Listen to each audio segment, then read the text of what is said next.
Forced Exodus. Pandemic, Book 2. Written by Christine Kersey. Narrated by Andrew Tell. Chapter 1. Matt. Matt Bronson's gaze slid from door to door to door as he drove down his street. The same red X was painted on the vast majority of his neighbors' houses.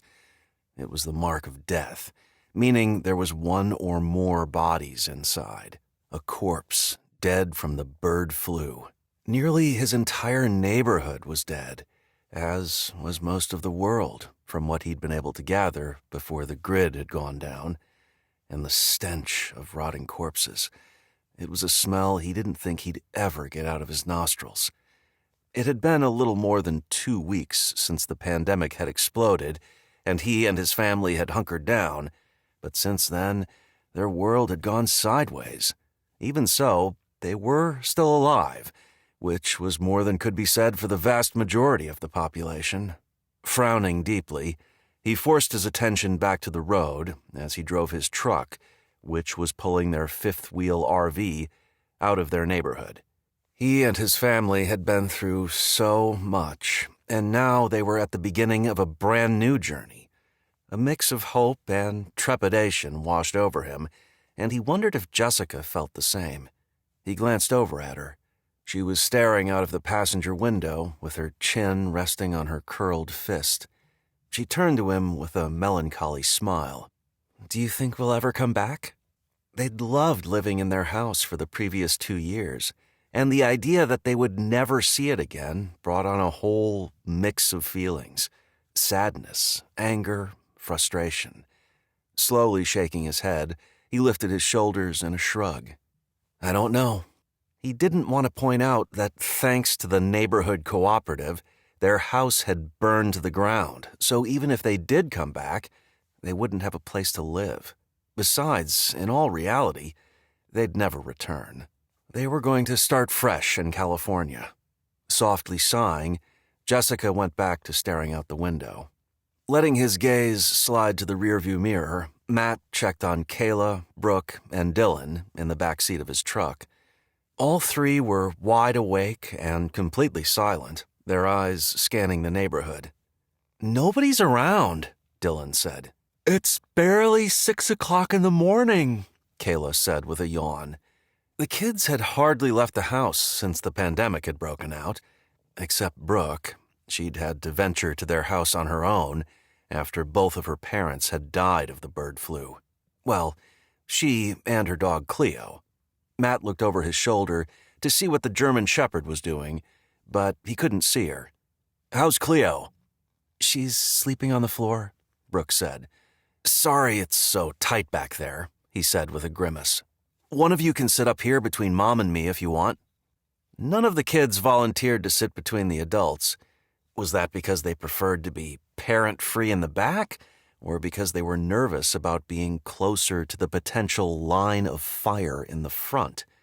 That thought led Matt to cut his gaze sharply to the houses they were passing. Which houses had the gang members moved into?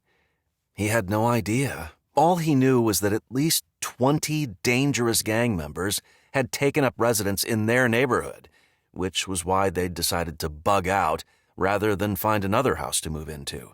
And now they were headed to California with Derrick, Jeff, and Emily, and Chris and his family. Matt's eyes went to Derrick's truck, which led their little caravan. Derrick, an ex-military man, as Jeff and Chris were, was watching for trouble ahead.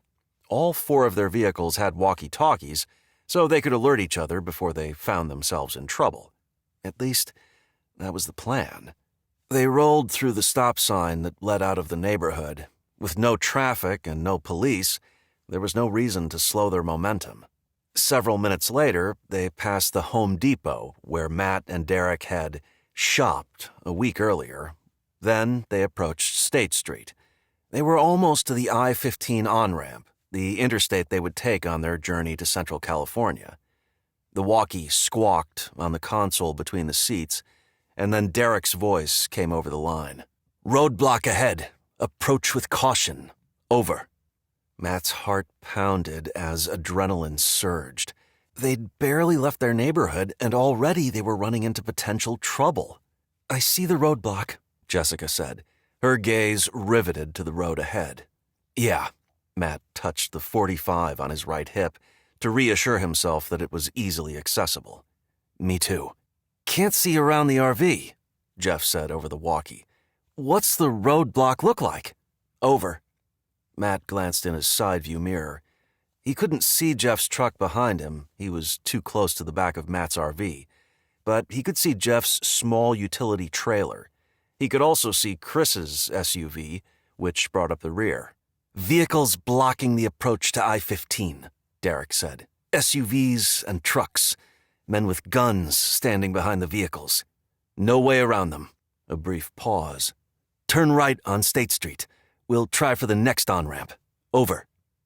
Derrick's truck hung a right. Matt's gaze shot to the men who watched them from their protected positions behind their trucks. One man spoke into a walkie of his own. Matt began the turn onto State Street, and as he focused on getting his rig around the corner smoothly, he said, "Jess, tell the guys that one of the men at the roadblock just spoke to someone on a walkie." She looked at him with fear in her eyes, but did as he asked. "Copy that," Derrick said in reply. "Dad?" Kayla asked with urgency as she leaned forward. "What's going to happen? Are we going to be okay?" Torn between wanting to reassure her and wanting her to know the truth, he said, "We're doing our best." Then, as the RV straightened and they began heading north on State Street, he threw her a smile. "Derrick, Jeff, and Chris are the best. I'm sure we'll be fine." He glanced at Jessica, who smiled at him as if to say, "I know you're trying to reassure her. Thank you." Love for the woman he'd grown to appreciate all the more over the previous 2 weeks swept over him.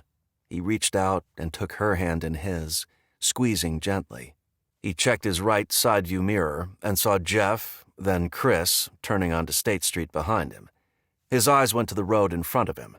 Only one car length separated him from Derrick's truck. Not a lot, but they wanted to stay close. They approached the turnoff to Costco. Remembering how insane it had been when he'd stocked up 2 weeks earlier, Matt shifted his gaze to the left. He couldn't see the Costco parking lot from where he was, but he was fairly certain it was empty. Nearly a mile before they would reach the next on-ramp. Normally, that wasn't far, but with the unknown stretching out in front of them, the distance seemed enormous. A lot could happen in a mile. Matt picked up the walkie. "What can you see up ahead?" Over. Matt let his gaze wander over the cars at the car dealership on the left as he waited for Derrick's reply. "Looks clear from here," Derrick said, "but I can't see what's on 106th. Over." Matt frowned. They would have to turn left at 106th Street to get on I-15. "Hang back," Derrick said. "I'll scout ahead. Over." "Copy that," Matt said. Jeff and Chris each said, "Copy." They were about 100 yards from their turn when Matt brought the RV to a stop. Moments later, Derrick's voice came over the walkie. "We have a problem. Over." Chapter 2. Jessica. At Derrick's words, Jessica's heart began thumping painfully against her ribs. Gaze shooting in all directions, she tried to find the problem, but she couldn't see anything. Derrick had driven to the point where they needed to turn left.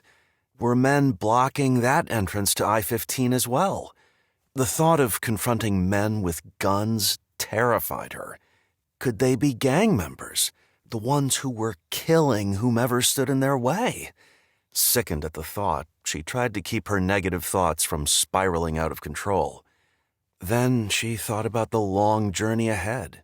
If they were already facing a problem, how could they possibly travel the 700 miles to the San Joaquin Valley without traversing all kinds of danger?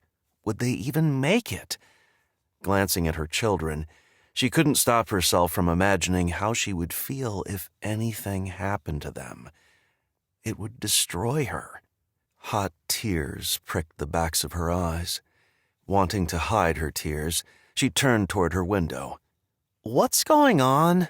Dylan asked from the back seat. "I don't know," Matt said. Chris's voice came over the walkie. "Status, over." "Armed men approaching," Derrick said. "Wait 1." Jessica squinted into the distance. Then she saw them. 2 men with guns drawn and surgical masks covering their mouths and noses were striding up to Derrick's truck. Derrick's hands were sticking out of his window. When the men reached the truck, one of them pointed his gun right at Derrick as the other lifted the handle on the driver's side door before pulling it open. Derrick stepped out with his hands in the air. He also wore a face mask. One of the men turned Derrick around before patting him down. "What are they going to do?" Jessica asked, gaze glued to the scene 100 yards in front of her. When Matt didn't answer, she turned to him. "Matt?" Expression grim, he shifted his gaze to her. "I don't know." They turned their attention back to Derrick. A third man approached and said something to the other 2. They holstered their guns, and the newcomer nodded to Derrick. The men and Derrick seemed relaxed as they stood there talking. After several minutes, Derrick motioned Matt forward. Jessica wasn't sure she wanted to get any closer, but she also didn't want to leave Derrick on his own. They needed him, alive and healthy. With fear compressing her chest, she braced herself for what might come next. Matt put the truck in gear, and they lurched forward. "What are you doing?" Jeff asked over the walkie. Matt picked up the walkie. "Derrick wants us to join him." "Copy that," Jeff said. "On your 6." They slowly moved forward, stopping 15 feet behind Derrick's truck. Derrick and the men he was talking to looked their way. Matt put on his surgical face mask, then reached for his door before turning to Jessica. "You going to wait in the car?" She'd planned on it, but as she thought about it, maybe a woman's gentle touch could help. Gathering her nerve, she shook her head. "No, I'm coming." "I want to come," Dylan said from behind them. Though her reflex was to tell him no, it would do him good to see how they handled this. At least she hoped so. Things looked calm and friendly enough that she didn't fear for him. Matt looked at her with raised eyebrows. "Okay," she said to Dylan. "Put your face mask on." Grinning, he undid his seatbelt and opened his door. Jessica and Matt got out as well. Jessica looked behind them. Jeff and Chris were approaching. The 5 of them, all masked, walked toward Derrick and the 3 men. Derrick turned to them and nodded, which served to calm Jessica completely. Everything was going to be all right. "Ran into an old friend," Derrick said, glancing at the man standing in front of him. "This is Ben Atkinson." Derrick introduced Jessica and the others. Ben greeted them. "I'd shake your hand, but what's with the roadblock?" Jeff asked, as he crossed his arms over his powerful chest. One of his guns was clearly visible on his hip. Jessica noted Ben's eyes going to it briefly before he met Jeff's stare. "Trying to keep people from leaving town?" All eyes turned to Ben to hear his explanation. "Actually, we're trying to keep out the people who don't live here. I presume you've heard about some of the gangs that have been wreaking havoc." Jeff dropped his hands to his hips as he nodded. "Okay, I can appreciate that." Then he squinted. "But you've got to appreciate that when people like us see something like that," he gestured in the direction of the roadblock. "It makes us nervous." He cocked his head. "When I get nervous, people tend to get hurt." He glanced at Derrick, Matt, and Chris before turning his sharp gaze on Ben. "Sometimes killed." After what had happened at the barn, Jeff interrogating the 2 gang members who had moved into their neighborhood before he killed them, she knew he was deadly serious. She was just glad Jeff was on their side. "Didn't mean to make you nervous, bro," Ben said with a chuckle. "Certainly don't want anyone getting hurt or killed." Jeff didn't respond, just continued staring. Ben ignored Jeff and turned to Derrick, who looked like he was working to hold back a laugh. Derrick looked at Ben. "So, we're good?" Ben's eyes crinkled like he was smiling. The tension eased. "Yeah, good to see you." "Likewise." Derrick paused a beat. "You take care." Ben nodded once. Then he and his men drew away, leaving their little group to have a brief powwow. Chapter 3. Matt. Derrick tugged down his face mask. Everyone followed suit. "Ben says they've turned away a number of travelers. People who were pretty desperate. People who are now out there." He motioned in the general direction of I-15. "Sounds like it's gonna be rough out there." He grimaced, which is kind of what I expected. That wasn't something Matt wanted to hear, but he wasn't surprised. Derrick gestured toward the RV, concern in his eyes. "That rig's gonna be a prime target, but with the solar panels, water tank, and other amenities, it's a huge asset to us." He looked at each person in turn. "How far are you willing to go to keep it?" Matt glanced at Jessica and Dylan. The moment Matt had agreed to go on this trip, he'd known having the RV would be both a blessing and a curse. He dearly hoped they would still have it when they reached their destination, but the lives of Jessica and the kids were the most important thing. He compressed his lips. "It's not worth losing a life over, but I'm not going to give it up easily either." Derrick nodded. "Agreed." He looked at the others, and everyone nodded. "Okay, we're on the same page." Then he smirked at Jeff. "You already know your utility trailer will be a target." Rolling his eyes, Jeff chuckled. "Yeah." Derrick laughed. "Just so we're all clear on what's what." "Is the RV or Jeff's trailer worth taking a life over?" Jessica asked. They all turned to her, but no one answered. Matt didn't want to have to kill anyone.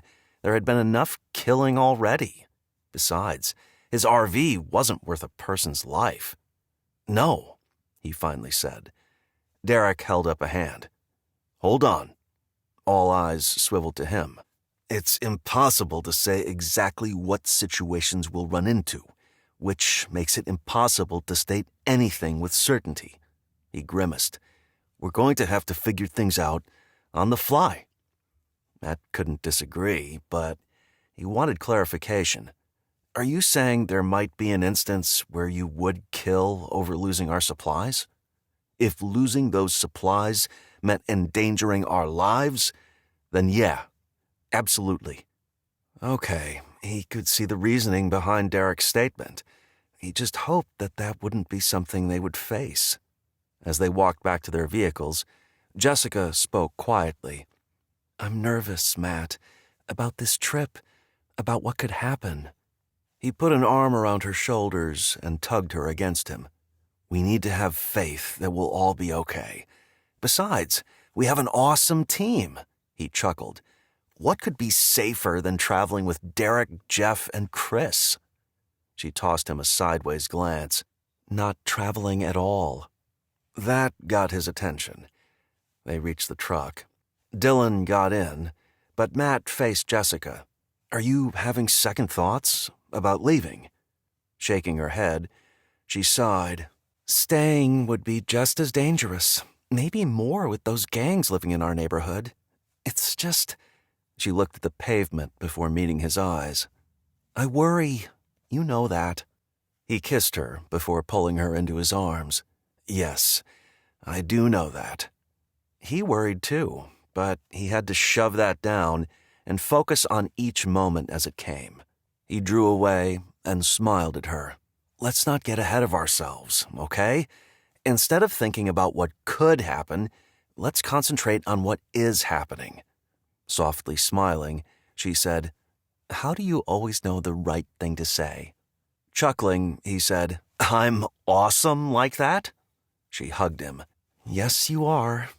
They got back in the truck, and moments later they lumbered forward with Derrick leading the way. When they passed Ben and his crew, who had moved their cars enough to allow their caravan to pass. Matt lifted his hand in greeting.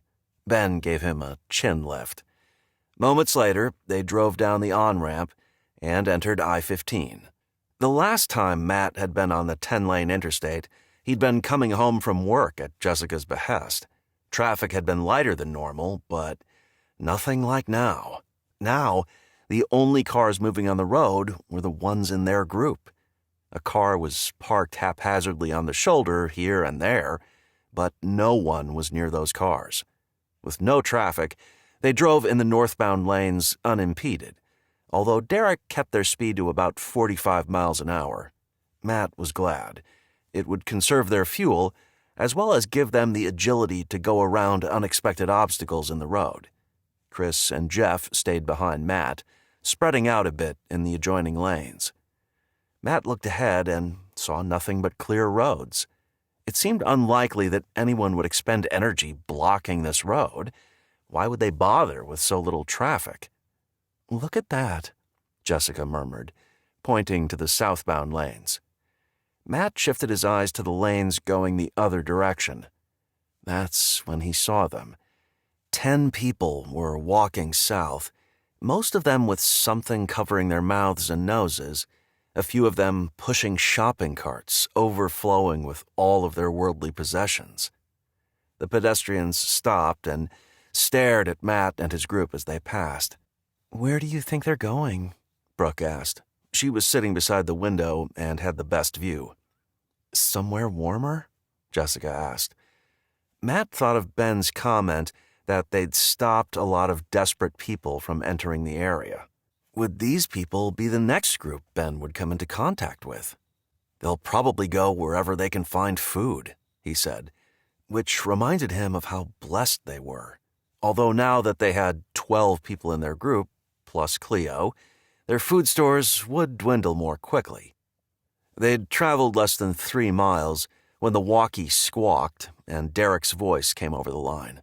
"Pedestrians up ahead, slowing to pass them. Over." Matt focused on the road up ahead and was able to make out a small group of people walking right down the middle of the interstate.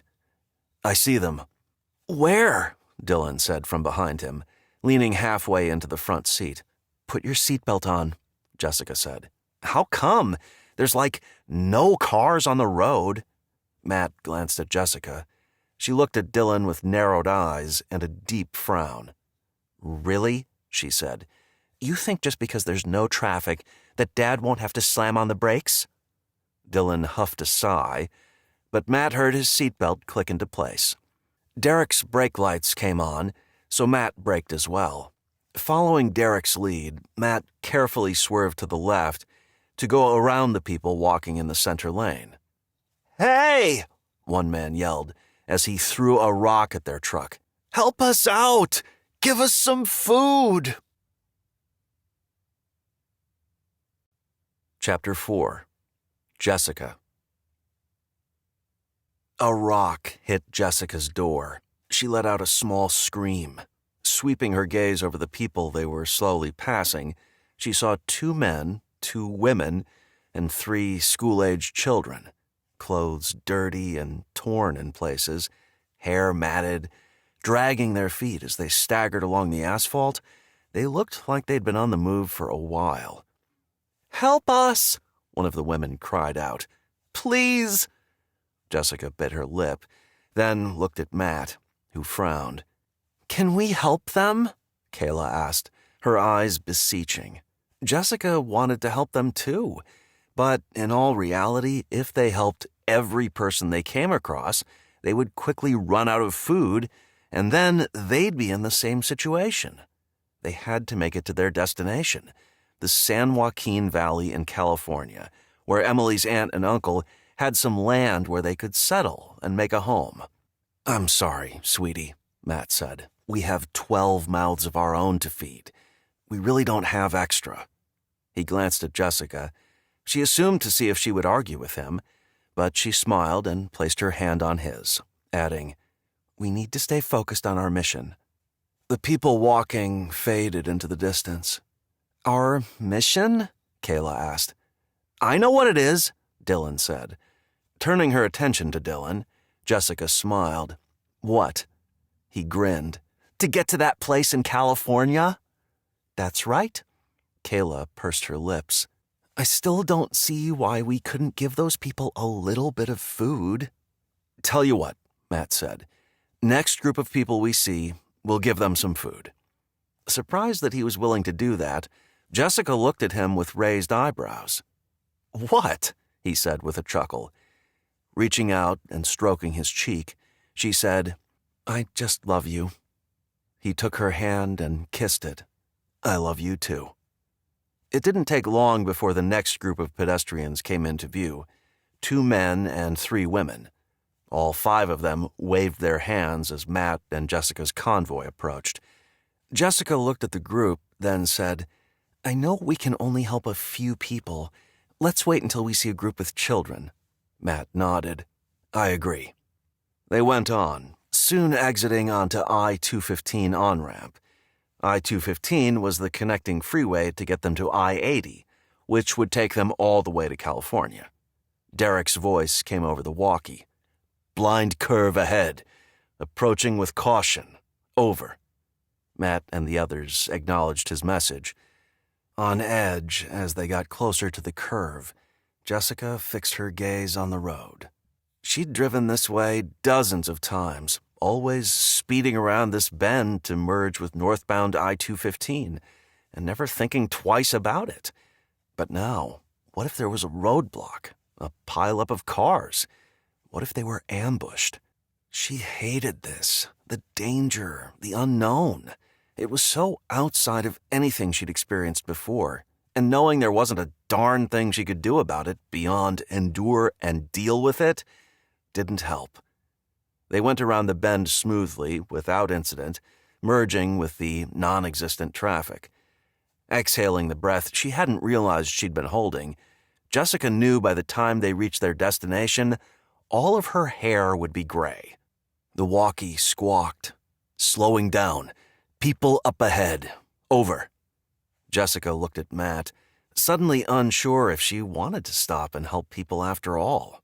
The fear she'd just experienced made her nervous about stopping. "Look," Kayla said, as she pointed out the window. "There's kids." "Looks like a family," Matt said with a glance in Jessica's direction, a question in his voice.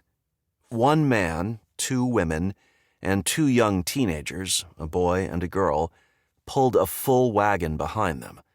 All 5 of them turned and looked at the approaching vehicles, but they didn't break their stride, and they didn't try to wave them down. Jessica looked at Matt and nodded. He picked up the walkie. "We're going to stop. Over." He set the walkie down. "Not advised," Derrick shot back. Jessica picked up the walkie. "Just this once. Over." To her pleasure and surprise, Derrick came to a stop about 20 feet past the group. Matt braked to a stop 10 feet in front of the people. The walkers looked alarmed. Wanting to assure them that they were there to help, Jessica stuck her head out of the window and shouted, "Hello," in her friendliest voice. One of the women, who looked like she was in her 40s, waved and smiled wanly, like she had the weight of the world on her shoulders. "Hi. Can I talk to you for a minute?" Jessica asked. The woman glanced at her companions, who were eyeing all 4 vehicles with suspicion. Then she nodded. "Okay." Jessica tugged on the door release. As her door began to open, Matt grabbed her arm. "Wait," he said. She turned to him. "What's wrong?" He frowned. "Don't get out." Jessica looked at the people. The woman she'd spoken to was striding toward the truck, walking right up to her window. Alarmed at the woman's swift approach, Jessica closed her door and yanked on her face mask. "Do you have any food?" the woman asked through the window. Jessica turned and looked at Matt. "Here, Mom," Kayla said, handing her a granola bar and a bottle of water. Jessica turned to Kayla with eyebrows furrowed. That food was supposed to have been Kayla's breakfast. Had she been holding on to it so she could give it away? Love for her daughter swept over her. "Please?" the woman asked, her voice pleading. With a tender look at Kayla, Jessica took the meager meal and held it out to the woman standing just outside her window. The woman looked at the food with a frown before glancing at the rest of her group. Turning back to Jessica, she snatched the food from her hands. "Got anything else? This won't go far." Her voice had gone from pleading to annoyed. "I know you've got to have a whole lot in your rig." She gestured toward the RV with her thumb. The woman was right, but Jessica wasn't about to get out of the truck to go into the RV. And when the woman sneered and said, "Come on, don't be selfish," all feelings of compassion fled. "I'm sorry. That's all I have to give." Now the woman's eyes narrowed before her lips pressed into a slash. "You're lying." Chapter 5. Matt. Matt didn't like the surly tone the woman was taking. He shifted into gear and took his foot off the brake. "Time to go." Jessica nodded. The walkie squawked, and Jeff said, "Move! Now!"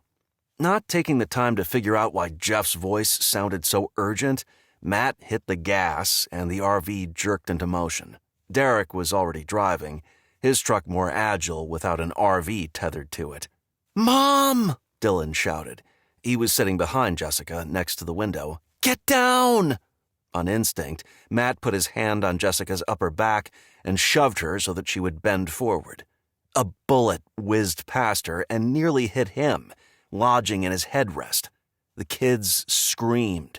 Heart thundering in his chest, Matt clenched his jaw as he took his hand from Jessica's back, his focus on getting his family away from the flying bullets. She straightened. The sound of several more gunshots rang out. He braced himself to be hit, but nothing happened. He looked at Jessica, his eyes raking over her as he searched for injury. "You okay?" She nodded. "Everyone else okay?" he called out. Each of the kids said yes, but their voices were shaky. Matt's eyes drifted to the right side view mirror. That's when he saw the man lying on the ground and the rest of his group kneeling beside him. The walkie squawked. Jeff spoke. "Threat has been neutralized. Over." "Copy," Derrick and Chris said. Stunned with how quickly things had gone south, but grateful that the other men had his back despite his bad decision to stop in the first place, he picked up the walkie and muttered, "Copy." He set the walkie down and shifted his gaze to Jessica, who looked shell-shocked. "No more stopping, okay?" Mutely, she nodded. Keeping his left hand on the steering wheel, he reached over and placed his right hand on one of Jessica's. She closed her eyes as her chin fell to her chest, then her shoulders silently shook. Furious with those people, he gritted his teeth. They'd stopped to help them, and they'd shot at his wife. But now the man was dead. He didn't feel any remorse about that whatsoever. "It's okay, Mom," Dylan said from the back seat, as he reached forward and patted Jessica's shoulder. "Yeah," Kayla said.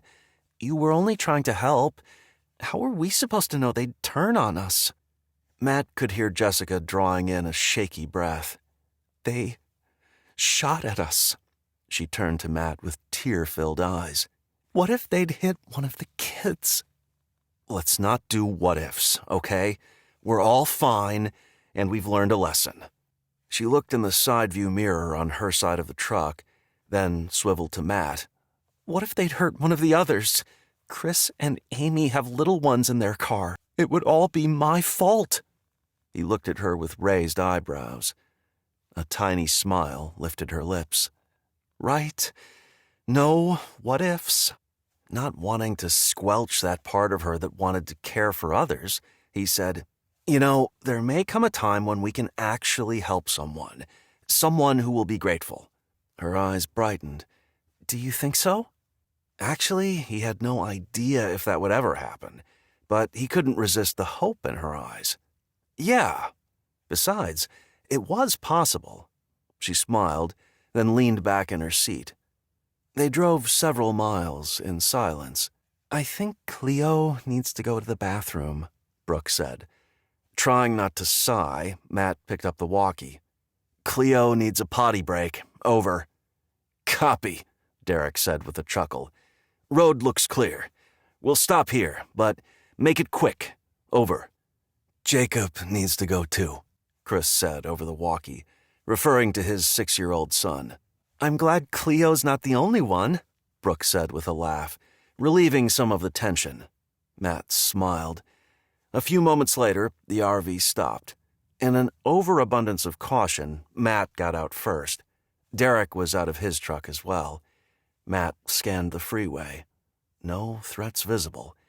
He opened the rear door. Brooke hopped out with Cleo.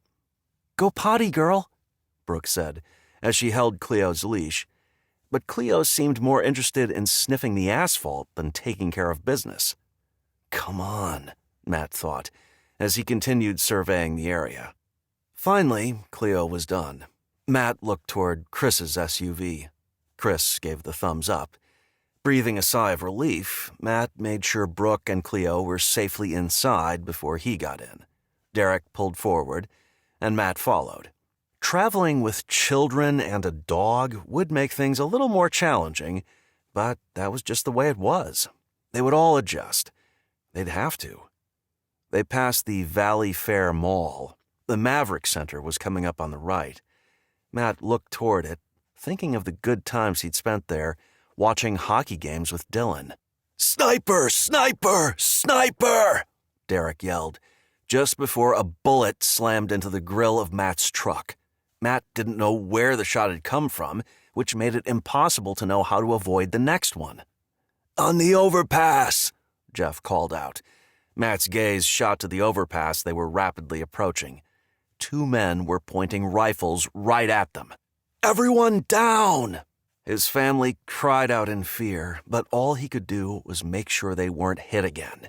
With the RV on his back, Matt had no agility to swerve, but he did his best, cutting to the right to avoid the sniper's bullets. Derrick and Chris cut and swerved, but with his small utility trailer, Jeff was in a similar situation as Matt. "Look!" Dylan shouted. Matt couldn't turn to see what he was pointing at. "What? What is it?" "Emily! She's shooting back!" Matt's gaze jerked to his side view mirror. Sure enough, Emily was pointing a rifle out of the passenger window, shooting at the snipers. Taking advantage of the cover, Matt surged forward, hurtling under the overpass and racing away from it as fast as he could. The others did the same, and soon they were out of range of the men on the overpass. Matt kept an eye on his gauges to watch for any indication that his radiator had been hit. Looked okay. He would check for damage when they reached a place that felt safe to stop. Moments later, another overpass came into view. "Oh no," Jessica moaned. Matt picked up the walkie. "Do you see anyone on this overpass? Over." After a brief hesitation, Derrick answered, "No, but let's hurry past it. Over." "Copy." They drove underneath it without incident. When they were safely past, Matt exhaled in relief. On high alert, they continued north, and before long, they made the turn west toward I-80. Chapter 6. Derrick. Reviewing the incident with the pedestrians, Derrick compressed his lips and shook his head. He should never have allowed Matt to stop. He'd known better. Sure, people might be grateful for help at first, but in the end, the people they stopped to help would do what they had to do to survive, even if that meant killing the person trying to help them. As he drove west on I-80, his eyes constantly scanning for danger, he allowed a grim smile to blossom on his lips. Good thing Jeff had been back there to take care of the problem when the man had opened fire. Derrick didn't want to kill anyone. None of them did. But if they were shot at, he would return fire. And he was an extremely good shot. So was Jeff. Emily wasn't bad either. He didn't know Chris's shooting skills, and Matt was TBD. Shaking his head, he couldn't hold back a chuckle. Despite Matt's penchant to act first and think later, Derrick liked the guy. His family, too. They were good people. He especially approved of them taking Brooke into their family like she was one of their own. He'd known her father, a good man. Derrick knew her father would be pleased that his daughter was with the Bronsons now. The West Temple overpass was coming up. Still shocked that they'd been shot at while driving on a road he'd driven dozens of times before, Derrick scanned the overpass for snipers. No one was in sight. He thought about the snipers he knew. If they'd been the ones shooting at them, the situation would have turned out very differently. Good thing the snipers they'd faced hadn't been very good shots. He picked up the walkie. "Overpass looks clear. Over." "Copy," came back. They passed beneath several more overpasses without incident, and Derrick began to feel more comfortable. The 201 overpass, which merged with I-80, was 200 yards ahead. He thought he saw a flash of something, but he wasn't certain. He wasn't going to take a chance. "Be on alert. Over," he said into the walkie, before setting it on the console between the seats. The others acknowledged the warning. When all four vehicles had passed beneath the 201 overpass with nothing happening, he exhaled. Then movement on the on-ramp caught his eye. He looked to the right, eyes widening at a sight he'd never expected to see stateside. A pickup truck with a machine gun mounted to the roof and a man standing in the bed of the truck. In battle, a setup like that was called a technical. The man swiveled the gun in Derrick's direction as the truck raced down the on-ramp. Snatching the walkie from the console, Derrick jammed his finger into the talk button. "Technical on the right!" He tossed the walkie onto the passenger seat, while at the same time crushing the gas pedal and charging forward. Gunfire poured from the machine gun, aimed right at him. Wanting to draw the gunfire away from the other vehicles in his group, Derrick sped up. The technical sped up too. It was working, but were others waiting to attack? He dearly hoped not, because he couldn't do anything to stop them from shooting at his group. The others are capable. It's not all on me. The reminder helped him focus on his own problem, being shot at by a determined enemy. The technical was closing in on his tail, and he had nowhere to go. He yanked his sidearm out of his holster, powered down the passenger window, then swerved to the left and slowed down enough to let the technical catch up with him. Bullets battered his truck. Ignoring that, he slammed on the brakes, letting the technical sail past him. Then he stomped on the gas, bolting forward, then braked, varying his speed, making himself harder to hit. Keeping a sharp eye on the machine gunner, when the man ran out of ammo, Derrick took advantage of the lull, surging forward. With his gun held in his outstretched right hand, he aimed in the direction of his open passenger window.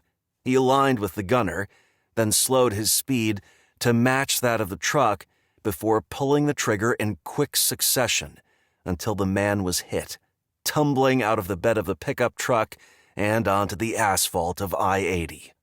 Next, Derrick turned his attention to the driver, coming up alongside him.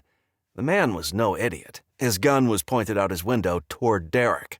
Quickly backing off, after a moment, Derrick sped up and twisted his steering wheel to the right, clipping the bumper of the enemy truck. To Derrick's satisfaction, the truck spun out of control, slamming into the guardrail before coming to a stop. Derrick slowed, his eyes on the driver. Blood poured down the man's forehead, and a deflated airbag sagged from the steering wheel. But the man stayed in his seat, his eyes open. These men had attacked without provocation. If Derrick didn't do something to stop them, the next travelers probably wouldn't survive. With a grimace, Derrick turned his truck around and approached the truck with caution.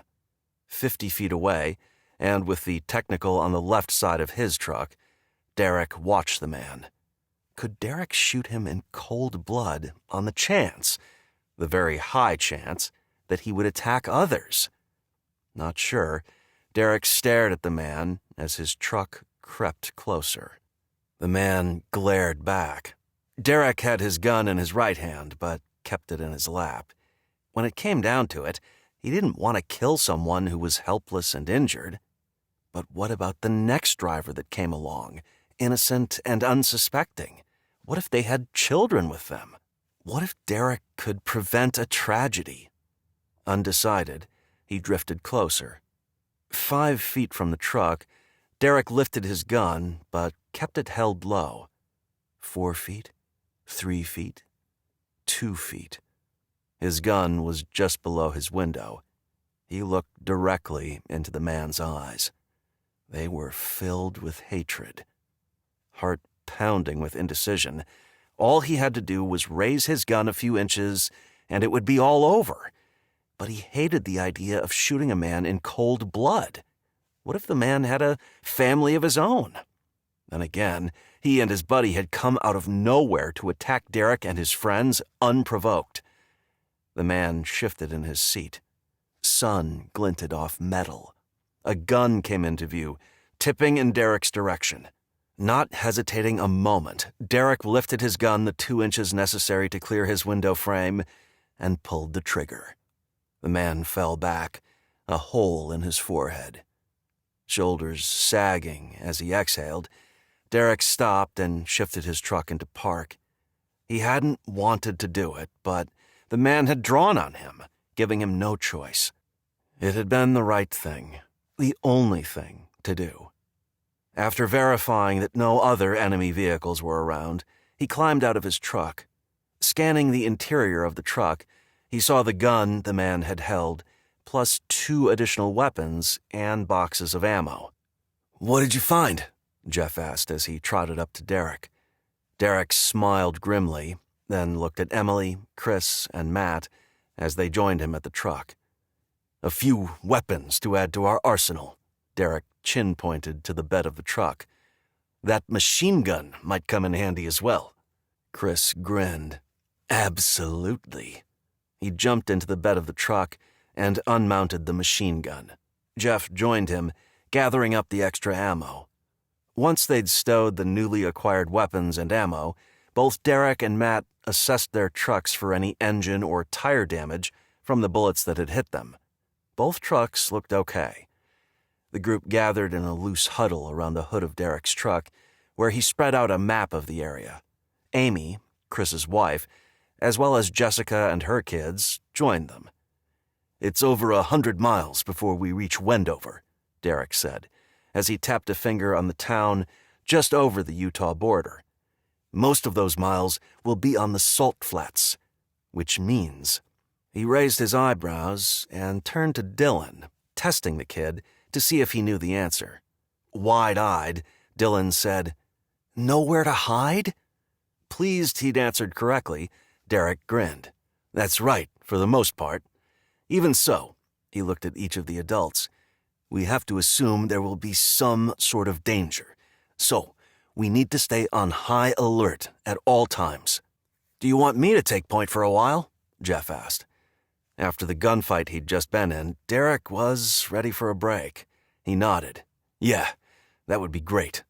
He turned back to the map and pointed to a tiny dot. "We'll reach this rest stop in about an hour, depending on our speed. Let's stop there and regroup." Heads nodded all around. They got into their respective vehicles, and with Jeff leading, they fell into line. Jeff, Matt, Chris, with Derrick taking up the rear. Chapter 7. Jessica. "Derrick's a badass," Dylan said with obvious admiration. Holding back a smile, Jessica glanced at Matt, who gave her a sideways look. "What do you mean?" Kayla asked. "Emily shot at those snipers when no one else did. I think she's a badass." "I want to be like that," Brooke said, her voice soft like she didn't want anyone but Kayla to hear.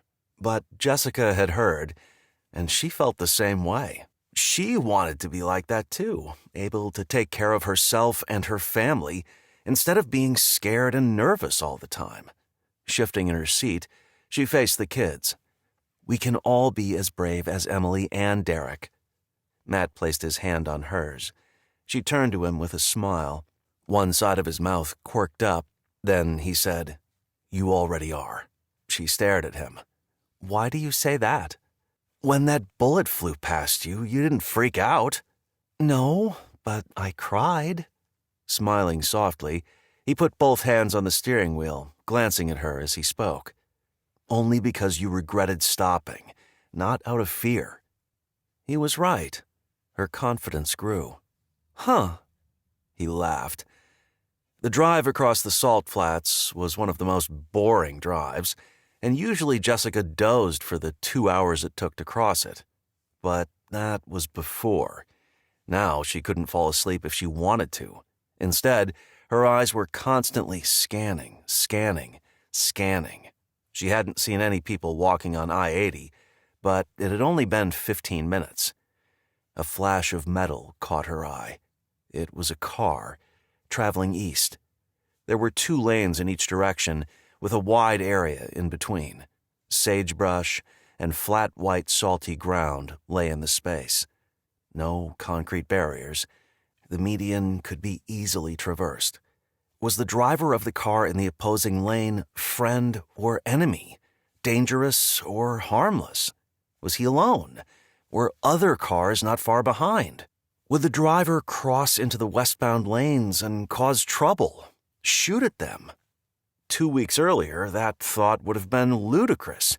Now it was a distinct possibility, especially after being shot at several times that day already. "Car approaching in the eastbound lane," Jeff said over the walkie. "Over." "Copy," the others said. Jessica's heart thudded dully in her chest. Then the words she'd said to her children less than 15 minutes earlier filled her mind. "We can all be as brave as Emily and Derrick." This was her chance to prove it, to show her children that they could all be brave. She straightened her shoulders and touched the gun at her hip. Moments later, the car passed them by. No shooting. Exhaling audibly, Jessica began to relax. Not everyone was out to get them or to take what they had.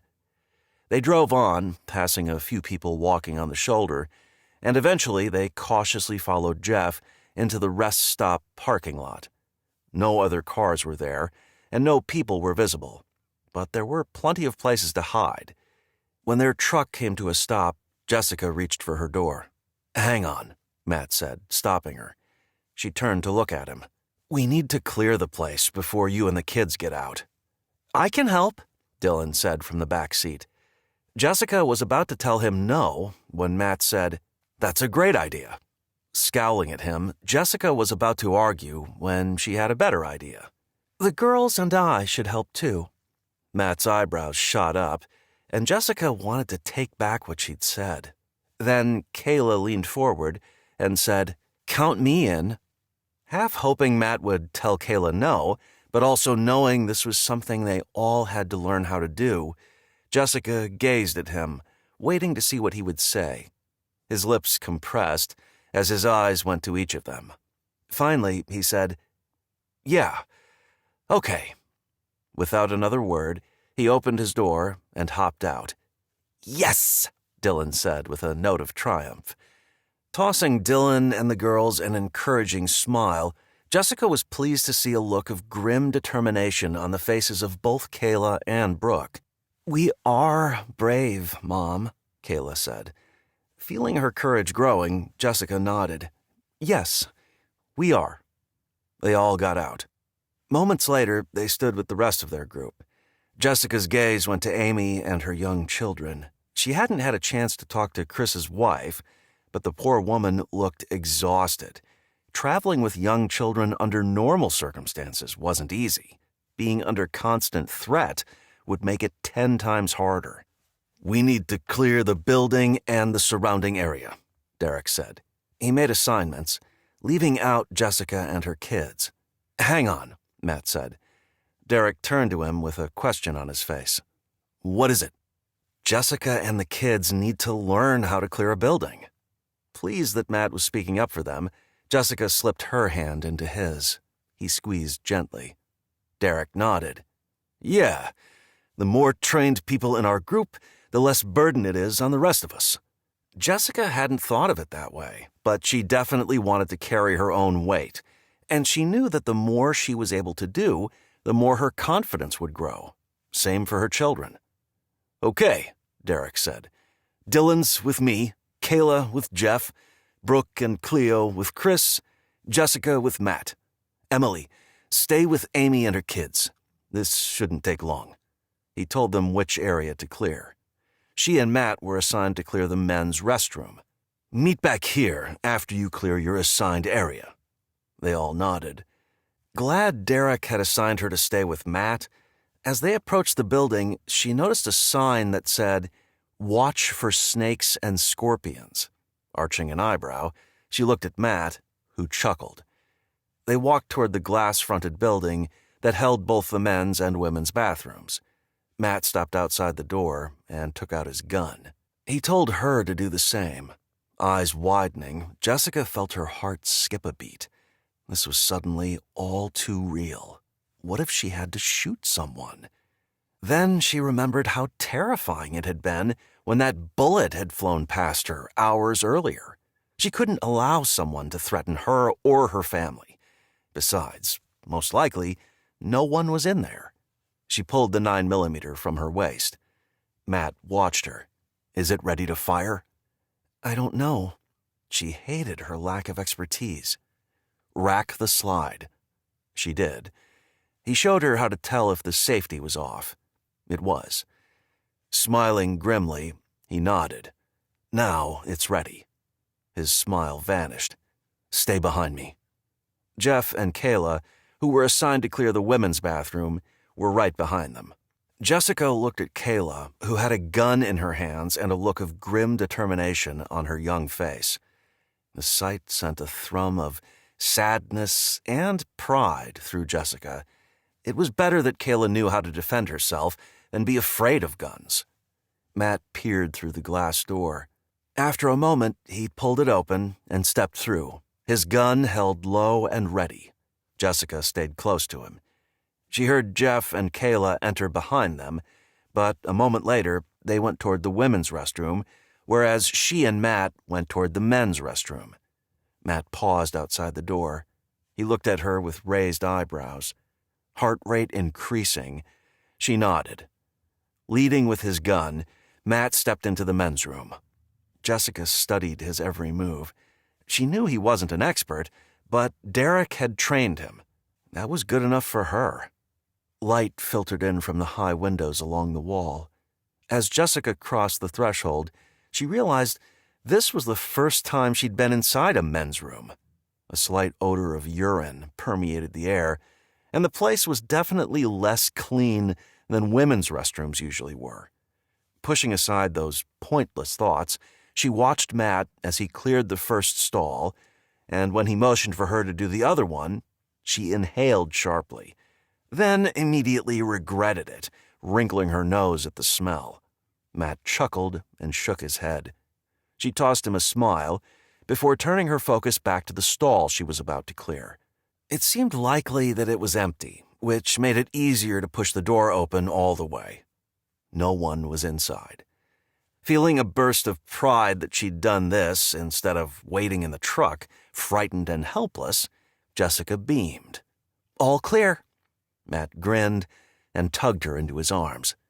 Mrs. Bronson, you are looking mighty sexy right now. Giggling, Jessica snuggled against his chest. At that moment, they weren't in the beginning of the apocalypse. Instead, they were a couple in love, enjoying one another's company. Then, a shot rang out. Chapter 8. Matt. At the sound of a gunshot from somewhere outside, Matt's first instinct was to pull Jessica closer. Then he remembered that his children were out there. Another gunshot rang out, then another and another. "The kids!" Jessica shouted as she sprang away from him, eyes wild with fear. "We need to get the kids!" He grabbed her hand and raced out of the bathroom. Jeff was already in the foyer. "Where's Kayla?" Jessica whisper-screamed. Jeff gestured toward the women's restroom with his head. "Told her to wait in there." He squinted at Jessica. "You should wait with her." Matt agreed. He didn't want her or Kayla or any of their kids anywhere near flying bullets. He shifted his eyes to Jessica. Her eyebrows furrowed, like she was reluctant to leave Dylan and Brooke outside where the shooting was taking place, while she hid inside. "Kayla needs you," he said. She sighed, then nodded, before turning and heading toward the women's restroom. Once she was out of sight, Matt followed Jeff's lead, pressing against the wall as he crept toward the sheets of glass that fronted the entrance to the bathroom area. No one was visible in their line of sight. Instead, directly in front of the building sat Matt and Jessica's RV and the others' vehicles. Jeff took point, and Matt followed, stepping through the doorway and into the sunshine, then paused. The gunfire was coming from their left. Creeping along the concrete block wall, they worked their way to the corner of the building. That's when they saw two men shooting from the covered picnic area, using the brick supports as cover. The men popped their heads out, taking pot shots at whoever was on the other side of the bathroom building. Worried that Dylan or Brooke could be hit, Matt wanted to neutralize this threat immediately, but they didn't have a clear shot. "Go around to the other side?" Matt asked Jeff, who was studying the men in the distance. Jeff shook his head. "No, we have a clearer shot from this angle." He grinned at Matt. "And they don't know we're here." "How do you want to play it?" Matt was ready to start shooting, but he wasn't the expert here. Not yet, anyway. With the way things were going, he would be soon.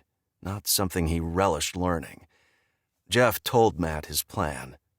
It was risky, but Matt didn't have a better idea. Jeff looked at Matt, took a breath, then nodded once. Matt pointed his gun toward the men and began shooting. Jeff bolted out from behind the wall and raced toward the picnic area. Keeping his eyes on the men he was shooting at, Matt kept track of Jeff with his peripheral vision. In less than 5 seconds, Jeff reached the picnic area. Not wanting to hit Jeff, Matt stopped shooting. So did whoever had been shooting at the men from the other side of the bathroom building, presumably for the same reason. The enemy took advantage of the lull and shot toward Matt. Matt pressed himself against the brick wall, staying out of range. Bullets slammed into the wall around the corner from him, and shards of brick flew past him. Several more shots rang out, and then all was silent. "Jeff!" Emily screamed. Oh no. Matt jerked his head around the corner of the building and looked toward the picnic area. 3 men lay on the ground, the 2 shooters and Jeff. Emily was flat out running toward Jeff, with Derrick right on her heels. Matt took off too, his heart in his throat. Emily fell to her knees beside Jeff. Derrick was there half a second later. When Matt reached them, he saw a bloom of red on Jeff's left shoulder, but Jeff's eyes were open. He was alive. The 2 men, on the other hand, weren't moving. Matt looked at Derrick, who touched each man's neck. Derrick shook his head. They were dead. "We need to help him," Emily said, her voice frantic. "I have a first aid kit," Matt said, before dashing to the RV, getting it, and running back to their group, who now included everyone but Jessica and Kayla. He opened the kit and handed it to Emily. He wanted to get Jessica and Kayla. He didn't like the idea of them being on their own right now. What if there were other gunmen around? Chapter 9. Jessica. The constant gunfire set Jessica's nerves on edge. Who was shooting? Was anyone hurt? Then the shooting stopped. Heart throbbing with fear of the unknown, Jessica looked at Kayla as they stood in the middle of the women's restroom. She needed to find out what was happening, but she was also scared to leave the relative safety of the restroom. "I need to go to the bathroom," Kayla whispered. Torn between wanting to hustle outside and wanting to stay where they were, Jessica bit her lip. Then again, it would only take a minute to take care of business. Besides, she needed to go too. Okay, but let's hurry. Kayla went into one stall, while Jessica went into the one beside hers. The moment Jessica locked the door to her stall, the sounds of footsteps entering the bathroom echoed. Was that Matt coming to get them? Why wasn't he calling out to let them know it was him? Or maybe it was Emily. The footsteps came closer, stopping nearby.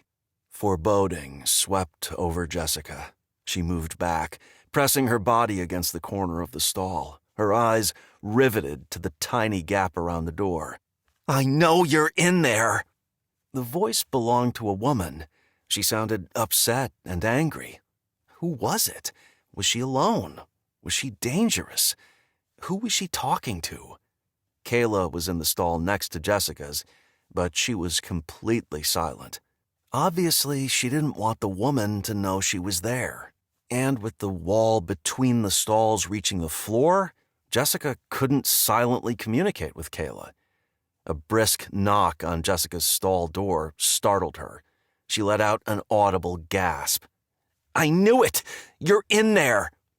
Heart battering her ribs, Jessica could see the woman's feet, heavy boots with a broken lace, just outside her door.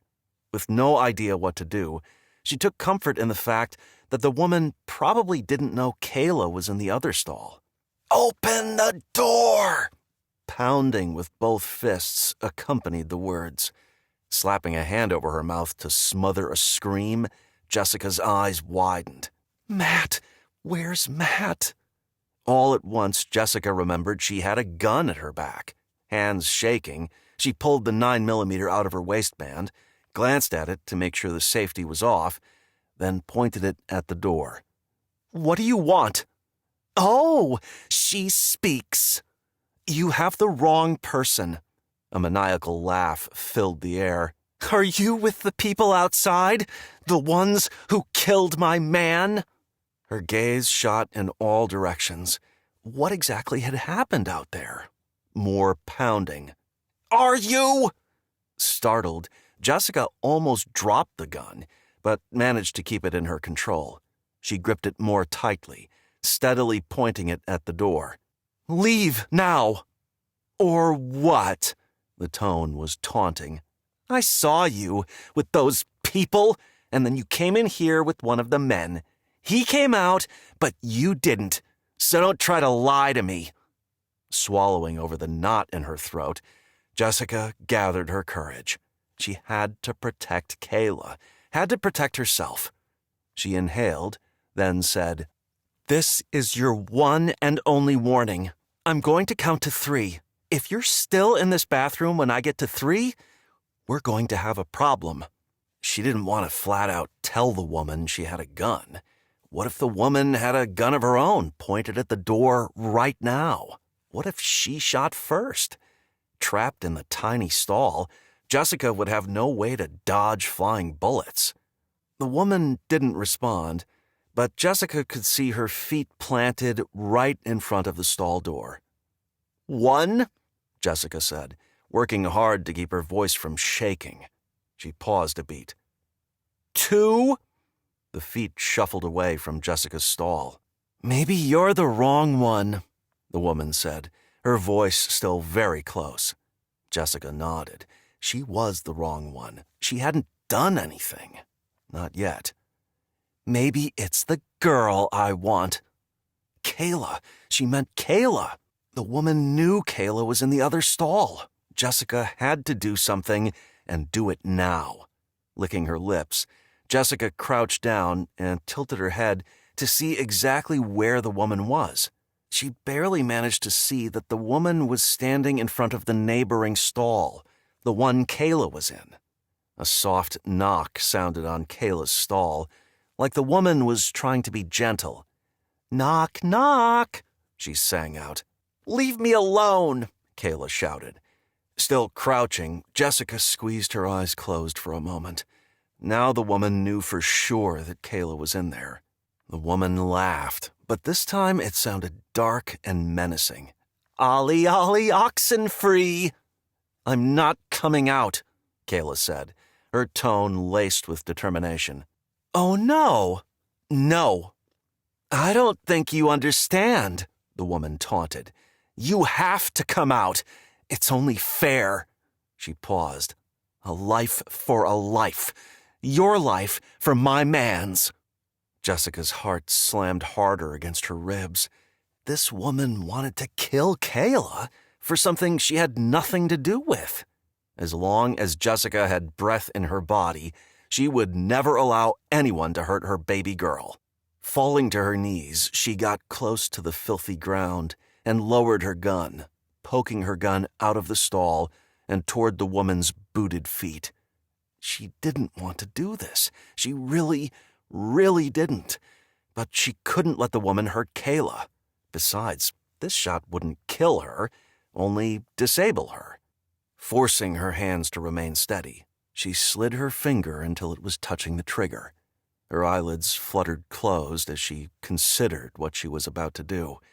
Maybe she could reason with the woman, explain that she and Kayla had nothing to do with what happened outside.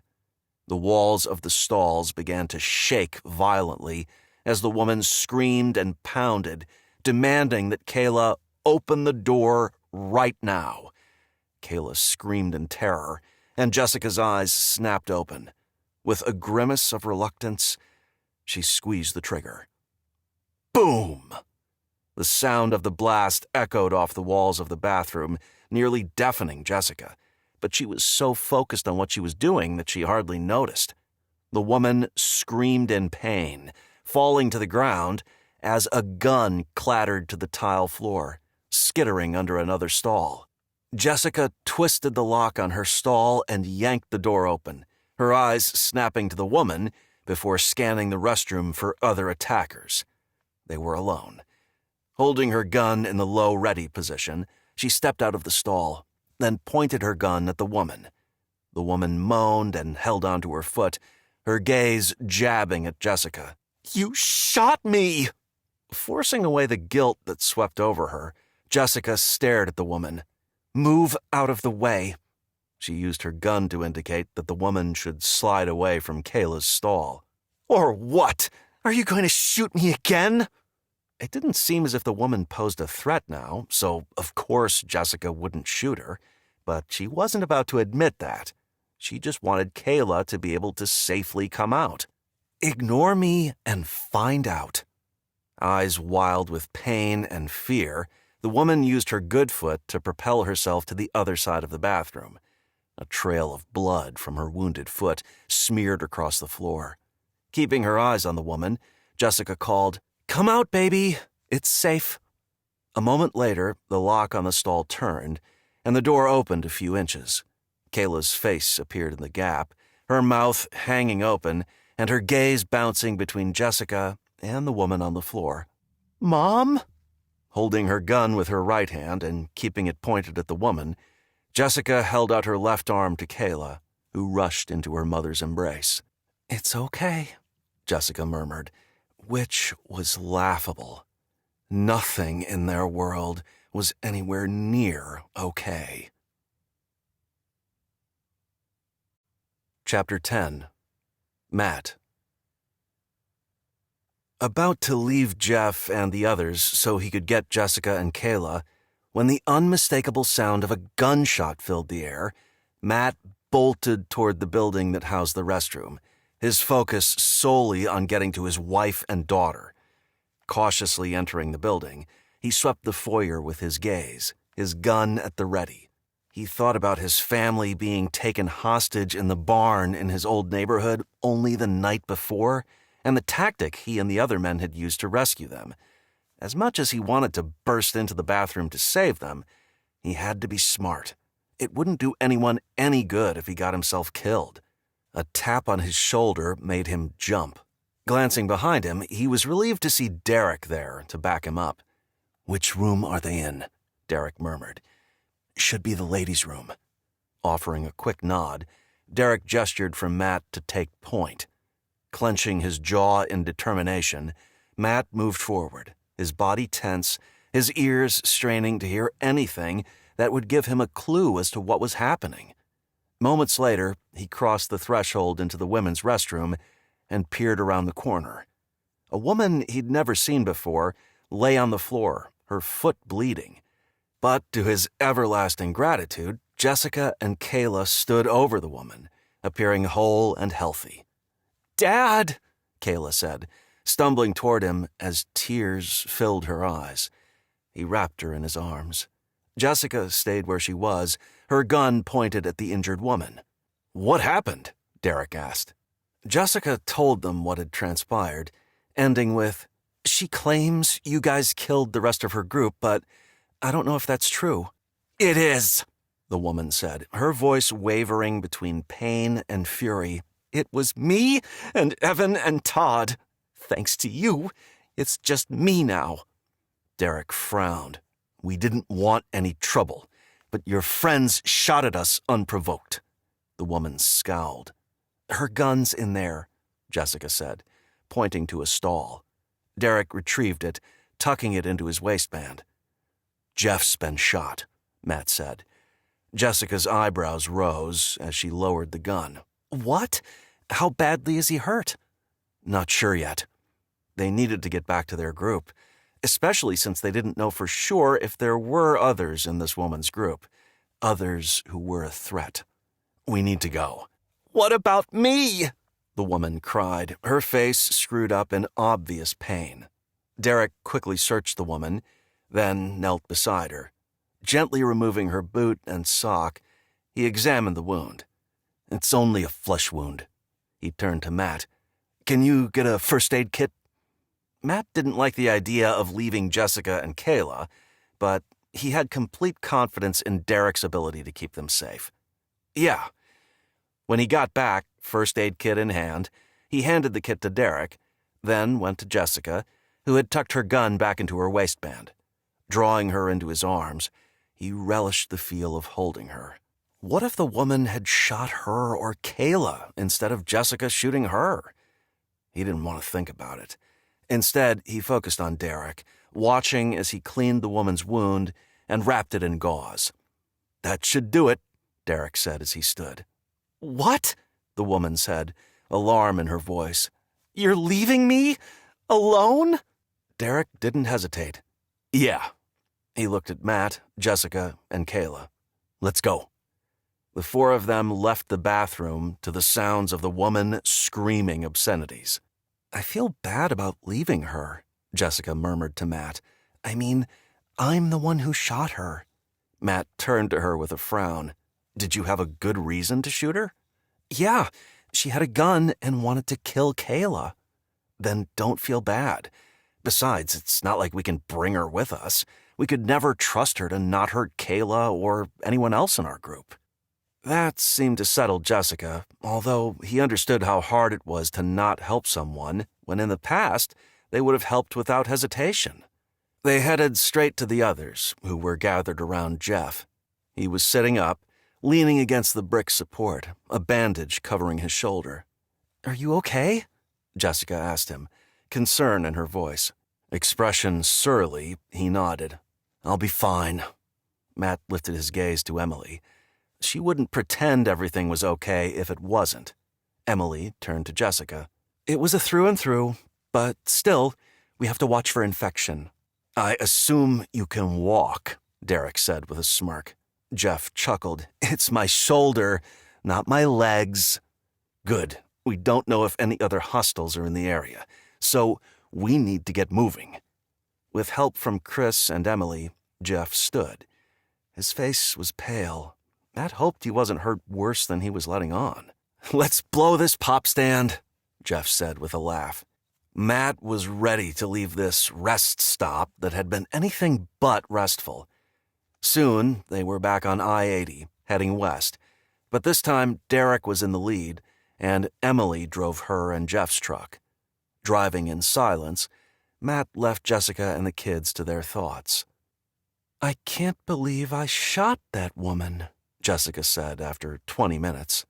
Kayla leaned forward from the back seat, leaning halfway into the front. You saved me, Mom. That woman said, 'A life for a life.' That means she was going to kill me." She shook her head. "You had no choice." Jessica sighed. "Besides," Kayla added, "she'll be fine. Right, Dad?" Matt had no idea. If she was really alone, who knew? Still, no reason to make his wife feel guilty for something she'd had to do. "Yeah. See, Mom? Now Mom's the badass," Dylan said with respect. Matt reached over and squeezed Jessica's hand. "That's right." She smiled at him. "Thanks." The walkie squawked from the dashboard. Derrick said, "Nevada border, 5 miles ahead. No idea what we might run into, so be on alert. Over." Chapter 11. Derrick. Derrick set the walkie on the seat beside him. He was still angry with himself for stopping at that rest area, a location with so many potential hiding places. It had been an idiotic decision, one that had gotten Jeff shot.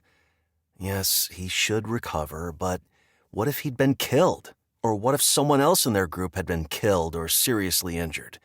It could have been catastrophic. He wouldn't make the same mistake again. No, you'll make all new ones. Shaking his head in irritation, he turned his focus to the road ahead. They were rapidly approaching Wendover, the small town that straddled the Utah and Nevada border. They passed the Bonneville Speedway. Only a few more miles.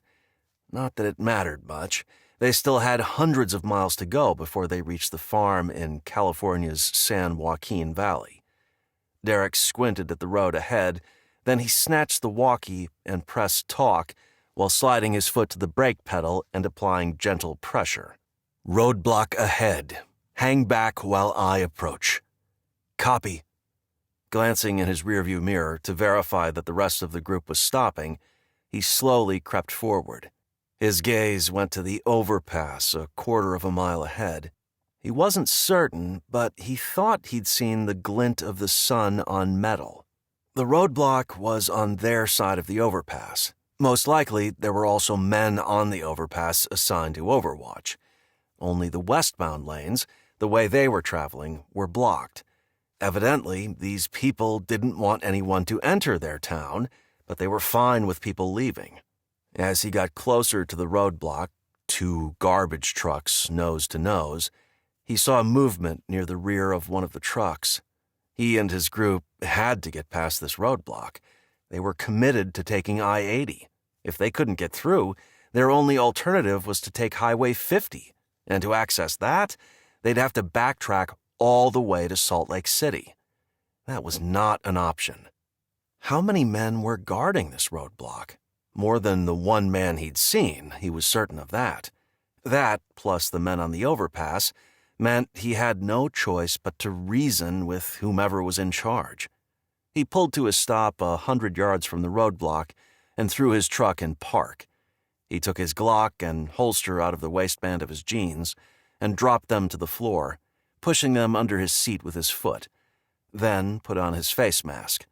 Next, he rolled his window down and stuck both hands out his window to show he wasn't a threat. He expected that someone, probably several people, had eyes on him at that very moment. Eyes that included at least one pair of binoculars.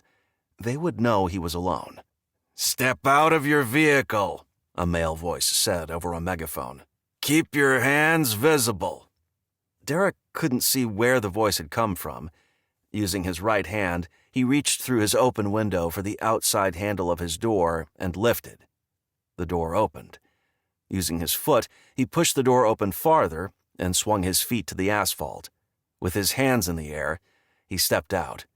He loathed the way he was fully exposed, especially when he had no idea of the intent of these men. "Step away from the truck," the voice said. He did so. "Lift your shirt and turn in a slow circle." Glad he'd removed his gun. He didn't want to give them a reason to distrust him, and he didn't want them to take his weapon. He lifted his shirt and spun in a slow circle. "Approach slowly." Derrick let his shirt fall into place, then cautiously walked toward the roadblock. No one was visible. They were smart not to expose themselves. Was it possible that the man behind the megaphone was all alone?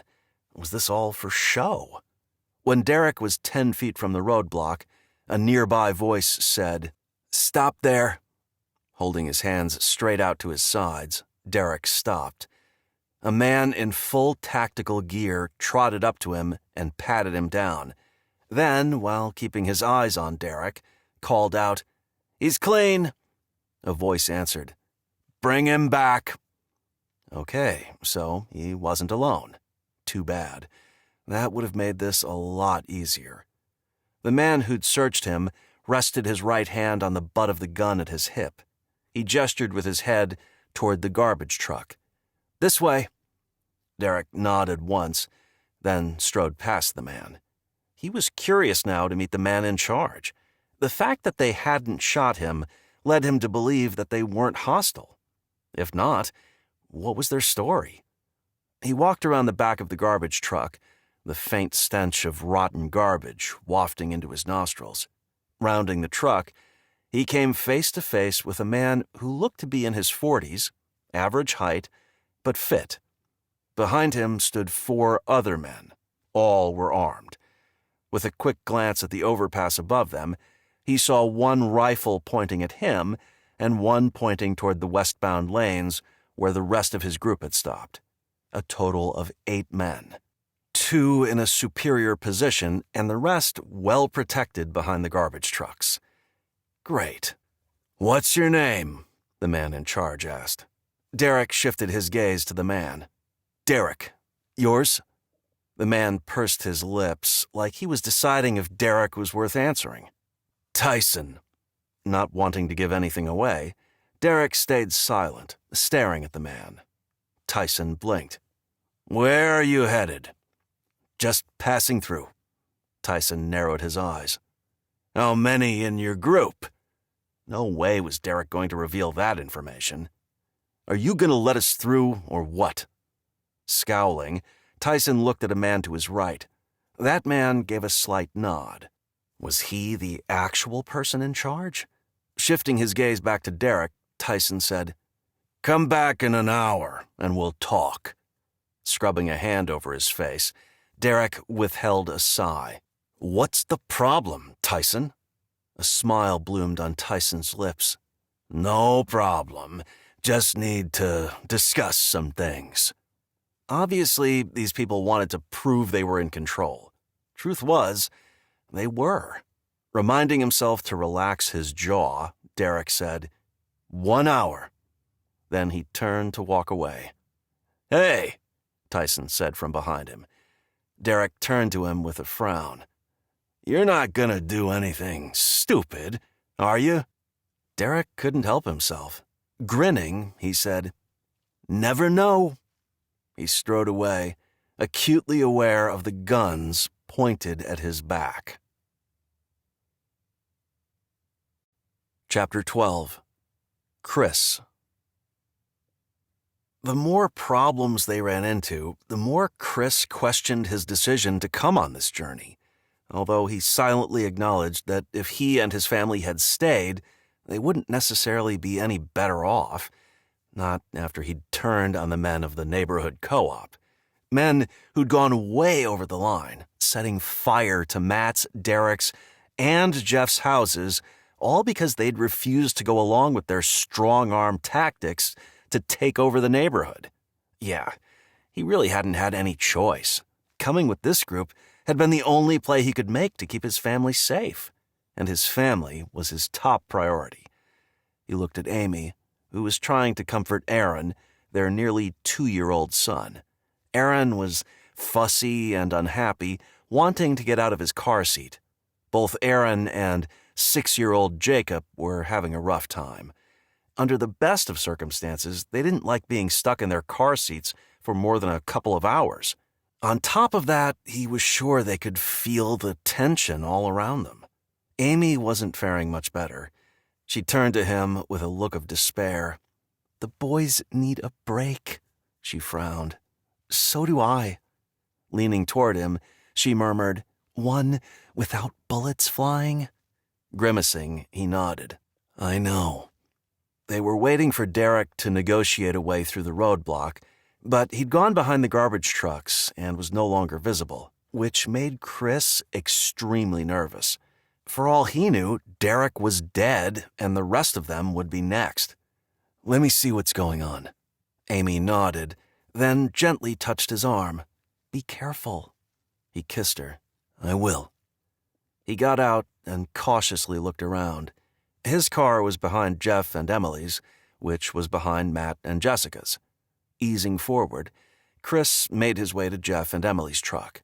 Emily was behind the wheel, and Jeff was stretched out on the back seat, asleep. Hey, Chris said to Emily through her open window. How's Jeff doing? She glanced toward the back seat where Jeff was gently snoring.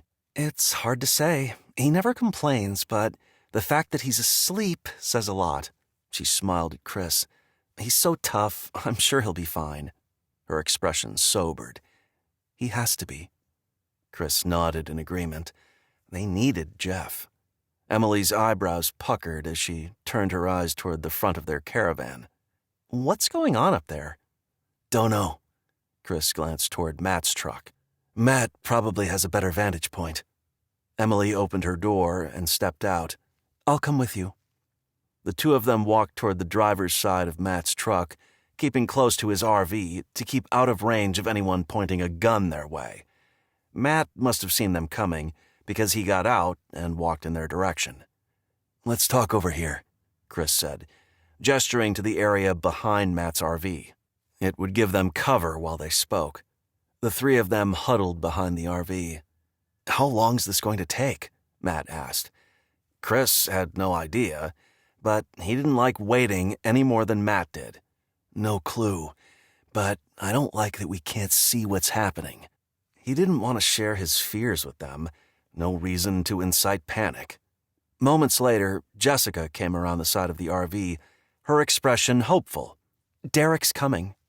That got Chris's attention. Is he alone? Yes. Without waiting for any other information, Chris hustled to the front side of the truck on the driver's side. Sure enough, there was Derrick, striding toward them with pinched lips and tense shoulders. Chris waited where he was, with Matt, Jessica, and Emily joining him. Derrick looked their way and shifted direction slightly to meet them by the truck. What happened? Matt asked, as soon as Derrick was close enough to hear him. Derrick shook his head, his expression broadcasting annoyance. Not much. What did that mean? Derrick glanced behind them toward the roadblock, then faced their group. They have 8 men that I saw, 2 on overwatch. Are they going to let us through? Emily asked. Huffing a laugh, Derrick shook his head. The guy in charge, Tyson, said to come back in an hour and he'd let me know. Emily pinched the skin at her throat. What? Scowling, Derrick said. Yeah, evidently they have to discuss it. Running her hands through her long hair, Emily sighed. Why can't they just let us through? Jeff needs proper medical care. We don't have time to sit here while these people have a tea party. Derrick chuckled and Chris smiled. He wished Jeff was whole and healthy. They could use him about now. How's he doing? Jessica asked. Emily glanced at Chris, then shifted her eyes to Jessica. He's sleeping right now, so it's hard to say. Does he have a fever? Jessica asked. Not so far. Jessica smiled. That's good. Derrick looked at them. We ought to take advantage of the break, but we need to keep watch, too. Amy would be thrilled for the break, especially for the chance to get the kids out of the car for a while, although he doubted her idea of a break was letting the kids play on the interstate. Let me check on Amy and the kids, Chris said, and then I'll take watch. Derrick shook his head. No, you have a family to care for. I'll take watch. I can help, Matt said. Derrick smiled at him. Sounds good. They split up, Chris going to tell Amy the good news. Chapter 13. Jessica. Glad for the break, despite being stopped in the middle of I-80 and having at least 8 armed men watching them from afar, Jessica tried to pretend they were on their way to go camping, pulled onto the side of the road to get a snack out of the RV, something they'd done many times before. Of course, they'd never stopped right in the middle of the highway. "Who's hungry?" she asked the kids, after opening the rear passenger door of the truck. They looked at her like she was certifiable, so she explained the situation. Dylan practically leapt from the truck. "I'm gonna help Dad keep watch." She frowned as he raced past her, but she didn't stop him. "I'm hungry," Kayla said, which reminded Jessica that rather than eating her meager breakfast that morning, Kayla had saved it to give to someone in need, someone who had ended up shooting at them. Brooke got out with Cleo, and Kayla followed. "I'll fix something to eat in the RV," Jessica said. She walked back toward the RV, then saw Amy and her 2 small children getting out of their SUV. She unlocked the door to the RV and pulled down the steps, then headed toward Amy and her family. The younger boy was crying, but the older boy was focused on collecting rocks from the asphalt. "Hi there," Jessica said to Amy. "You're welcome to join me in the RV if you like." Amy smiled as she touched Jessica's forearm. "That would be wonderful. Thank you." Amy turned to her older boy. "Jake, do you want to see inside that RV?" Jake stood with 2 rocks in his hand, an enthusiastic smile spreading across his lips. "Okay." Glad she could brighten someone's day, even if it was by doing something so small, Jessica led the way to the RV. She climbed in first and pressed the buttons to push out the slide-outs, doubling the interior space of the RV. "Come on in," she called to Amy and her boys. "Whoa!" Jake said as he climbed inside. "This is so cool!" Amy followed, setting Aaron on the floor. He immediately toddled away as he began exploring the space. "Thank you again," Amy said. "I'd much rather they play in here than on the road." Warmth filled Jessica's chest. "You're welcome." She swept her hand toward the couch. "Make yourself at home." Glancing toward the bathroom, she smiled. "There's a bathroom in there if you need it." Jessica pulled 2 water bottles out of the pantry, handing one to Amy. "Thank you." Tears filled Amy's eyes. "I have to admit, this makes me miss the comforts of home." Before Jessica had a chance to answer, Cleo came bounding inside, with Brooke and Kayla right behind her. Cleo went right to Jake, who giggled as Cleo tried to lick him. "Come on, girl," Brooke said, snapping her fingers. Cleo came to Brooke's side and sat down, her tail wagging. Jessica took out 3 bottles of water and held them out to Kayla. "Take these to Dad, Dylan, and Derrick, would you?" "Sure, Mom," Kayla said with a happy smile.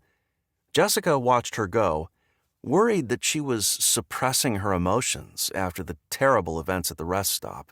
She'd tried talking to her as they'd driven after leaving the rest stop, but Kayla had insisted she was fine. Turning her attention to Amy's older son, Jessica asked, "Would you like something to eat, Jake?" He nodded as he slid onto one of the 4 chairs surrounding the table. Wishing she had more variety to offer, Jessica asked him if he'd like peanut butter on crackers. He nodded with enthusiasm. She fixed his food, filling a plastic cup with water from a water bottle and setting it in front of him. By then, Kayla had returned. "Everything okay out there?" Jessica asked. Kayla nodded. "Yeah." She turned to Amy. "Your husband said he was going to stay outside and help keep watch." Amy softly chuckled. "Figures. Chris can't help himself. He has to be involved." Jessica thought about Chris coming into their home as part of the neighborhood cooperative, there to forcibly collect food because Dr. Larson had stitched up Kayla's cut finger. He'd clearly been reluctant to take their food, even making a point of saying he wasn't going to ask if they had food in other places besides the pantry and basement, which they had. She was glad he and his family were on this trek with them, and she was glad she was able to give Amy and her children some relief. "What can I get you?" she asked Amy. Then she listed off the options: crackers, peanut butter, a little bit of cheddar cheese. They also had their freeze-dried pouches, but those were reserved for breakfast and dinner. "Whatever you have is fine," Amy said. Jessica fixed a small meal of crackers and cheese, as well as more crackers with peanut butter, and they all ate. Once they'd cleaned up, Kayla and Brooke took Cleo outside, leaving Jessica and Amy alone in the RV with Jake and Aaron. Jessica found paper and crayons for the boys to color with, while Jessica sat on a recliner and Amy sat on the couch. "Do you think we'll make it to California?" Amy asked, her forehead creased with worry. The same question had crossed Jessica's mind more than once. They'd left home only that morning, and in the time it usually took to get halfway across Nevada, they hadn't even crossed the Nevada state line, not to mention all the times they'd been shot at. She considered them lucky that only one person in their group had been injured. So far. Even so, she wanted to reassure Amy, who was about 10 years younger than she was. "Eventually, yes. Have you been there before?" "Only to Southern California, to Disneyland and such." Amy nodded. "Same here." She bit her lip. "Do you think Emily's aunt and uncle will really be okay with all of us staying at their farm?" Jessica couldn't tell if Amy was more nervous about the trip or the destination. She wasn't sure herself which worried her more. "Let's not get ahead of ourselves. Let's just focus on what's in front of us." After all, they would have plenty of other things to worry about before they ever got there. Amy nodded. Matt stuck his head in the door. "It's been an hour. Derrick's heading back to talk to Tyson." Jessica's heart lurched. What if this Tyson told them they couldn't pass? Or worse, what if they killed Derrick? What would happen then? Chapter 14. Derrick. With each step he took, Derrick's dread grew. Tyson held their lives in his hands, particularly Jeff's life. Derrick had checked in with Emily, and though she'd put on a brave face, when he'd checked on Jeff himself, he could see he wasn't doing great. Jeff had woken when Derrick had spoken to him. "Hey, man," Jeff had said with a wan smile. He was pale, and his dressings were tinged with blood. "How are you doing?" "I'm awesome." He lifted his head. "Where are we? Why are we stopped?" "Just outside Wendover. Hit a roadblock." He forced a confident smile. "Don't worry. I've got it handled." Jeff laid his head back. "Okay then. We'll be fine." Now, as Derrick approached the garbage trucks, his gaze swept upward to the overpass. 4 men were on overwatch now. Great. They'd doubled their numbers up there. Had they taken men from behind the roadblock or brought in reinforcements? If he was in charge, he would have brought in more men. "Stop there," a voice said in a commanding tone, when Derrick was 10 feet from the roadblock. He paused. "Shirt up and turn around." He knew the drill and did as they asked, dropping his shirt into place when he'd made a full rotation. The same man who'd searched him before came out and patted him down once again. "This way." Derrick followed him, coming around the rear of the garbage truck to find Tyson and a dozen armed men waiting. Heart pounding, Derrick squeezed his lips together to force away a frown. "Hope you had a nice break," Tyson said with a wide smile. Derrick didn't respond. Tyson's smile faded. "We talked it over, and we decided we'd let you through." Relief burst inside him. "However," Tyson said, squelching Derrick's hope that they could get through this unscathed, "there is one condition." Of course there was. "We require a tax of 2 pounds of food for every person let through." Tyson grinned. "We counted," he turned to another man, 11. the man said. Tyson faced Derrick.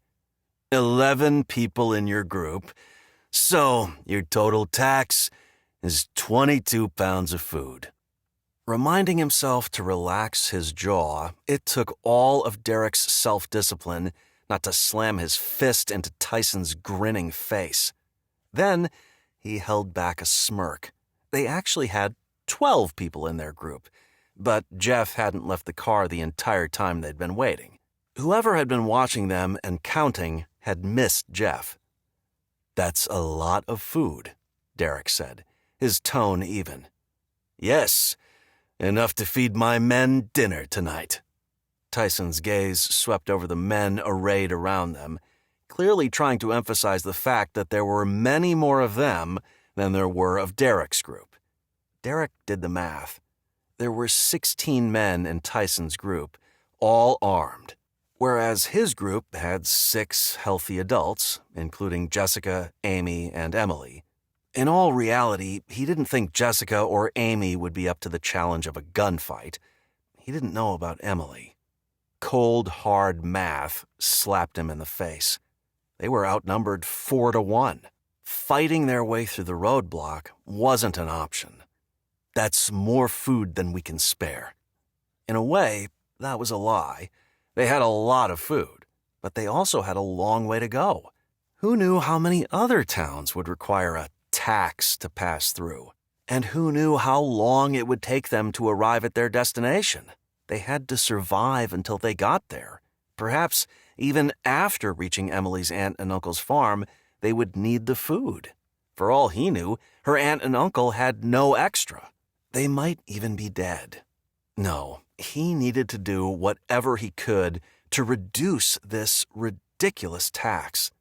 "We can spare 5 pounds. Derrick grimaced, like this offer caused a lot of pain, although it would only be about 5 cans of vegetables or chili. He hated giving them even that much. It was extortion, after all, but they had to get through. Tyson laughed long and hard, his head tilting back and his mouth opening wide. If it was just the 2 of them, or even if there'd only been 2 or 3 other men besides Tyson, Derrick would take this opportunity to beat the man until he begged for mercy. Instead, he gritted his teeth and waited for Tyson's laughter to subside. Eyes watering with tears, Tyson chuckled a moment longer, then smiled at Derrick. "Tell you what, we'll settle on 15 pounds of food and 2 guns plus ammo." He winked. "We know you must have at least a few guns." They had more than a few. Each person in their group, minus Chris and Amy's little ones, had a gun either tucked in their waistband or on the seat beside them. Derrick ground his teeth together. No deal. Then, with his heart pounding in his throat, would his bluff work, or would he end up with a bullet in his back? He spun on his heel and stalked away. He hadn't gone more than 5 steps when Tyson's voice rang out. "Hold up, hold up." Biting back a relieved smile, Derrick stopped and turned, his eyes on Tyson, as the man strode up to him with a smile he probably thought was disarming, but only looked smarmy. "No need to rush off," Tyson said. "I'm sure we can come to some sort of agreement." Tyson must have been a politician before, except he still acted like one. Derrick crossed his arms over his chest. 8 pounds and no guns. That's my final offer. Giving away even that much irked him. A man tapped Tyson on the shoulder, the same man who'd patted Derrick down both times. Tyson turned to look at him. Some sort of silent message passed between them. Tyson swiveled to face Derrick. "You know, if we wanted to, we could take everything you have." Alarmed at the implied threat, Derrick tilted his head and narrowed his eyes. "Is that a threat?" Tyson waved his arms like it was all a big misunderstanding. "Of course not. Just pointing out the facts." "Uh-huh. Back to our required tax. 2 pounds per person times 11 people equals 22 pounds. He chuckled. "Or maybe you'd like to leave some of your people behind. I'm sure you must have some dead weight in your group." An image of each person traveling with him flashed in Derrick's mind. He'd grown to care about each and every one of them. The idea that he'd leave even one of them behind rankled. "Turns out we've changed our minds." Tyson's eyes lit up like he was going to get his way. Derrick held back a grin. "We no longer need to pass through your little town." Tyson's eyes went wide and his mouth fell open. Shaking his head, Derrick turned to go. But before he took a step, a hand clamped onto his right upper arm. On instinct, Derrick swung his right arm up and around, breaking the man's grip, while at the same time, he swung an uppercut with his left. When Derrick's fist connected with the man's jaw, the man fell back with a grunt. It was the man who'd patted him down. It felt good to land a punch on one of these goons. But before he had a chance to celebrate, he was taken down from behind by at least 2 men, the side of his face pressed into the rough asphalt. "That was a mistake," Tyson said from somewhere above him. Chapter 15. Matt. It had been 15 minutes since Derrick had gone to talk to the people on the other side of the roadblock. Way too long. Matt looked at the others in his group, who were all gathered near his truck, all except Jeff, who was still stretched out on the back seat of his truck. "I don't like this," Chris murmured. Matt glanced at Chris, then let his gaze wander over the rest of their group. With Jeff out of commission and Derrick doing who knew what, he and Chris were the only men left. He was all for women fighting just as hard as men, but there was no way he'd send Jessica, or Amy or Emily for that matter, into the midst of the men blocking their way. They knew very little about these people's motives or tactics. How many were there? What were they capable of? Matt rubbed the back of his neck. "I don't either." "Attention!" a voice shouted over a megaphone. Matt glanced at Chris. They all turned toward the source of the voice, toward the roadblock. "One of you approach, unarmed." Heart rate climbing, Matt shifted his gaze to Chris. "What do you think's going on? Where's Derrick?" Chris shook his head. "No idea, but this can't be good." Matt agreed. Why would they ask for someone else to come over if Derrick was already there negotiating? Unless something had gone awry. "Now!" the voice demanded. Matt looked at Chris, and Chris looked back. "I'll go," Chris said. Amy grabbed his arm. Her tone shot through with worry. "No!" Matt looked at Amy and her 2 young children.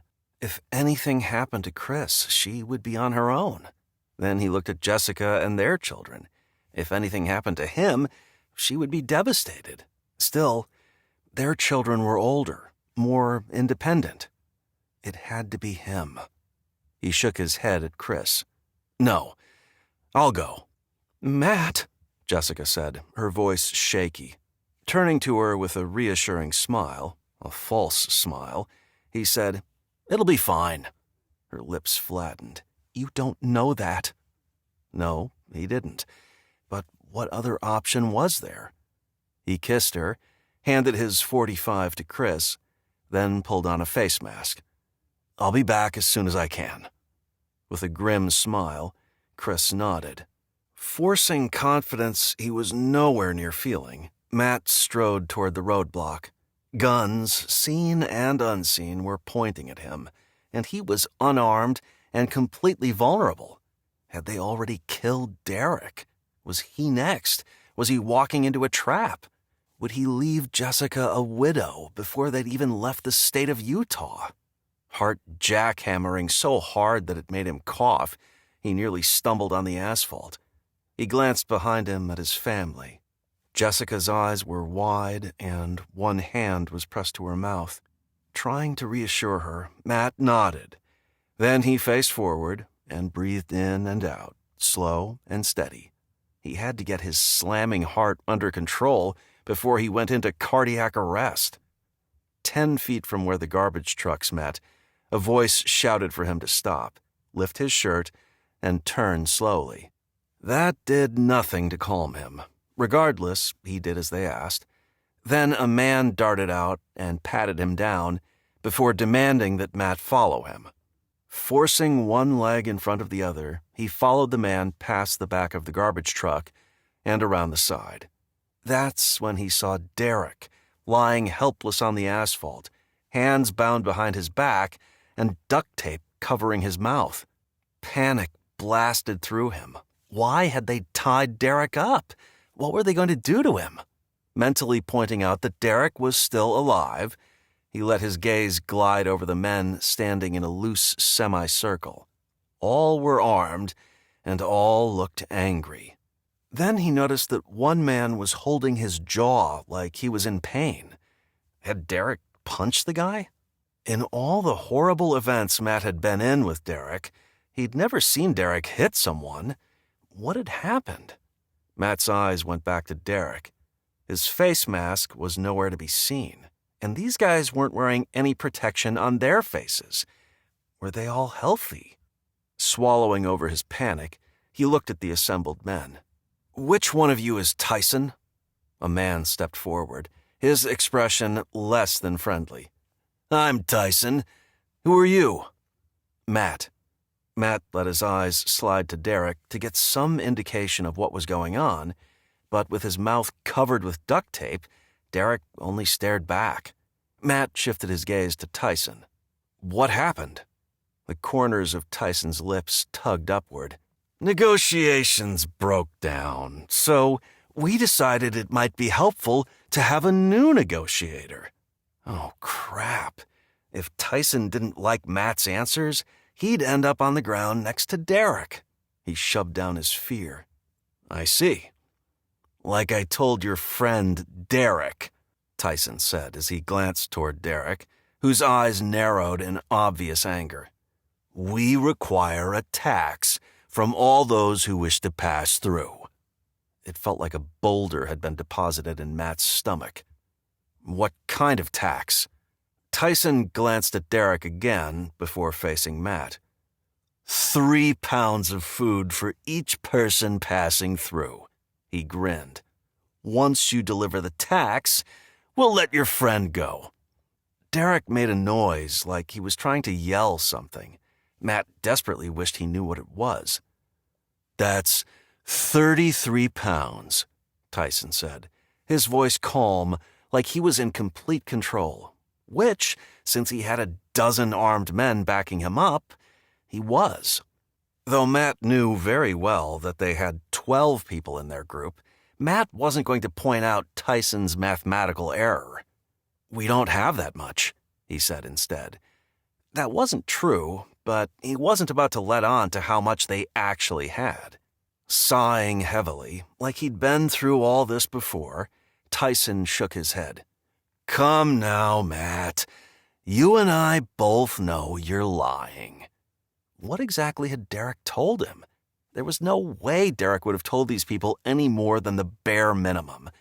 No, Tyson was bluffing. "I'm sorry," Matt said, putting as much sorrow into his voice as he could muster. "I wish we had that much, but we simply don't." Tyson's nostrils flared. "Do we need yet another negotiator?" Tamping down the panic that pushed at the edges of his mind, Matt took a step back. "I'm sure we can come to some sort of agreement." "I hope so. This is getting tiresome." Matt wasn't exactly having a good time either. This was reminiscent of the neighborhood cooperative coming to his house and taking 20% of all he had. That hadn't ended well. As much as it infuriated Matt to be strong-armed by anyone, he was eager to get this resolved. "I can offer you 12 pounds of food." Without even thinking it over, Tyson shook his head. "That's not enough, Matt. Not nearly enough." Gritting his teeth, Matt said, "What's the least amount you'll accept?" Tapping his chin with his finger, Tyson thought it over. I suppose an even 24 pounds would do it. Derrick thrashed on the ground as he shouted something against the duct tape. With the sinking feeling that he was being taken, Matt didn't know what else to do besides give in to Tyson's demands. The man held all the cards, and, Matt told himself, at least he wasn't asking for weapons or the RV. Sighing audibly, Matt nodded. Okay, I'll get the food, then you let Derrick go, and let us pass without harm. A wide smile curved Tyson's lips. You have a deal. Chapter 16. Derrick. Furious that Tyson had managed to get more food out of Matt than he'd originally asked for from Derrick, Derrick felt his blood start to boil. Making matters worse, his hands were zip-tied behind his back. He was no action hero. There was nothing he could do but wait for Matt to come back with the coveted food. Besides, they were so close to getting past Wendover, he didn't want to screw it up by doing something stupid. Instead, he would have to force himself to chill. He lay on the hard asphalt for a long time, 30 minutes, he guessed, before Matt came back with a box filled with cans of food. During that time, Tyson's men had never talked about anything useful, much to Derrick's disappointment. He'd been hoping they would say something he could use against them, but no luck. With a wide smile, Tyson took the box from Matt. He didn't even say thank you. Watching the exchange in forced silence, Derrick looked at Matt's pinched lips and tight expression and knew he was just as angry as Derrick was. And again, people taking his food had led Matt to take a stand back home. This was different, though. These people had greater numbers, superior position, and better cover. And no right. It rankled badly, but there was nothing they could do but swallow their pride and get on with their lives. I brought the food, Matt said. Now, let Derrick go. Tyson laughed. Not yet, friend. Matt scowled. Why not? Tyson threw his thumb toward Derrick. Your buddy can't be trusted not to attack my men. So, I'll tell you how this is going to go. Tyson smiled. We will escort you and your group to the other end of town. One of my men will drive Derrick's truck while Derrick rides with us. He glanced at Derrick. Keys in the ignition? Derrick listened with growing rage, his eyes narrowing. With duct tape covering his mouth, he couldn't answer Tyson. Matt looked Derrick's way, his face grim. He nodded. Fine. Tyson smiled. Matt turned and walked away, leaving Derrick alone. Someone roughly pulled Derrick to his feet. As much as he wanted to throw a roundhouse kick with a dozen armed men surrounding him, he smothered his need for revenge and let them lead him to a truck parked off to the side. While one man gripped Derrick's upper arm, another man with a scraggly beard and mean eyes opened the rear passenger door of the truck before turning to Derrick. Get in. He held his gun steady on Derrick, his expression making Derrick believe he wanted a reason to shoot. Derrick slid inside.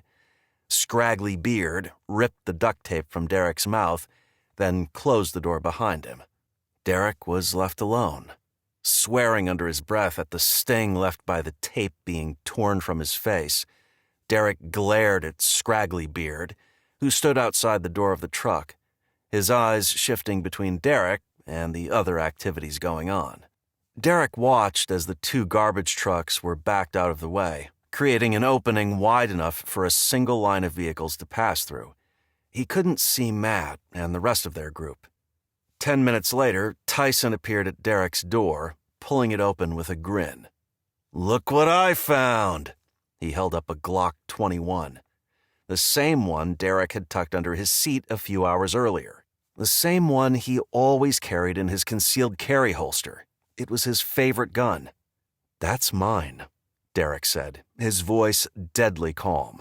Tyson's smile grew. Not anymore. It's payment for the injury you caused my man.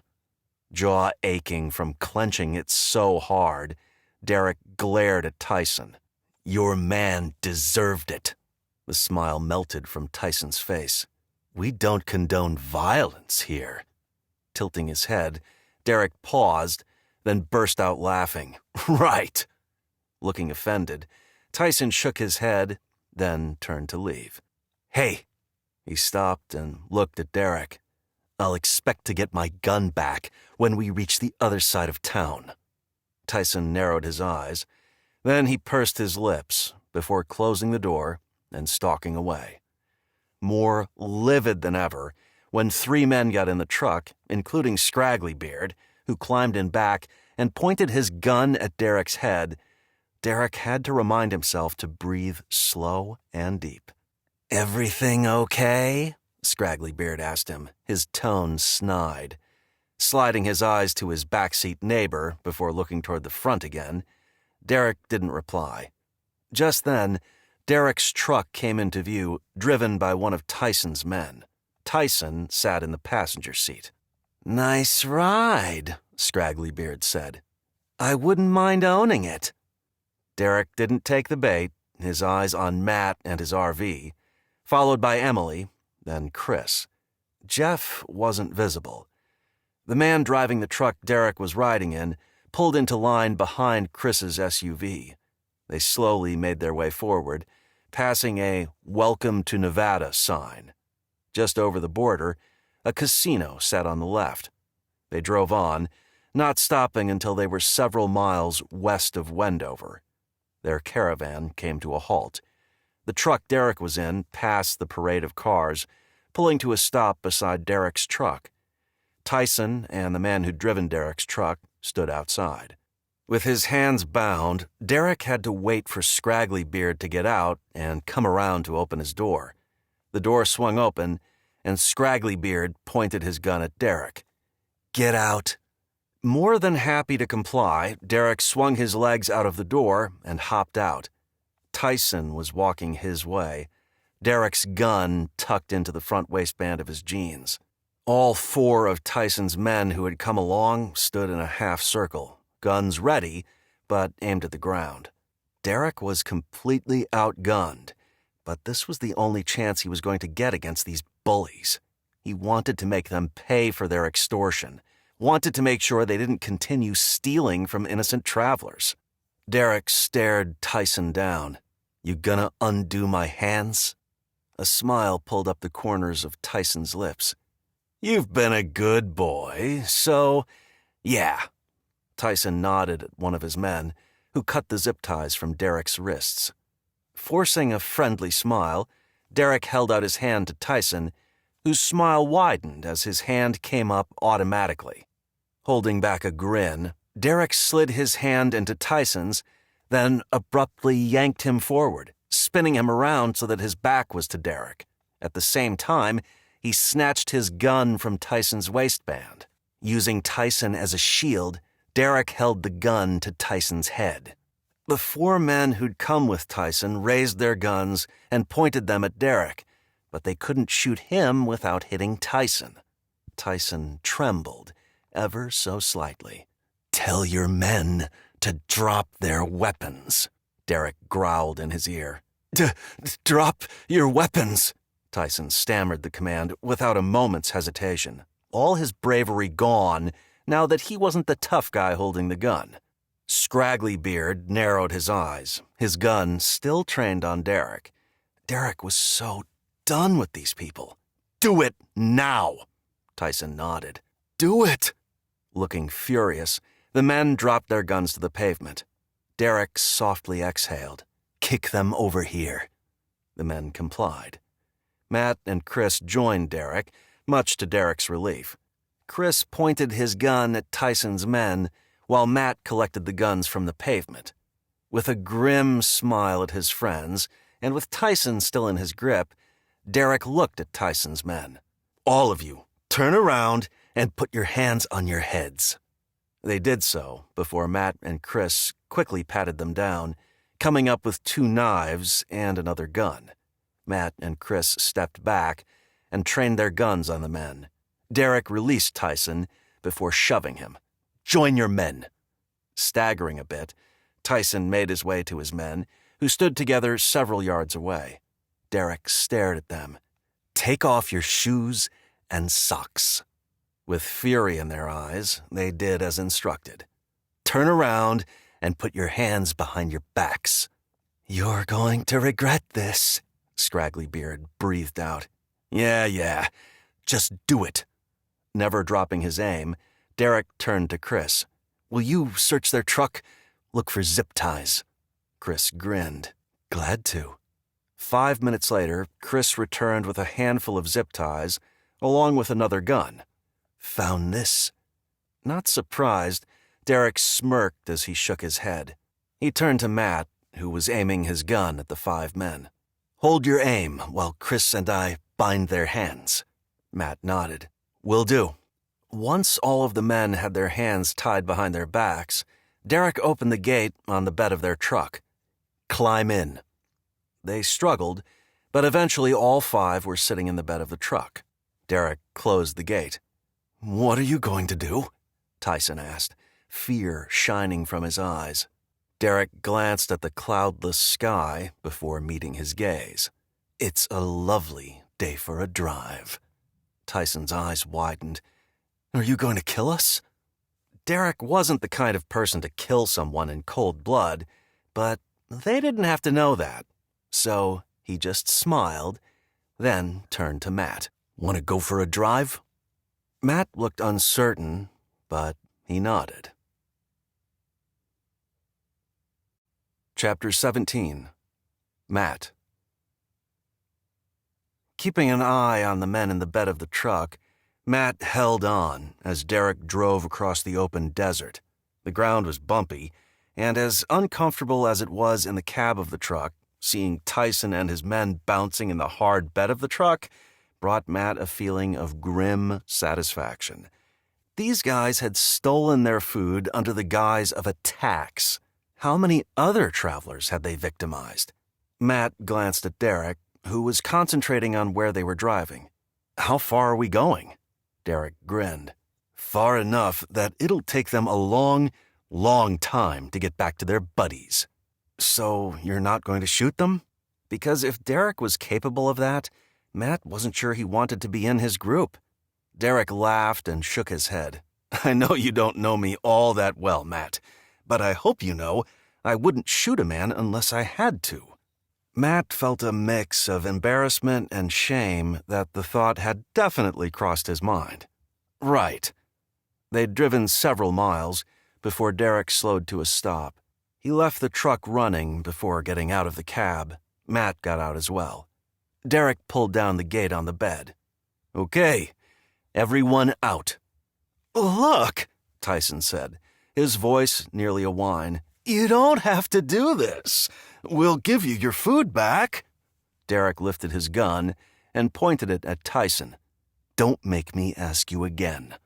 Tyson scooted toward the gate. Okay. He jumped to the hard-packed dirt, and his men followed. Derrick used his gun to point to an area several yards away. "Move over there." The men obeyed, and Derrick closed the gate of the truck. He looked at Matt with a grin and motioned with his head to the cab of the truck. "Let's go." They began walking to their respective doors. "Wait!" It was Tyson.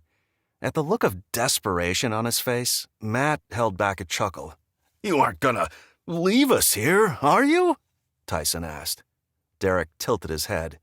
"If you prefer, I can shoot you." No, that's fine. We can walk." "Yep." Derrick turned and lifted the handle to the driver's door. Matt got in on the passenger side. As Tyson and his men faded in the side view mirror, Matt softly exhaled. That could have gone so very wrong, but it felt good to have bested those jerks. Eventually, they reached the interstate, where the rest of their group had waited. "What happened?" Jessica asked Matt the moment he got out of the truck, her eyes wide. He couldn't hold back a laugh as he told her what they'd done. Looking relieved, she said, "They got better than they deserved." He agreed. "Jessica," Derrick said, "would you drive my truck for a few miles? I don't want to leave their truck where they can use it." She smiled. "Sure."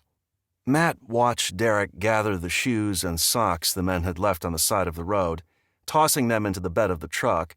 Then off they went with Derrick in the lead. After 10 miles, Derrick pulled over, so the rest of them did as well. Soon enough, Jessica was back in the passenger seat of Matt's truck. He smiled at her. "That was clever of Derrick," Dylan said. "Now those guys won't be able to catch up with us." Matt nodded. He was glad Derrick hadn't just left them on the side of the road, where they could have easily tracked them down. Cleo rested her head on the console dividing the 2 front seats. Matt reached over and scratched the top of her head. Cleo lifted her head and panted as she looked at him. He smiled at her. "You're a good girl." Her tail thumped against the rear seat. "Ow! Cleo, calm down."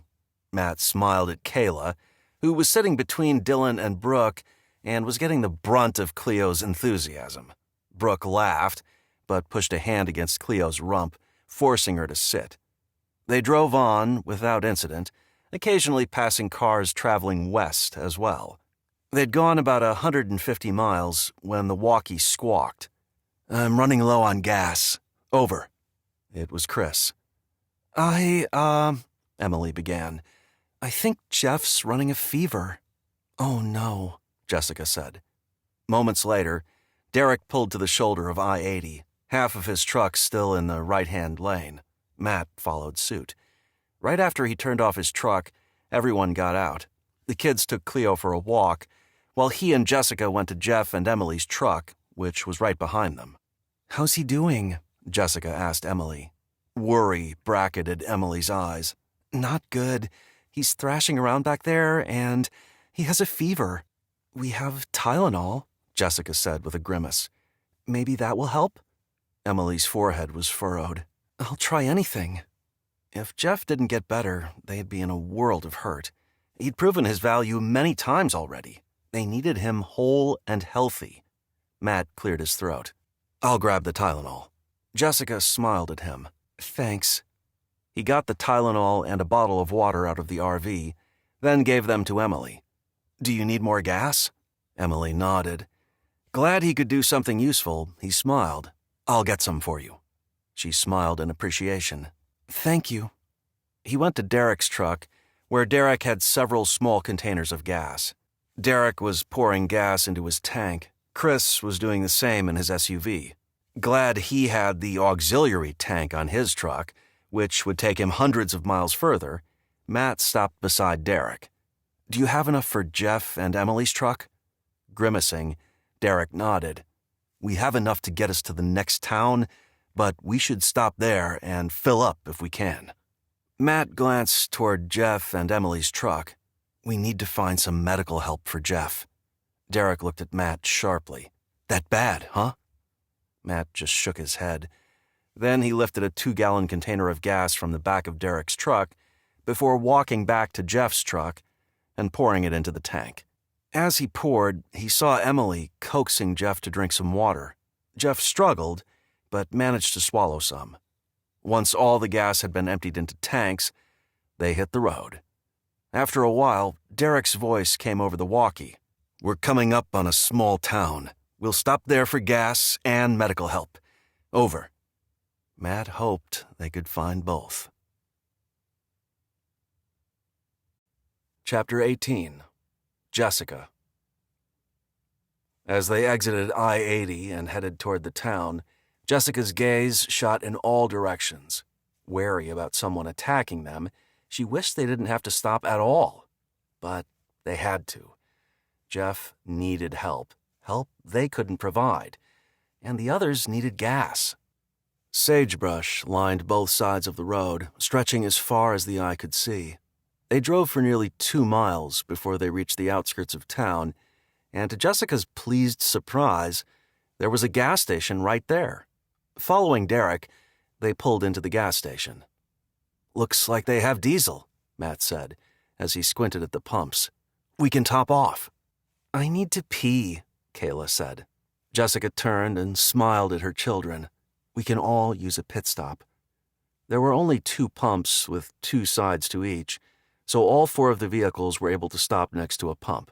Matt shut off the engine, and they all got out, including Cleo, who pranced around, happy to be out of the truck. The mini-mart looked abandoned. Matt stared at the pump in front of him. "Looks like it's off." Jessica sighed. "What now?" Chris was opposite them.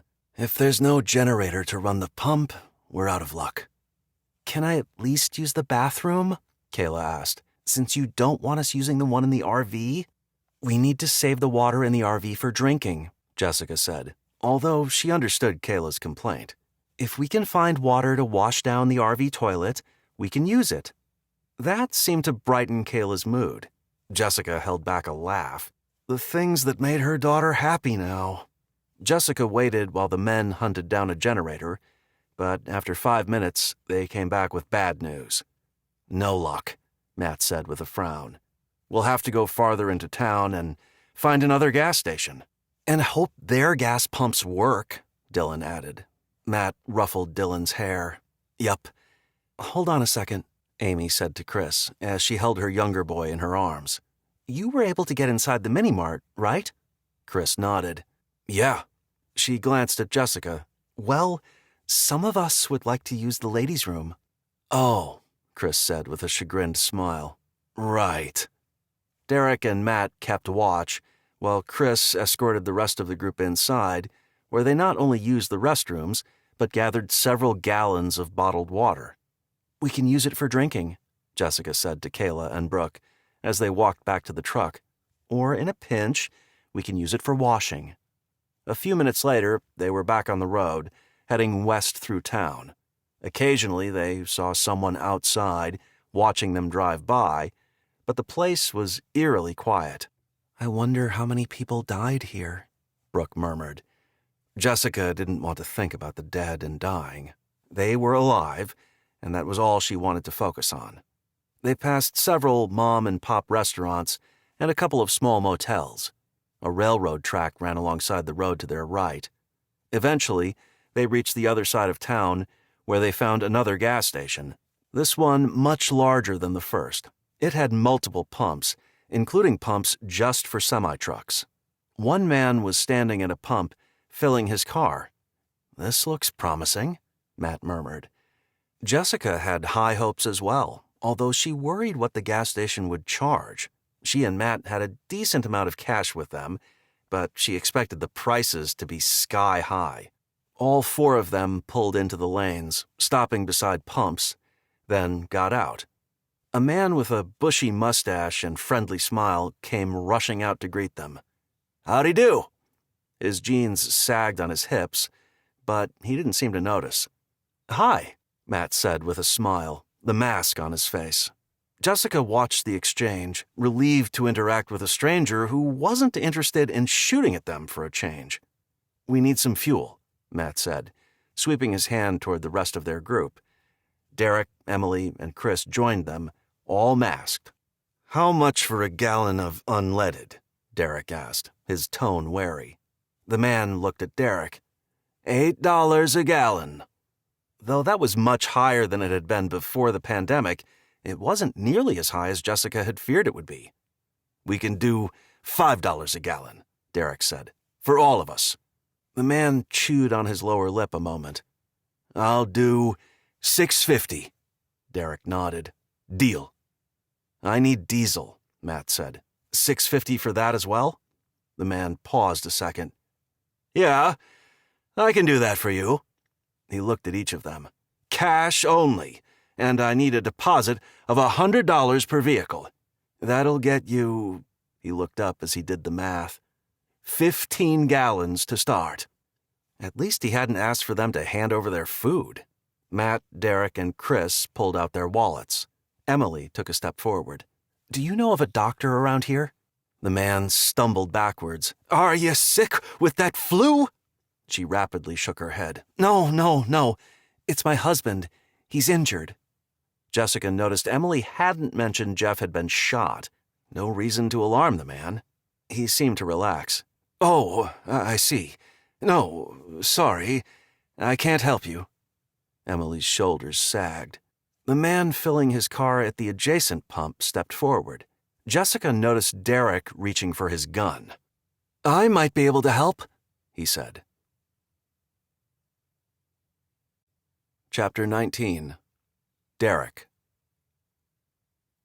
Who was this guy, and what were his motives?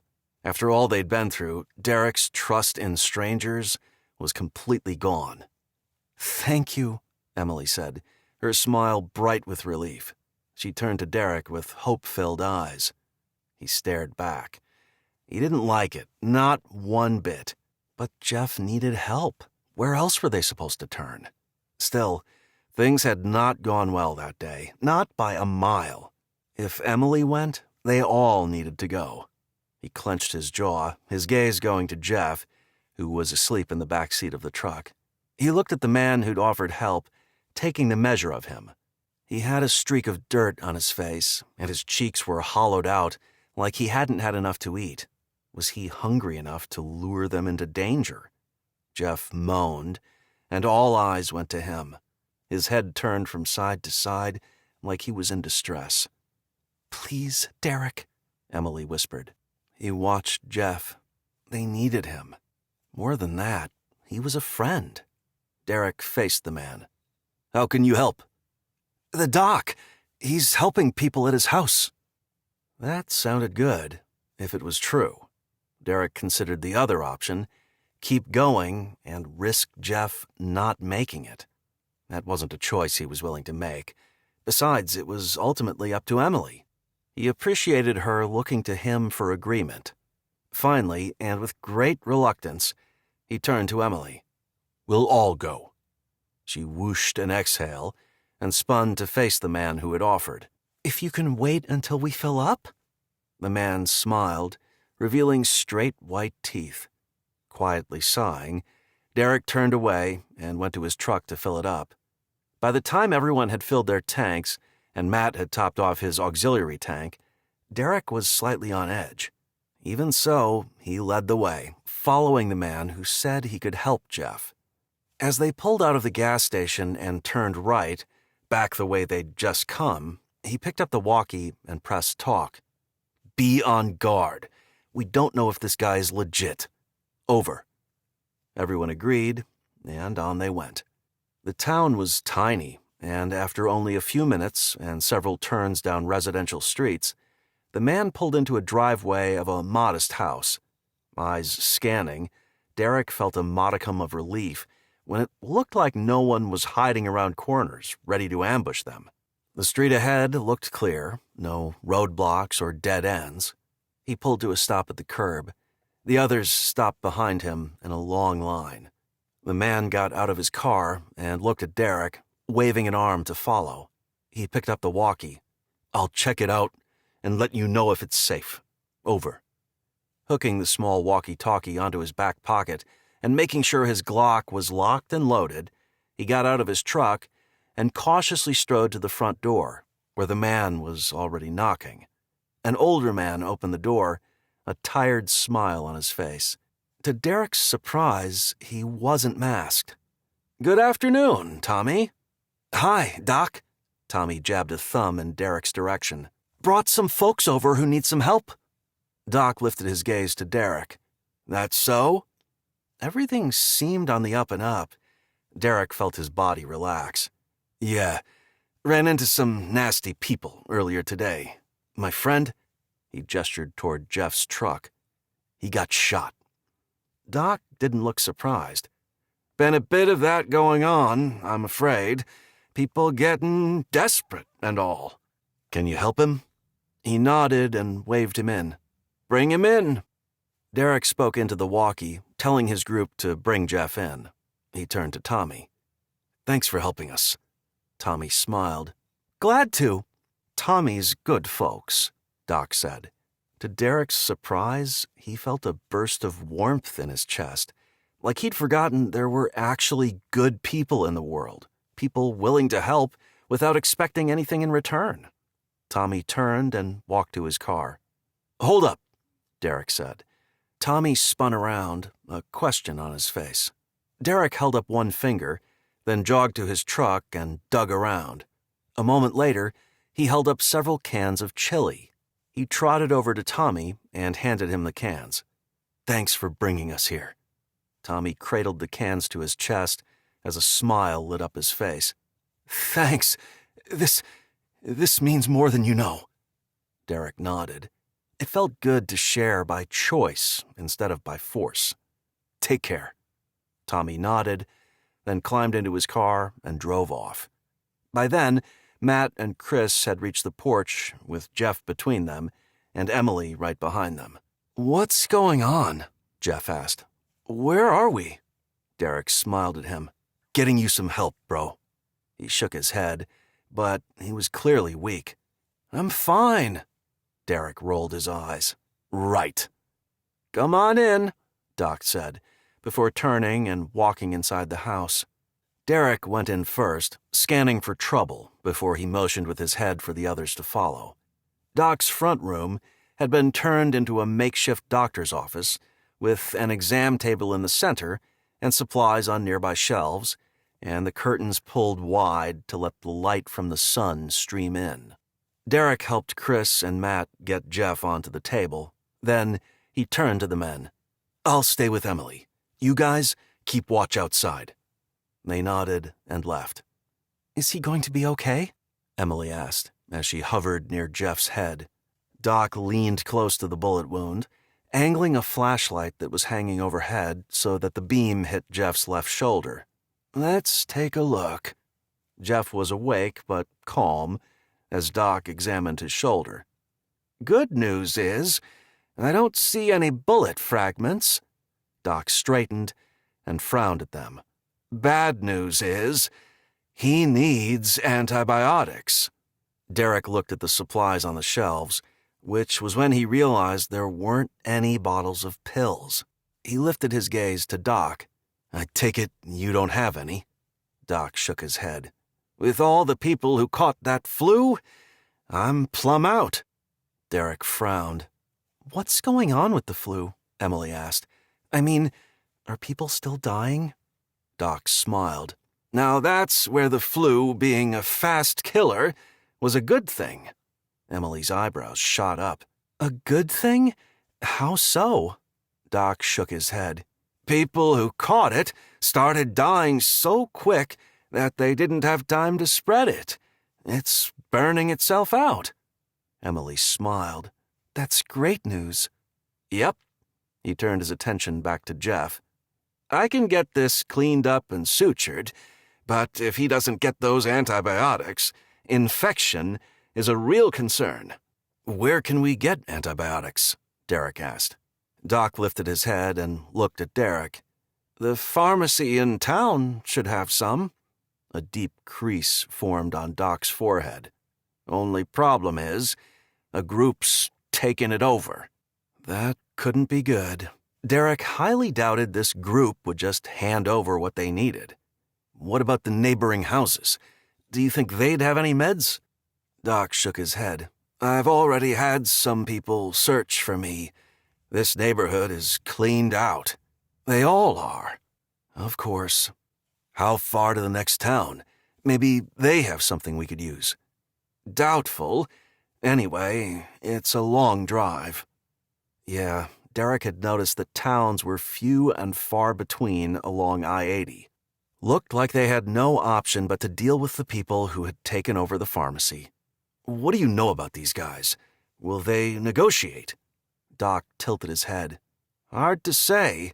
From the rumors I've heard, they're not real friendly, taking what they can get for not a lot in return." Suppressing a sigh, Derrick got directions to the pharmacy from Doc. "I'll see what I can do." He turned to Emily. "I'll take Chris or Matt and see about getting those antibiotics for Jeff." She nodded, her expression pinched. "Thank you, Derrick." Frustrated with all the issues they'd already faced that day, and it was only early afternoon, Derrick turned and left. Chapter 20. Matt. Matt leaned against his truck and watched Dylan throw a ball for Cleo, who chased after it before retrieving it. a wide, doggy smile on her face. "Good girl, Cleo," Dylan said, ruffling the fur on her head. It made Matt happy to see a moment of normalcy. At least it seemed normal, until he looked around at the unfamiliar neighborhood and remembered why they were there. Still, he would take whatever moments of joy he could get. "Do you think Jeff will be okay?" Kayla asked. She stood near him, as did Jessica and Brooke. It seemed as if no one wanted to stray too far from the relative safety of the group. He pushed a smile onto his lips. He's with a doctor, so his chances are good. And the bullet isn't lodged in his shoulder, so that helps too. Derrick came trotting out of the house, wearing that look of all business he got when there was a problem. Matt straightened and took a deep breath, preparing himself for whatever bad news Derrick was bringing. "What's up?" Chris asked Derrick, joining Matt and the others. "Is Jeff okay?" Derrick rubbed the back of his neck. "Yeah, but there's a problem." Of course there was. Nothing could ever be easy, not in this new world. "What's wrong?" Chris asked.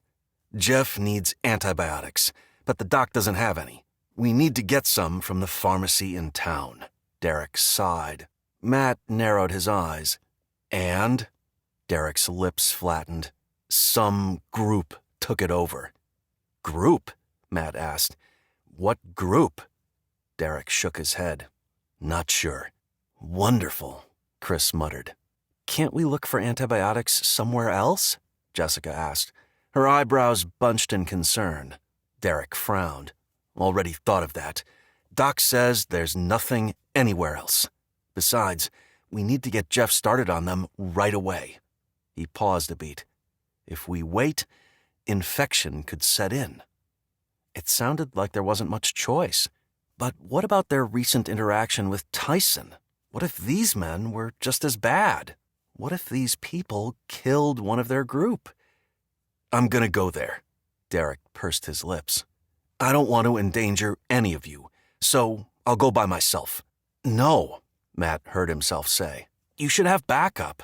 He looked at each member of the group. "None of us should ever go into a dangerous situation alone. We should always have backup." He paused a beat. "I'll go with you." "Matt," Jessica whispered urgently from beside him.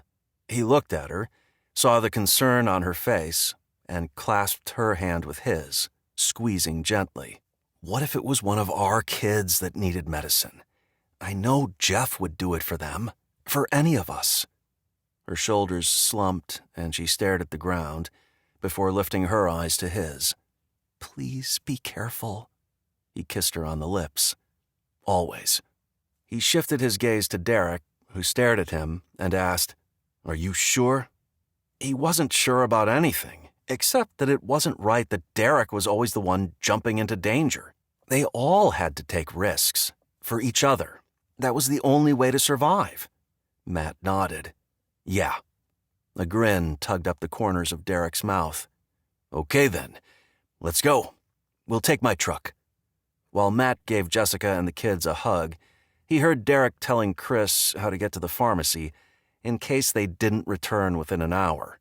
"Hey," Matt said with a grin, "just pull it up on your phone." Everyone laughed. Those days were long gone.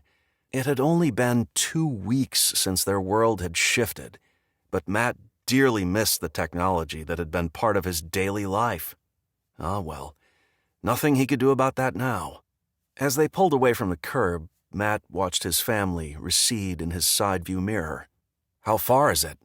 Derrick glanced at him. "Not far. We'll park a couple of blocks away and go the rest of the way on foot. Check things out before we approach these guys." "Sounds good." Chapter 21. Derrick. Though Derrick had been more than willing to go to the pharmacy alone, he was actually glad that Matt had volunteered to come along. Even though Matt wasn't experienced in combat, he was learning quickly and becoming a real asset. Derrick pictured the route to the pharmacy that Doc had shown him on a map. They were close, but they needed a place to hide the truck. A restaurant came into view. Derrick turned into the parking lot. The place looked abandoned. No people, no cars. Perfect. He parked the truck, then dropped the magazine from his Glock. Fully loaded. He slammed it back into place and looked at Matt, who was checking his weapon as well. "Ready?" Matt nodded, his expression serious. They got out of the truck. Derrick tucked his gun into his waist holster. Then, after grabbing a few cans of food, he and Matt began walking. When the pharmacy came into view, he glanced at Matt. "Follow my lead." Two people, a man and a woman, stood in line at a long table just outside the entrance to the pharmacy. The man held a box and the woman held a grocery bag. On the table were cans of food, bottles of water, and other assorted items. Two men stood at either end of the table, one bald and the other smoking a joint. Another man, the clerk, sat behind the table talking to the customer. A fourth man stood behind the clerk. All four men were armed. When Derrick and Matt were 20 yards away, Baldy looked their way, hand resting on the butt of his gun and sunglasses obscuring his eyes. Ignoring him and the other guard, Derrick and Matt walked to the end of the line and stood behind the woman. Wearing sunglasses himself, Derrick kept an eye on every person within view. His gaze went to the glass doors that led to the interior of the pharmacy. There were at least two people inside, a man and a woman. A moment later, the clerk handed a slip of paper to the man behind him, who opened the door to the pharmacy and went inside. Errand boy came out a few minutes later. The clerk looked at him. Errand boy nodded once. "Looks like we have what you want," the clerk said to the man holding the box. His gaze flicked to the box. Derrick couldn't see what was in the box, but he assumed there was food in it. "That's not enough to pay for what you want." The man shook his head. "But it's all I have." The clerk smirked. "Not my problem." He looked past the man to the woman. "Next." The woman took a step forward, but the man blocked her. "Wait!" Looking bored, the clerk shifted his eyes to the man. "My wife needs that medicine." Pleading filled the man's voice. The clerk frowned. "Apparently not, or you'd pay the full price." The man's shoulders went back as he stood straighter. He set the box of food on the table. "This is a fair payment." He palmed his hips. "I demand that you give me that medicine." The clerk's eyebrows rose. Then he began to laugh. "You demand?" He shook his head. "The price has doubled." He grabbed the box of food and handed it to Errand Boy. "That's your deposit." One side of his mouth tugged up. "Non-refundable." The man began to tremble. With rage or fear, Derrick didn't know. He couldn't see the man's face, only the back of him. The man's right hand slowly slid from his hip toward his back. That's when Derrick saw a bulge under his shirt. He was reaching for a gun. Giving Matt a sideways look, Derrick subtly gestured with his head for them to move to the left. Matt took a step in that direction, and Derrick followed. This caught the attention of Baldy and the other guard, who looked away from the irate customer. "Where are you going?" Baldy shouted. Everyone, except the irate customer, looked their way. Holding the cans of food, Derrick held his hands up to show he meant no harm. At that moment, the irate customer shot the clerk in the head. The woman behind the irate customer screamed as the clerk slumped forward, his head hitting the table. Both guards and Errand Boy drew their weapons and began shooting at the man.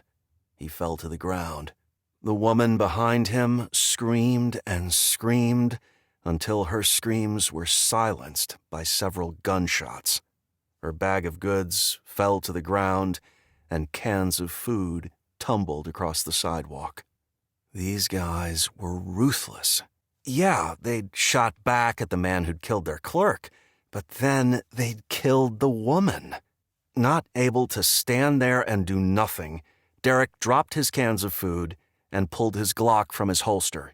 He aimed at the first guard, hitting him in the chest. Matt drew his weapon as well and shot the other guard. Derrick shifted his aim to Errand Boy, who was now pointing his gun at Derrick. They both fired. A burning sensation tore across Derrick's neck, but Errand Boy collapsed to the ground. The smell of gunpowder hung in the air. A high-pitched ringing sounded in Derrick's ears. Ignoring the sound and keeping his eyes on the men who were down, he carefully made his way to the table. He and Matt checked the men for a pulse. He looked at Matt and shook his head. Matt did the same. They were all dead. "The people inside," Matt said, with a look toward the glass doors. Nodding, Derrick pressed his back to the wall beside the entrance, then looked at Matt, who nodded once. Matt pushed the door inward, while at the same time Derrick leapt into the open doorway, leading with his gun. "Everyone down!" "Don't shoot!" a woman shouted. "We're not armed!" With his gaze scanning the darkened interior, Derrick sized it up. A man wearing a white pharmacist's smock and a woman wearing a pale blue smock had their hands high in the air. No one else was in sight. "Are you alone?" Derrick asked. "Yes," the man said. His forehead creased. "What happened?" Derrick motioned with his head toward the front of the store. "They're dead." Relief washed across the man's face, and his hands started to droop. Then his gaze went to the gun in Derrick's hand, which was still pointed at him. Fresh fear claimed his expression as his hands went back up. "What do you want?" These people didn't seem to be a threat. Derrick lowered his weapon. "Put your hands down." The man's shoulders sagged as he lowered his arms. The woman followed suit. Derrick glanced toward Matt, who was clearing the space. He came back a moment later with a nod. Derrick holstered his Glock, then looked from the woman to the man. What was going on here? Exhaling audibly, the woman shook her head. "Those men wouldn't let us leave." The pharmacist nodded. "They said we worked for them now, and if we tried to leave, they'd kill us." He paused a beat. "Who are you?" "I'm Derrick, and this is Matt." The pharmacist nodded. "I'm Todd, and this is Jenny." Todd looked between Derrick and Matt. "Why are you here?" Derrick explained about Jeff and Doc. Todd smiled. "Old Doc sent you, huh?" He laughed and shook his head. Derrick didn't want to hang around any longer than necessary. "Yeah. Can you help us?" "I can do more than that," Todd grinned. "If you'll help, we can bring the remaining meds to Doc." That sounded like a good idea to Derrick. He glanced toward the dead men outside. "Should we be expecting any other members of their group to show up?" Todd shook his head. "It was just the 4 of them." "Good." He turned to Matt. "Wait here while I get the truck." Matt agreed, and Derrick turned to leave. "Hold on," Jenny said. Derrick swiveled back around. "What?" She touched her neck. "Your neck's bleeding." He'd forgotten about that. The adrenaline had masked the sting. "Doc can take a look at it." She smiled. "Right." At that, he strode out of the pharmacy to get his truck. Chapter 22. Jessica. The sound of Derrick's truck was music to Jessica's ears. From the moment they'd left, she'd been a nervous wreck. After all they'd been through that day, not knowing what was happening had been torture. The kids stood with her under the branches of a large tree in Doc's yard. Chris and his family were nearby. "Who's in the truck with them?" Dylan asked. Jessica stared at the people in the back seat. A man and a woman. What was going on? Derrick turned off the truck, and Matt hopped out, a smile on his face as he came straight to Jessica. That was a good sign. The man and woman, one wearing a white smock, the other a blue smock, climbed out of the back seat. "Who's that?" Jessica murmured when Matt gathered her in a hug. Laughing as he released her, he said, "We brought a lot more than the antibiotics that Jeff needs." "What?" He quickly told them what had happened. Imagining the shootout ending with Matt or Derrick getting shot sent a cascade of terror winding its way through her. Then she saw the blood dripping from Derrick's neck. "Are you okay?" she asked him. He touched his neck with a frown. "I'll be fine." He pointed to his truck. "Let's get this stuff unloaded." Everyone pitched in, and in short order they had all the supplies stowed in a room in Doc's house, including the food, water, and other items that had been on the long table in front of the pharmacy. "This is wonderful," Doc said, as he looked over what they'd brought. "So wonderful." The woman who'd come with them, she'd said her name was Jenny, stepped forward. "Doc, can you take a look at Derrick's neck?" Doc turned to Derrick. "Yes, come with me." Derrick frowned again, but he followed Doc into his exam room. Jeff had been moved into one of the bedrooms and was resting on a mattress. Jessica went to talk to Emily, who hadn't left Jeff's side. "Derrick and Matt got the antibiotics," she said with a smile, as she pulled an empty chair next to Emily and sat down. "I know," Emily said, her face bright. "I saw all the stuff you guys brought in. Doc started Jeff on a course the moment the antibiotics arrived." "Good. Did they have much trouble getting it?" Jessica tilted her head. "A bit." Then she repeated Matt's story. Emily shook her head. "That's so crazy and terrifying. I'm glad everyone's okay." She frowned. "Well, everyone in our group and the pharmacist and tech." Jessica agreed. All the death and killing they'd seen was awful. Why did people have to do such terrible things? She voiced her thoughts. Emily looked at Jeff, who was sleeping peacefully, then back at Jessica. "I know. It's insane how people behave when law and order is gone. I guess everyone's true nature comes out, for better or worse." What was her true nature? She'd shot that woman at the rest stop. Yes, it had only been in the foot, but still, she'd shot her. Emily must have read her thoughts. "You had no choice, Jessica. You were protecting your daughter." True as that was, she was still having a hard time with it. She faced Emily. "What about us? I mean, the rest of our group." She glanced at Jeff. "Jeff and Derrick and Matt, they've killed people."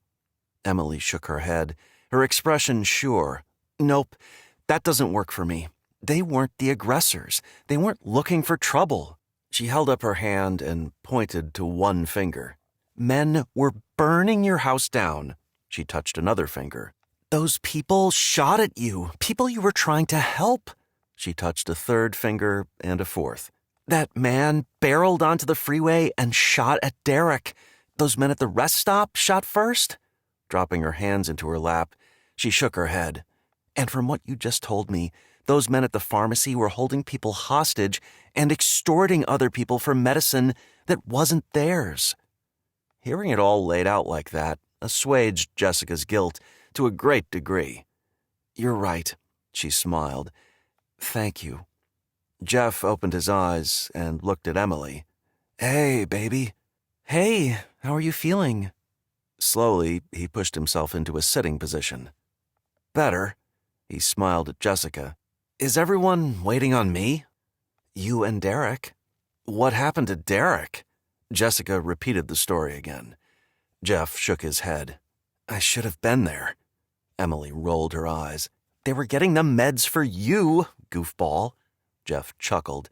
Jessica stood. "I'm going to check on Derrick." Nodding, Jeff said, "Great. We can get going as soon as he's good to go."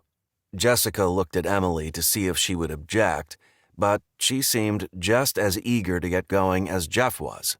Jessica nodded. "Will do." She left the room and went to the exam room. Derrick was sitting on the table, all alone, a gauze bandage on his neck. "How are you doing?"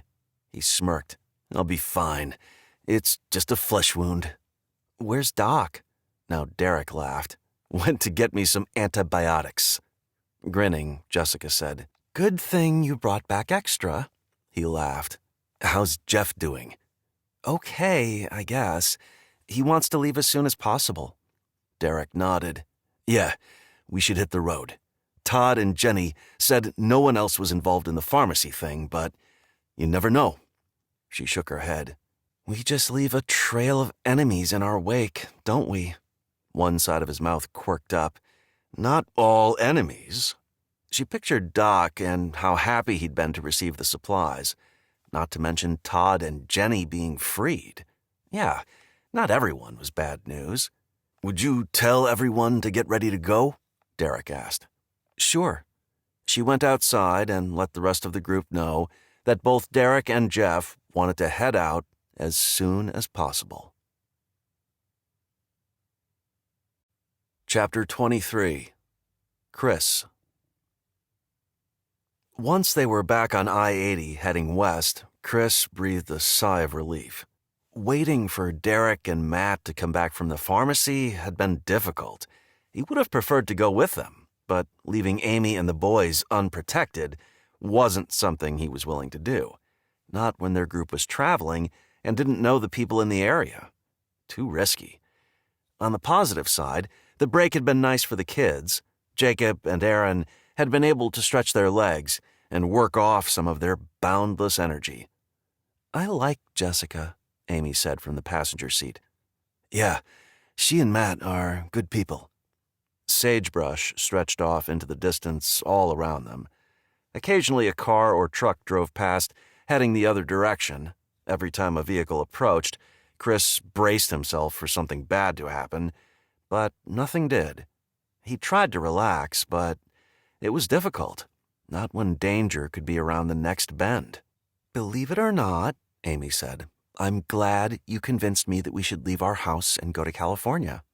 Chris looked at her in surprise. "Really?" She smiled. "Yes, really." "What made you change your mind? The shootout at the rest stop or the tale of Derrick and Matt's trip to the pharmacy?" That earned him a laugh. "Both and neither." Baffled, he shifted his gaze to her. "What?" "All the scary things that happened today underscored to me what people are willing to do when they're desperate. With all those gang members moving into our neighborhood, it wouldn't have been safe to stay there." She paused. "I know it's dangerous out here, but once we reach Emily's aunt and uncle's farm, we'll be safe, right?" Chris wanted to reassure her that once they reached their destination, all would be well. But he had no clue if that was true, no idea what they would find when they got there. Regardless, after everything that had happened in their old neighborhood, it wouldn't be any safer there than being on the road. They'd had no choice but to leave. "Yeah," he finally said with a smile he hoped was reassuring. What else could he say? Besides, he didn't want to douse Amy's hope. They all needed hope. It's what kept them going. The walkie sitting on the dashboard squawked, and Derrick's voice came over the line. "Something's going on up ahead on the right shoulder. Show caution. Over." Chris picked up the walkie. "Copy." He looked at Amy. The optimism she'd shown seconds before melted from her face. Eyes tight with worry, she asked, "Can you see anything?" The entire group was traveling in the right lane, well under the speed limit, to avoid hitting any obstacles that were sometimes in the road. Chris and Amy were the last car in the caravan. One by one, the three vehicles in front of them moved to the left lane, clearing Chris's view of what was up ahead. A small car was parked on the shoulder. Standing beside it were a man and a woman having what appeared to be an argument. The man held a little girl who couldn't have been more than 2 years old. She was crying hysterically, her arms reaching for the woman. The woman's back was to Chris, but her shoulders shook and her arms were outstretched like she wanted the child. The man glanced at the approaching caravan and, without warning, set the little girl down. He pointed her toward the road and gently pushed her. The little girl began to toddle forward, right into the path of the caravan. The woman moved as if to get the girl, but the man grabbed her by the arm, stopping her. Their caravan slowed dramatically, obviously to avoid hitting the little girl. Though Derrick, Matt, and Emily had pulled into the left lane, Chris straddled the line dividing the two lanes so his view of what was happening wouldn't be obstructed. Inching forward, Derrick's truck drew closer, Although he was still about 40 feet away from the child, Chris watched with mounting horror as the little girl blithely strolled into Derrick's path. "Look out!" Amy shouted, as if Derrick could hear her. Chris slammed on his brakes. Good thing, because Derrick had slammed on his, causing a chain reaction of brakes being pressed. Emily nearly crashed into the RV in front of her. She probably hadn't been able to see what was going on. Fortunately, she'd kept a decent distance behind the RV. Chris shifted his gaze to the couple. The man still held the woman by the arm. Clearly outraged, the woman lifted her free arm and slapped the man across the face. He released her arm, but then he slammed his fist into her gut. She doubled over and fell to the asphalt. This guy was too much. First sending a baby into the road when a truck was coming, and then hitting the woman. If there was one thing Chris wouldn't tolerate, it was a man hitting a woman. He shut off the engine and opened his door. "Where are you going?" Amy asked, her voice laced with fear. Chris turned to her with a grimace. "I have to do something. That guy has to be stopped." Her forehead creased. "But what if he's dangerous?" He looked toward the couple. The woman was still on the ground, while the man stood with his hands on his hips, staring at her with a murderous glare. That's when Chris saw Derrick and Matt running toward them. Chris glanced at Amy one last time before jumping out of the truck and hurrying to join the conflict, reaching it moments after Derrick and Matt. Jessica had also gotten out, picking up the little girl. "What's going on here?" Derrick asked. Matt knelt on the asphalt beside the woman. The man, 6 feet tall and muscular, held his elbows wide from his body with his chest thrust out. "Mind your own business." Chris had seen enough. He stepped toward the man. "No can do. Hitting a woman is not acceptable." The man turned his gaze on Chris. "Says who?" A grin split his face as he looked at each of them in turn. "You three?" "Stop it, Alex," the woman said. Then she tried to stand. Matt put an arm around her to help her up. Alex shoved Matt hard. "Don't touch her." Matt fell backwards with a grunt, nearly hitting his head on the asphalt. Without hesitation, Chris plowed into Alex. The guy was built like a tree trunk. Maybe this hadn't been such a good idea. They crashed to the ground. Chris landed on top of Alex, who bellowed like an angry bull whose territory had been invaded. Chris got in a few punches, but this guy was strong, and when he slammed a fist into Chris's kidney, Chris fell back. He needed a moment to recover, but the guy didn't give him one, ramming into Chris. "A little help." Chris caught Derrick's eye, and a moment later, Derrick joined the fray. Between the two of them, they managed to subdue Alex, pinning him face down against the rough asphalt. Derrick held Alex's arms behind his back at an awkward angle, keeping him immobilized. "Alex!" the woman cried as she rushed to his side and tried to push Derrick off of him. "Don't hurt him!" The woman was tiny, couldn't have been much over 5 feet tall and maybe 100 pounds. Her efforts had no effect. Ignoring her, Chris patted Alex down to make sure he wasn't armed. Just a pocket knife, which Chris tucked in his own pocket. "Let him go!" the woman yelled, her voice frantic. What was wrong with her?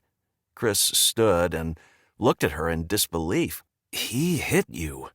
Tears shimmered in her blue eyes. "But I need him. I can't make it out here by myself." Was this what the world had come to? A woman would rather be with a man who hurt her, who endangered her child, than be on her own. Chris glanced at Alex. "Is he your husband?" She shook her head. "Boyfriend?" She shook her head again. Chris tilted his head and narrowed his eyes. "The father of the child?" Which he found hard to fathom, since the man had sent the girl into the path of an oncoming truck. "No." This was getting stranger by the second. "How long have you known him?" A week?" Jessica stepped up beside Chris. What's your name? The woman, who looked so young and vulnerable, turned to Jessica. Paisley? Jessica held the toddler up. And this little cutie? Paisley smiled. That's Serena. She took Serena from Jessica. The child wrapped her arms around Paisley's neck and laid her head on Paisley's shoulder. It's okay now, baby, Paisley murmured. It wasn't, though, was it? Not if she was going to stay with a violent man she'd met the week before. A crazy thought jumped into Chris's mind. Bring her with us. He shook his head to dislodge it, but it wouldn't go away. Bring her with us. By this time, Matt had gotten a rope out of his RV and had bound Alex's hands and feet and put a wide piece of duct tape across the man's mouth. Chris walked over to Derrick. We need to talk. Chapter 24. Derrick. Derrick couldn't believe what Chris was proposing. Bring the woman and child with them? What was he thinking? Why would they want to add 2 more mouths to feed? And mouths belonging to people who wouldn't add anything to their group? It made no sense. I don't know, Derrick said, as he and Chris stood off to the side. He motioned for Matt and Jessica to join them. Let me get Amy and Emily, Jessica said. A short time later, all the adults, except Jeff, who was sleeping in the truck, huddled together to discuss Chris's suggestion. Derrick kept a sharp eye on Alex, who glared at them. Brooke and Kayla had brought Cleo over to show Serena, who giggled with delight at the antics of the rambunctious German shepherd. She and Paisley were a good distance away from Alex, with Paisley glancing nervously at Alex, like she was scared of what he would do once she was left alone with him. That didn't sit well with Derrick. Shoving down the feeling, he focused on the conversation. She's all alone, Chris said. She and her kid. Well, of course Chris would say that. He had 2 little kids himself, and a wife. He probably saw Paisley and Serena as stand-ins for his family and imagined what it would be like for them if they were on their own. Don't be so sentimental, Chris. They're deadweight. Jessica's mouth fell open as she looked at him. Really, Derrick? Now he felt like a jerk. Was he wrong to think that way? He looked at the others to gauge their feelings, stopping on Matt. Matt stared back. We have plenty of food. Anyway, shouldn't we get to the farm soon? Like, by tomorrow? In normal times, Emily began, it takes us about 12 hours, sometimes longer, depending on how often we stop. She was making his point for him. So, in normal times, we should be there in a couple of hours. Instead, we're not even halfway there. They all looked at him. Why did he always have to be the bad guy, the one who pointed out logic? Just saying, it might take longer than you expect, which means we can't assume anything. Matt gazed at him steadily. We have enough, Derrick. Look at her, Amy said. I don't think she's capable of eating much. And if her little girl is anything like Erin, she won't eat much either. Clearly, no one was on his side. He threw his hands up. Fine. If you all want to be responsible for some woman and her kid, be my guest. Where's she going to ride? Emily asked. I mean, Jeff's stretched out on the back seat, so I don't think I can fit her and her daughter in our truck. Not meeting the eyes of anyone, Derrick fiddled with the knife in his pocket. He knew what they were thinking. She and the kid would ride with him. He was all alone in his truck. He had plenty of room. Blah, blah, blah. But no, he wasn't about to offer. He was the only one who didn't want them to come. He wasn't about to be their chauffeur. They can ride with us, Amy said. Derrick lifted his eyes to look at Chris, who, to Derrick's surprise, looked fine with Amy's idea. Well, their SUV could seat 7. That works, Chris said. Just one problem, Emily said. What if she doesn't want to come with us? That wouldn't be a problem at all. No, that would solve the problem. Derrick kept his thoughts to himself. "I'll ask her," Jessica said. Then she trotted right over to the woman. Derrick couldn't hear their conversation, but he watched as Jessica presented the idea. Paisley's eyebrows shot up. Then her eyes went to the group, stopping on each person as if to see if they meant it. When her eyes met Derrick's, he glanced away. He'd never been great at hiding his feelings. A couple of seconds later, he looked at Paisley again. She was hugging her daughter and talking excitedly to her. Great. Clearly, that meant she was coming. Jessica waved everyone over. While the rest of the group helped Paisley move her things from her car to Chris and Amy's, including a car seat, Derrick went over to Alex to have a little chat. He tore the duct tape from the man's mouth, which immediately released a round of vigorous swearing. "Shut up," Derrick growled, "or I'll put it back on that ugly face of yours." Alex quieted down. "Looks like you're on your own." Several emotions washed across Alex's face. Then he looked in the direction of Paisley before shifting his eyes to Derrick. "Good riddance to her." Derrick hoped he was saying that out of spite and not because he was really glad to be rid of her, because now she was their problem. Chapter 25. Chris. Chris half listened as Amy and Paisley chatted comfortably. They'd had to rearrange a few things to make room for the 2 additional passengers, but they'd made it work. Chris was still kind of astonished that he'd insisted on bringing these 2 with them. They'd passed many people on this journey, but he'd never felt the desire to invite any of them along. So what was different this time? With no idea, he shoved aside the question and focused on driving. "How did you end up with Alex?" Amy asked. Chris glanced in the rearview mirror to see Paisley's reaction. She reached out and touched Serena, who was sleeping in her car seat beside her. "It's a long story." "I don't mind," Amy chuckled. "I don't have anything else to do." "Okay. Well, Serena and I were living in Idaho with my parents, but then..." She went quiet for a moment. "They got sick and they died." "I'm so sorry," Amy said, her voice gentle. "Thanks. It was hard." She softly sighed. "Anyway, I couldn't stay there after that, so I packed up Serena and left." Chris found himself getting caught up in her story. "Where were you headed?" She laughed. "That's the dumb thing. I had no idea where to go. I just went." Was she normally so impulsive? Or had the trauma of losing her parents sent her over the edge? No matter. She was part of their group now. "What happened then?" Amy asked. "Like an idiot, I ran out of gas. In the middle of nowhere, in the middle of the night." "That must have been terrifying," Amy said. "I mean, now that things are so crazy." "It was, which is why, when Alex came along and offered to help, I accepted. I mean, he seemed like a nice guy at first, and he actually did help me a lot. But sometimes he..." Her words trailed off.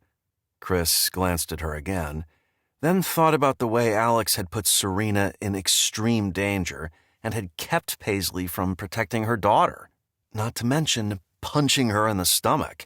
The man was clearly evil. "Never mind," Amy said. "I'm just glad we came along when we did."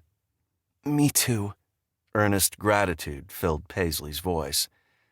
They drove in silence for a good 10 minutes before Derrick's voice came over the walkie. "Pulling off up ahead. Over."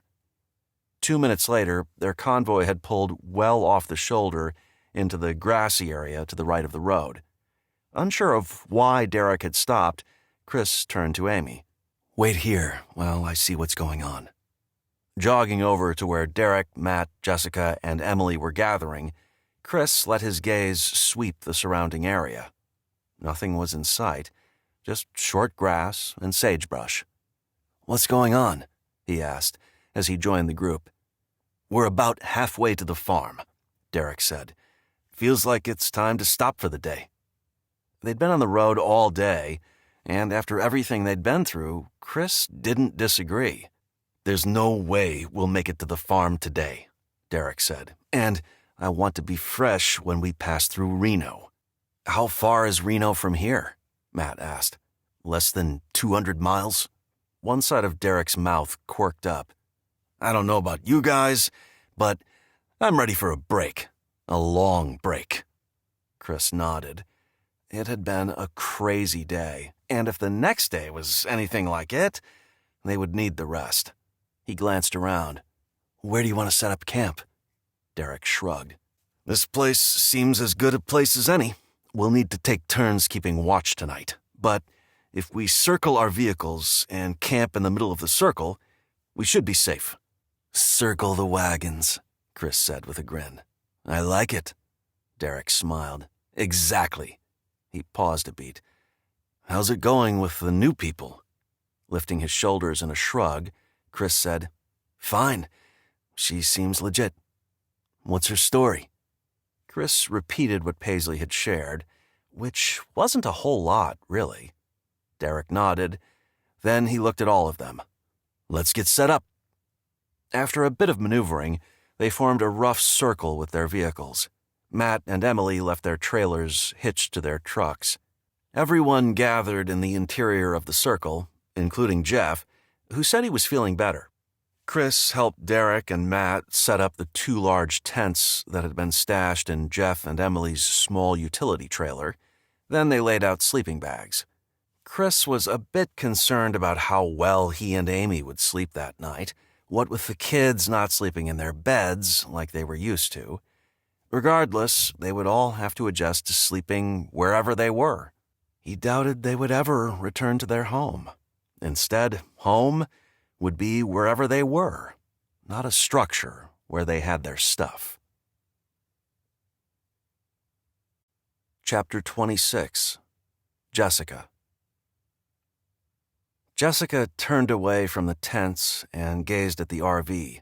She bit her lip, then swiveled to face the others. It didn't seem fair that she and her family would sleep in such comfort while the rest of them slept on the ground.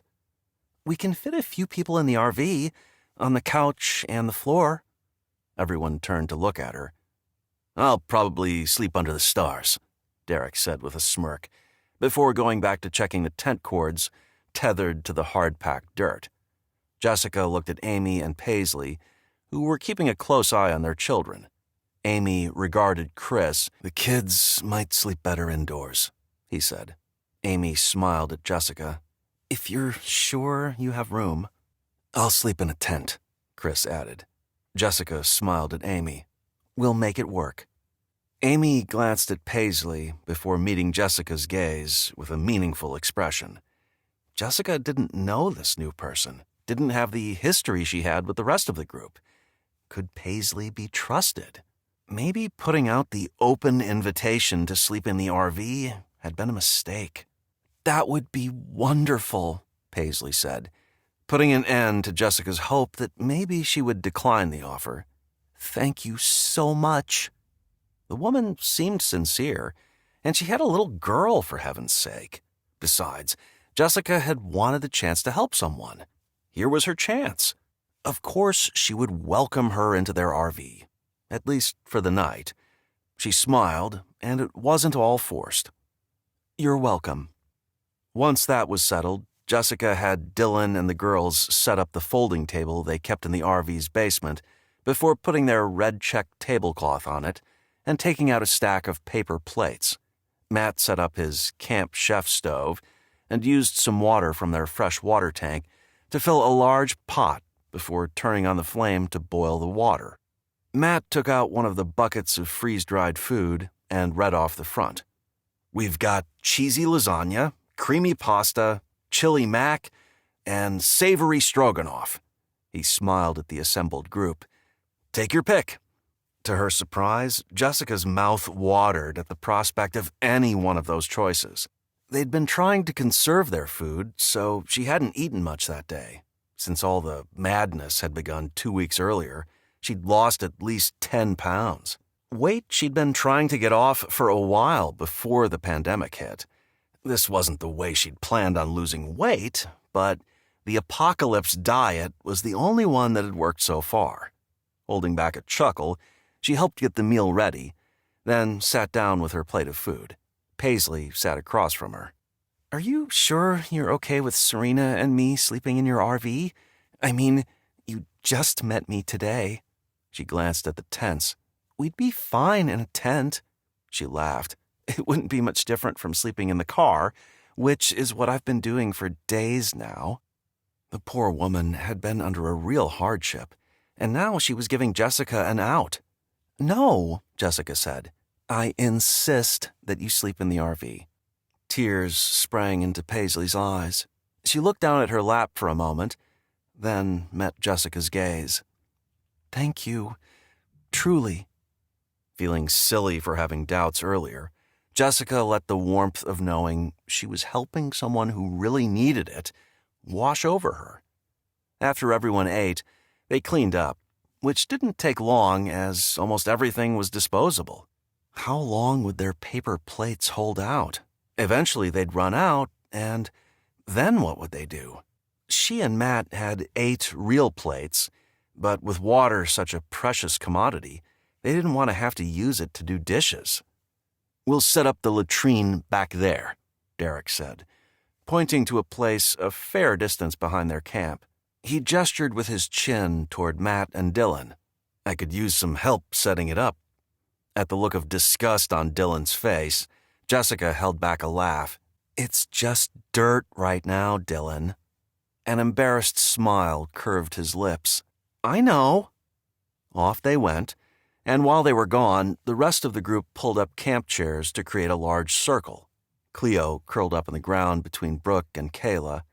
Jessica smiled at the sight. "Too bad there's nothing to burn around here," Jeff said. Emily had wrapped a warm blanket around him. Besides looking a bit pale, he seemed to be doing better than he had been earlier that day. "Yes," Emily said from beside him. "A campfire would be perfect right now." Jessica agreed. As the sun began to descend toward the horizon, she felt a definite chill in the air. It was still April, after all. Matt, Dylan, and Derrick joined them a short time later. "Okay," Emily said with a smirk as she stood. "I'll try out that latrine." Everyone laughed. When she got back, and after several more people had put the latrine to use, they began talking about their plans for the next day. "We'll leave at first light," Derrick said. Heads nodded in agreement. "Do you think we'll make it to the farm tomorrow?" Amy asked. "With any luck, we will," Jeff said. Matt laughed. "There's the catch. Our luck hasn't been the best." "Oh, I don't know about that," Jeff replied. "I mean, we are all still alive." They all chuckled.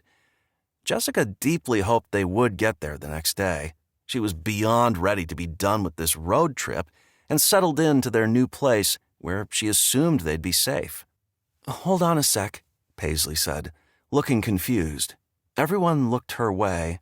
"If you don't mind me asking, what farm?" "Of course you can ask," Emily said, clearly having no issue with the newcomer joining them at her aunt and uncle's farm. "My aunt and uncle have a farm in the San Joaquin Valley in California. That's where we're headed." Paisley's eyebrows rose. "That sounds awesome. I mean, I grew up on a farm, so—" She let her words trail off. Chapter 27. Derrick. Maybe Paisley wouldn't be dead weight after all, at least once they got to this farm they were headed to. Trying to be subtle, Derrick scrutinized Paisley a little more closely. She didn't look like she could lift more than 30 pounds, and with her flowing blonde hair, she looked more like a flighty actress than a farm girl.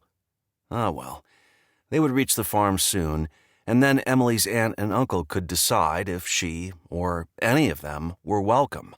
He pushed aside the thought. They had plenty to deal with before they got to that point. Once the sun set, people started heading off to bed.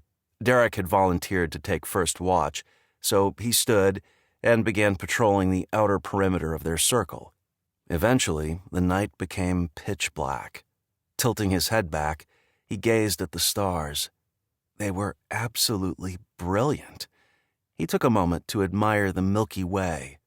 With his eyes adjusted to the dark night, he peered into the distance as he strode toward I-80. No cars could be seen in either direction.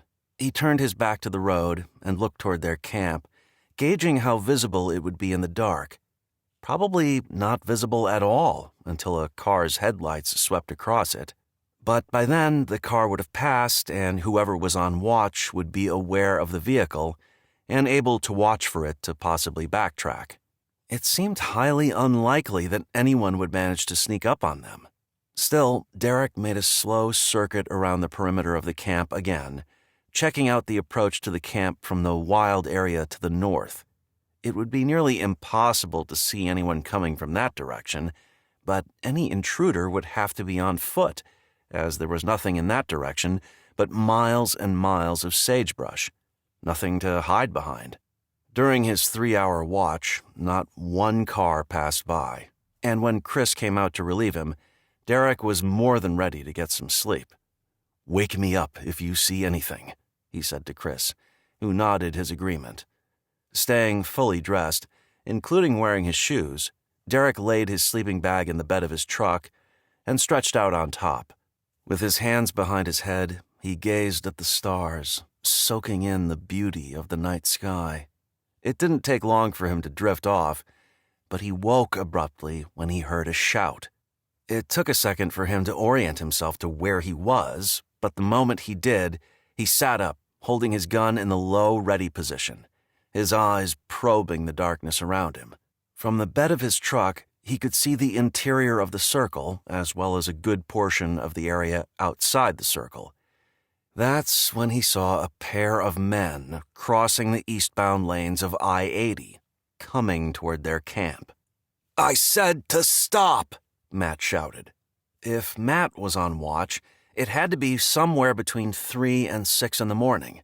Derrick slid out of the bed of his truck and hustled over to Matt, softly calling out to him so he wouldn't turn and shoot him by mistake. Matt acknowledged Derrick's approach, then turned his attention back to the men, who had halted in the grassy area between the east and westbound lanes of I-80. Derrick looked behind him to see if Chris had woken. Sure enough, Chris gave Derrick a brief wave as he trotted to the other side of the circle, obviously to make sure no one was sneaking up on that side, while Derrick and Matt were distracted. Derrick waved back. "What do you want?" Matt called to the men, his gun pointed at them. Derrick aimed his Glock at the men as well. The two men appeared to be having a brief conversation, which made Derrick uneasy. "Move along," Derrick called out. "You're not welcome here." The men stopped talking and faced them. "We just want something to eat. Do you have any to spare?" Shaking his head and sighing, Derrick glanced at Matt, who looked just as torn as he felt. They had a good amount, but they couldn't feed the world. Besides, for all Derrick knew, these men had a dozen others waiting to rush in and take all they had. Why confirm for them that their group had supplies worth taking? "Can't help you," Derrick called out. "Now, move along." The men stood where they were, speaking to each other in voices Derrick couldn't hear. They slowly began walking forward, ignoring Derrick's command to leave. Derrick shifted the aim of his Glock to the right of the men and squeezed the trigger. The blast of the gun shattered the quiet night air. The men threw their hands up, freezing in place. Derrick brought his aim back to the man on the right. "I'm not going to tell you again." With their hands in the air, the men spun around. Then they dropped their arms to their sides and took off running, disappearing into the darkness. Exhaling in relief that they hadn't had to shoot anyone, Derrick holstered his gun and turned to Matt with a frown. Matt tucked his gun into his waistband and glanced at his watch. "Sun will be rising soon." "Good. I don't think I could go back to sleep now." Not with the adrenaline pumping through his veins. Matt chuckled. "Never a dull moment." Despite himself, Derrick grinned. Nope. Chris jogged over to meet them. They must have been alone. There's nothing happening to the north. Derrick nodded. Good. He pursed his lips. Might as well get breakfast going. Matt smiled. I'll get the water boiling. 45 minutes later, their group had eaten and loaded up their gear. Derrick spread out a map on the open tailgate of his truck while everyone gathered around. The next town we'll pass through is Winnemucca. He pointed to it on the map. It's not large, but it's big enough that we need to be on our guard. And it's the halfway point to our destination. Derrick looked at the others. As time goes on, people are only going to get more desperate. We need to be ready for anything. Looking grim, they nodded. Derrick folded up the map and closed the gate on his truck. All right, let's head out. As he led the way back onto I-80, Derrick hoped they'd be able to handle whatever they were going to face that day. Chapter 28. Matt. As Matt followed Derrick's truck, he silently said a prayer of thanks that they'd made it as far as they had, and that he and his family were part of such a strong and smart group. If he and his family had had to make this trip on their own, there's no way they would have survived this long unscathed. Not only because he didn't have the experience, but even more, because he wouldn't have been able to do it alone. If Derrick hadn't come out that morning to back him up when those men had appeared out of the desert, it would have ended differently. Why would two men listen to one man, especially when they were desperate?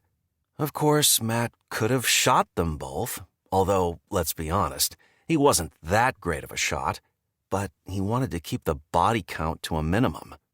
What are you thinking about? Jessica asked as she rested her hand on his arm. He smiled at her. Just how lucky we are to be part of this group. She nodded as a soft smile curved her lips. I couldn't agree more, she chuckled. And I like the new girl, Paisley? She paused. You know, I'd been hesitant to let her spend the night in the RV with us, but she was delightful. Don't forget how cute her baby is, Kayla said from the back seat. Jessica laughed. Yes, Serena is definitely adorable. They drove on, eventually entering Winnemucca. On edge as they drove, Matt was on high alert for trouble. The interstate was on the outskirts of town, and much to Matt's relief, they passed through without incident. After they'd driven for another 2 hours, Derrick's voice came over the walkie. Let's stop up ahead for a short break. Thank goodness, Jessica said. Smiling, Matt picked up the walkie. Copy that.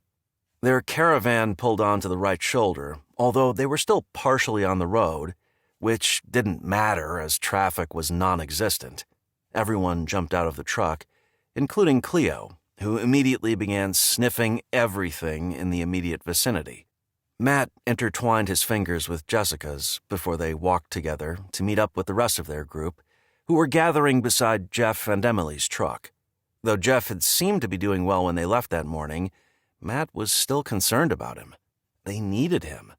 They needed every member of their group, but they especially needed Jeff. Not only was he courageous, he was a no-nonsense kind of man. In this insane world, their group would be much safer with him whole and healthy. Jeff was just getting out of the truck when Matt and Jessica got there. He looked good to Matt, but what did he know? He was a computer programmer. Had been a computer programmer, not a medical specialist. Matt walked up to Jeff. How are you doing? I'm ready to drive. He smirked at Emily, but Em won't let me. Insists I need to rest. She smiled warmly at him. You can drive after Reno. He frowned. Uh-huh. This time she smirked. Besides, I need you in the shotgun seat to ward off the bad guys. This made everyone laugh, but only because it was so tragically true. They all needed to keep their guns loaded and within reach at all times. Matt reached behind him to reassure himself that his gun was in his waistband. 15-minute break, Derrick said, bringing them all back to reality. Then, back on the road. "How far are we from Reno?" Chris asked. Reno's population before the pandemic had been close to 250,000. Who knew how many people were left now? Then again, it only took a small group of desperate people to cause a huge problem. Derrick pulled his map out of his back pocket and spread it out on the hood of Jeff and Emily's truck. He pointed to a spot east of Reno. "We're about here, so about 60 miles from Reno." No one said anything, but Matt was sure they were all thinking the same thing. What problems would they face as they passed through Reno, Nevada? The 15 minutes passed in a flash, and as they drove ever westward, Matt pictured their destination, or at least what he hoped he would find once they got there. Lush green fields with rows and rows of fresh vegetables ripe for the eating. White and black cows calling out to be milked. Plump chickens producing baskets full of fresh eggs daily. Plenty of space for the kids to run around. A spacious house with room for all, including a private bedroom for him and Jessica. And finally, an easily protected perimeter to keep out anyone who would do them harm. All of that was worth risking their lives to reach. Matt looked to his left and saw the Truckee River. On the right was a sign with the logos of several gas stations, something that in the past he would potentially take advantage of. Now, though, those gas stations were most certainly dry. As they approached Sparks, which was just east of Reno, an overpass came into view. Automatically lifting his gaze to the elevated road, Matt felt his heart speed up. Was there a sniper up there just waiting to take him and his family out? He couldn't see anyone, and once they passed underneath without anyone shooting at them, he softly exhaled. "So far, so good," Jessica murmured beside him. So, she was just as on edge as he was. He didn't know why that should surprise him. She'd experienced most of the same things he had, although he was grateful he'd managed to spare her some of it. "We're going to make it," he said, as much to reassure himself as her. She smiled at him, her eyes tight with worry. They passed under another overpass. No shooting. A shopping center was on their right. The parking lots were deserted, like it was a holiday. Only it wasn't. It felt eerie and unsettling, like someone could suddenly appear out of nowhere, and that someone would not have good intentions. They passed a sign with the logos of several fast food joints. The thought of eating at any one of those places made Matt's mouth water, but restaurants were now a remnant of the past. Would they ever return? He hoped so, but with the number of people severely depleted, it would be a long time before life could return to normal, if it ever did. They entered the Reno city limits, staying in the left lane of the interstate. An occasional car passed them heading east, and they passed a car heading west here and there. No one seemed to pay attention to them, which was exactly how Matt wanted it. A sign over the freeway directed them to stay in their lane if they wanted to go towards Sacramento, which was the capital of California. They were getting closer. Chapter 29. Derrick. They'd made it across Reno, but as they approached the western edge, a large hand-lettered sign caught Derrick's eye. Gas available. He picked up the walkie. "Anyone need to top off their tanks?" Jeff and Chris said they wanted to. Derrick wanted to as well. If they filled up here, they would have enough fuel to finish the trip without stopping again. The four vehicles exited I-80 and drove to the gas station, which was clearly visible. No one else was gassing up, but that was fine with Derrick. The fewer people around, the better.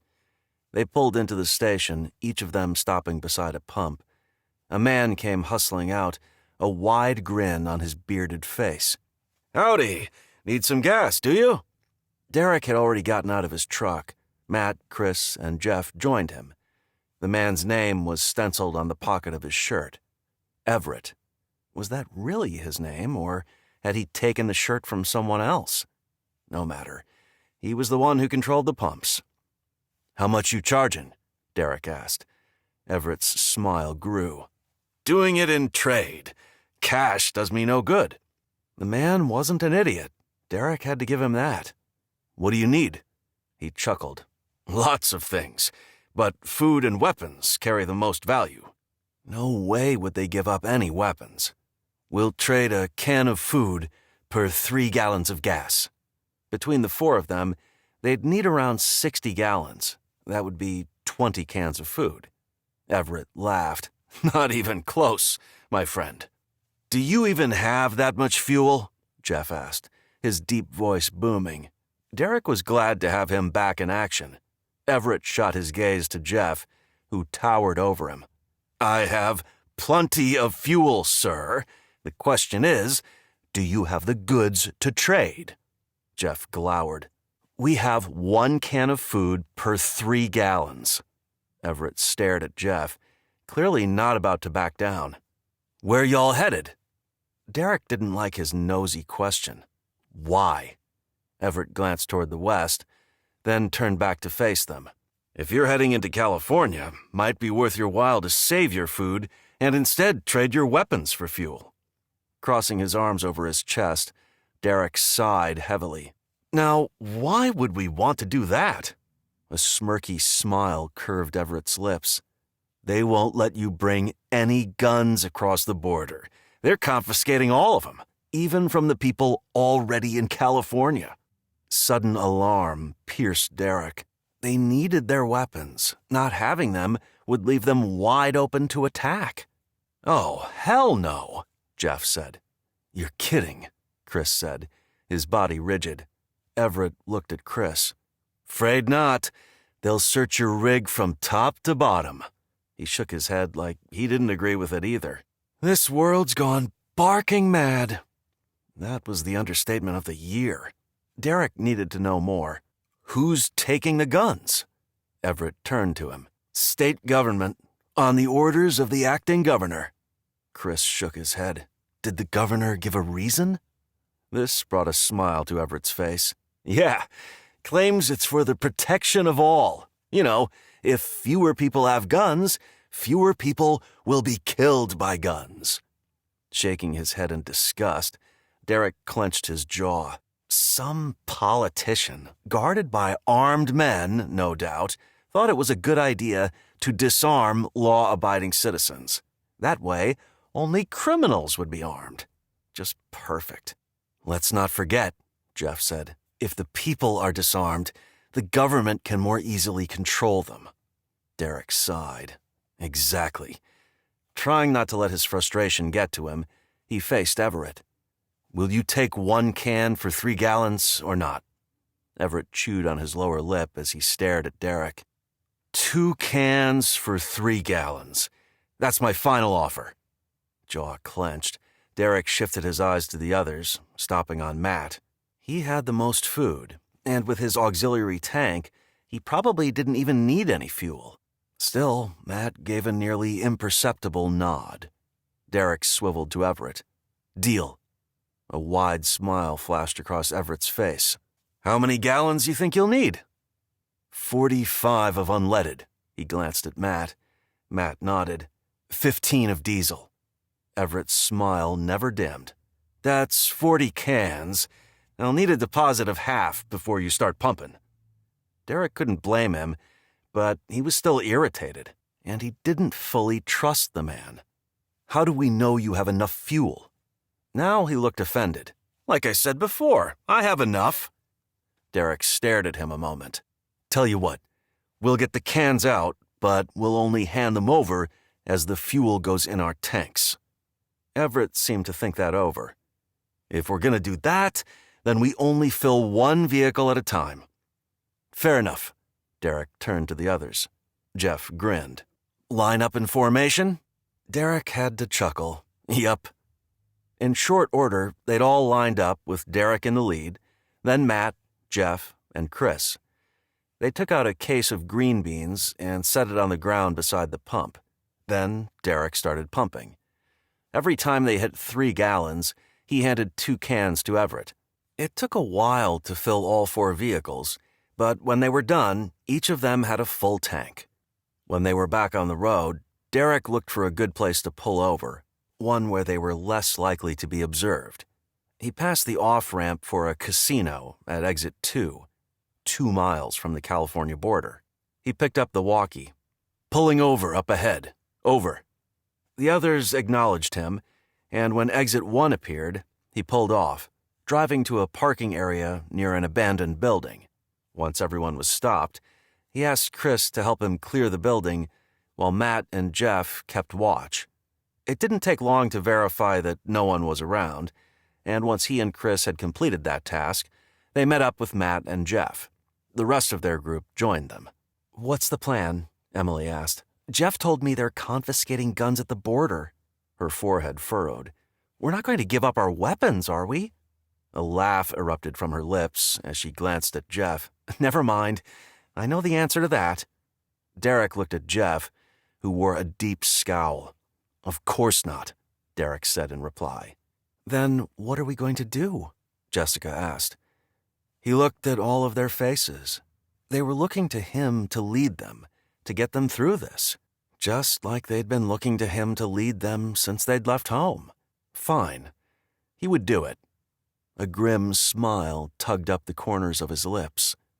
"I have an idea." Chapter 30. Derrick. After splitting up the guns between the 4 vehicles, hiding them as best they could, Derrick got back on the road while the rest of them stayed behind. 14 miles after crossing the California border, he reached the California Inspection Station. Derrick scowled at the scene in front of him. Before the crap had hit the fan, this station had been used to keep out invasive species of insects that could wreak havoc on the California agriculture industry. Drivers would be asked if they were bringing in any fruit or other items that could be carrying those species. But now, that seemed less important. Even so, the inspections station was up and running. There were 7 lanes, each one leading into a covered checkpoint where inspectors could ask questions and inspect vehicles if they so chose. Derrick had been through here before. Each time at least 3 lanes had been opened, with most of the closed lanes having an orange cone in the middle of the lane, keeping cars from entering. The remaining lanes had been blocked by enormous doors that worked like massive garage doors, making it impossible to pass. Now, though, 6 of the 7 lanes had their doors down, completely barricading those lanes and forcing all vehicles to funnel through the one open lane. There was a lane for semi-trucks off to the right, but that had been blocked by several semis. Clearly, these people were determined to control the flow of traffic into California. He didn't bother picking up the walkie. The range wasn't good enough to travel the miles necessary to reach the rest of his group, especially with the mountainous terrain. Instead, he slowly approached the open lane, his gaze skimming the men standing guard. There were 3 of them, all armed. He drove forward with the ridiculous hope that they would wave him through like they had when he'd driven this way in the past. The surly looks on their faces told him that was a distant wish. One of the men pointed his gun, a semi-automatic rifle, directly at Derrick. Derrick drew to a stop. Forcing his body to relax, he powered down his window and smiled at the man who approached his window, his rifle slung over his shoulder. "Afternoon." The man didn't reply, instead scanning the inside of Derrick's truck with a sharp-eyed look before resting his gaze on Derrick. "Where are you headed?" "Sacramento." That wasn't precisely true, but what business was it of his? "Are you transporting any weapons?" There it was, confirmation that Everett had been spot on with his warning. Derrick widened his eyes in a look of disbelief. "Well, of course. I mean, you gotta nowadays. Am I right?" The man ignored the question, his eyes never leaving Derrick's face. Chin pointing at the man's rifle, Derrick smiled. "I see you're prepared." The man gave Derrick a dirty look, like it had been a grave offense to point out that the ones taking the guns had guns of their own. Hand over your weapon." Not wanting to make this too easy, Derrick frowned. "You work for the government?" The man narrowed his eyes. "Yes." Derrick tilted his head. "Could I see some ID?" Nostrils flaring, the man pulled out a badge and held it where Derrick could see. Looked legit. "Thank you." The man glared at Derrick and held out his hand. "Your weapon." He made a show of digging the gun out of his glove box, not his Glock, which was hidden. Instead, this was one of the guns they'd taken off of Tyson's men. Derrick handed it over. "You're giving that back, right?" Now the man laughed as he shook his head. "No." Derrick's mouth fell open as his head jerked back. "What? Why not?" The man dropped the magazine, ejected the round in the chamber, then tossed the gun into a black box behind him. "No weapons are allowed to cross the border." "Hold on. It's all I've got. I mean, how am I supposed to protect myself?" He was getting into this role. The man smirked. "That's not my problem. I want it back." "Are we going to have an issue?" He glanced at his buddy, the one who held the semi-automatic rifle. That man stepped forward, moving into position so that his rifle was only a few feet from Derrick's head. Derrick threw his hands up like he was surrendering. No, I'm sorry. I'm sorry." His voice broadcast fear. Scowling, the man glanced behind Derrick. Looking in his rearview mirror, Derrick saw Matt approaching the checkpoint. Perfect timing. The man waved Derrick through. Acting sufficiently cowed, Derrick pulled through and drove on, not stopping until he'd gone 3 miles. He just hoped the man wouldn't give Matt and his family too hard a time. Chapter 31. Matt. With no idea what had happened with Derrick, except that he had made it through, Matt didn't know what to expect. Plastering a smile onto his face, despite his nervousness, he pulled to a stop right where they told him to. He powered his window down. "Howdy." A man approached his open window, his gaze less than friendly. Matt noticed a tattoo of a dragon on his right arm. 2 other armed guards loitered nearby. Dragon Man's gaze swept over Matt and his family, briefly resting on the girls in the back seat. Knowing he was probably thinking how pretty they both were made Matt's skin crawl. This was the first time he had truly been on his own. Derrick was miles ahead, and Chris and Jeff were miles behind. If these men decided to do something to his family, there wouldn't be a lot he could do. He would fight to the death for his family, of course, but he desperately hoped it wouldn't come to that. Dragon Man never cracked a smile. "Got any weapons?" Nervous about this whole operation, Matt said, "Just 2, one for me and one for my boy." He narrowed his eyes. "Let me see them." "What's going on, Dad?" Dylan asked, just like he was supposed to. Matt glanced at him in the rearview mirror. "Don't know." He shifted his gaze to Dragon Man. "Why do you want to see my guns?" Tilting his head, Dragon Man frowned deeply. "I don't want to see them. I want to have them." The memory of the neighborhood cooperative forcing their way into his house and taking his food crashed over Matt. It had infuriated him then, and this was beginning to infuriate him now. He felt himself tensing up, felt adrenaline dumping into his veins. He'd known before arriving at this inspection station that this was what was going to happen, and he'd thought he was prepared. But it turned out that having someone confiscate his guns, even ones that he'd planned on giving up, rubbed him the wrong way, mightily. "You can't have them," he heard himself say. Jessica put her hand on his arm. He was supposed to give them up willingly and move along, not make waves. Dragon Man's eyebrows shot up. "Excuse me?" "Matt," Jessica murmured. Ignoring her warning, Matt scowled. "I'm sure you've heard of a little thing called the Second Amendment. You know, the one in the Bill of Rights, the one that says the people," he tapped himself on the chest, "that would be me, have the right to keep and bear arms. Not anymore. Had things changed so drastically that all of their rights had been thrown out the window at the whims of some acting governor? Matt narrowed his eyes. Since when? Dragon Man stared Matt down. I don't have to explain anything to you. Now hand over your weapons. The arrogance of the man blazed a trail of indignation right through Matt. With his teeth clenched, Matt muttered, "Go to hell." Dragon Man's eyebrows shot up. Then he used his head to motion another guard over. That man pointed his semi-automatic rifle at Matt. Dragon Man narrowed his eyes at Matt. Get out. He paused half a beat.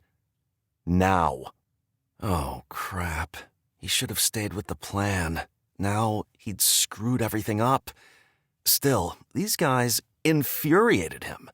What if he refused to cooperate? How likely was it that the guard would shoot him in the head? He exhaled a sigh. It wasn't worth it to find out.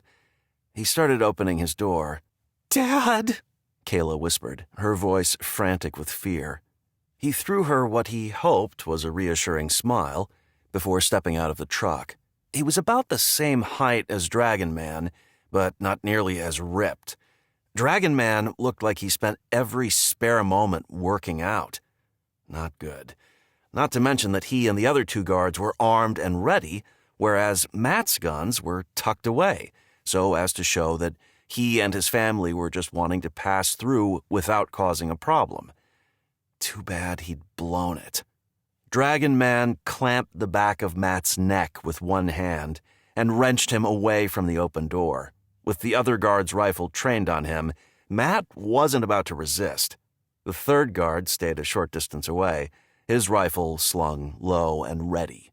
Dragon Man marched Matt around the open door to the hood of the truck, stopping beside it with Matt facing the hood. Dragon Man held Matt there for a full second, his hand still gripping Matt's neck. Without warning, he slammed Matt face first into the hood. Matt heard the crunch of his nose breaking at the same time that excruciating pain exploded through his head. He couldn't stop a cry of pain from climbing his throat, which was quickly clogging with blood. He heard his family screaming. The metallic taste of blood filled his mouth. He pressed his hands against the truck to gain leverage, at the same time that Dragon Man yanked him upright.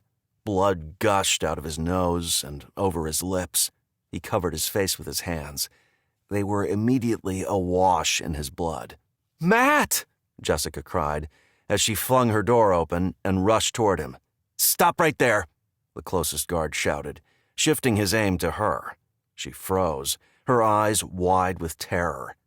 Everything had gone sideways at an alarming rate. He had to put a stop to it before it got any worse. "Leave her alone!" "Shut up!" Dragon Man growled in his ear. Forcing down his fear, Matt asked, "Do you want my guns or not?" Dragon Man laughed. "We're going to get your guns. And anything else we want." Right about then would have been a great time for Jeff and Chris to show up, but the plan was for them to appear at varying intervals. They didn't want to make it obvious that they were together. So who knew when they would come? Matt was on his own, and not doing so well. "Fine," he said, as if he had a choice. "Just leave my family alone." Dragon Man laughed. He released Matt's neck, but immediately twisted Matt's arms behind his back before securing them with a zip tie. Dragon Man shoved Matt toward the guard shack, forcing him to sit on the hard pavement.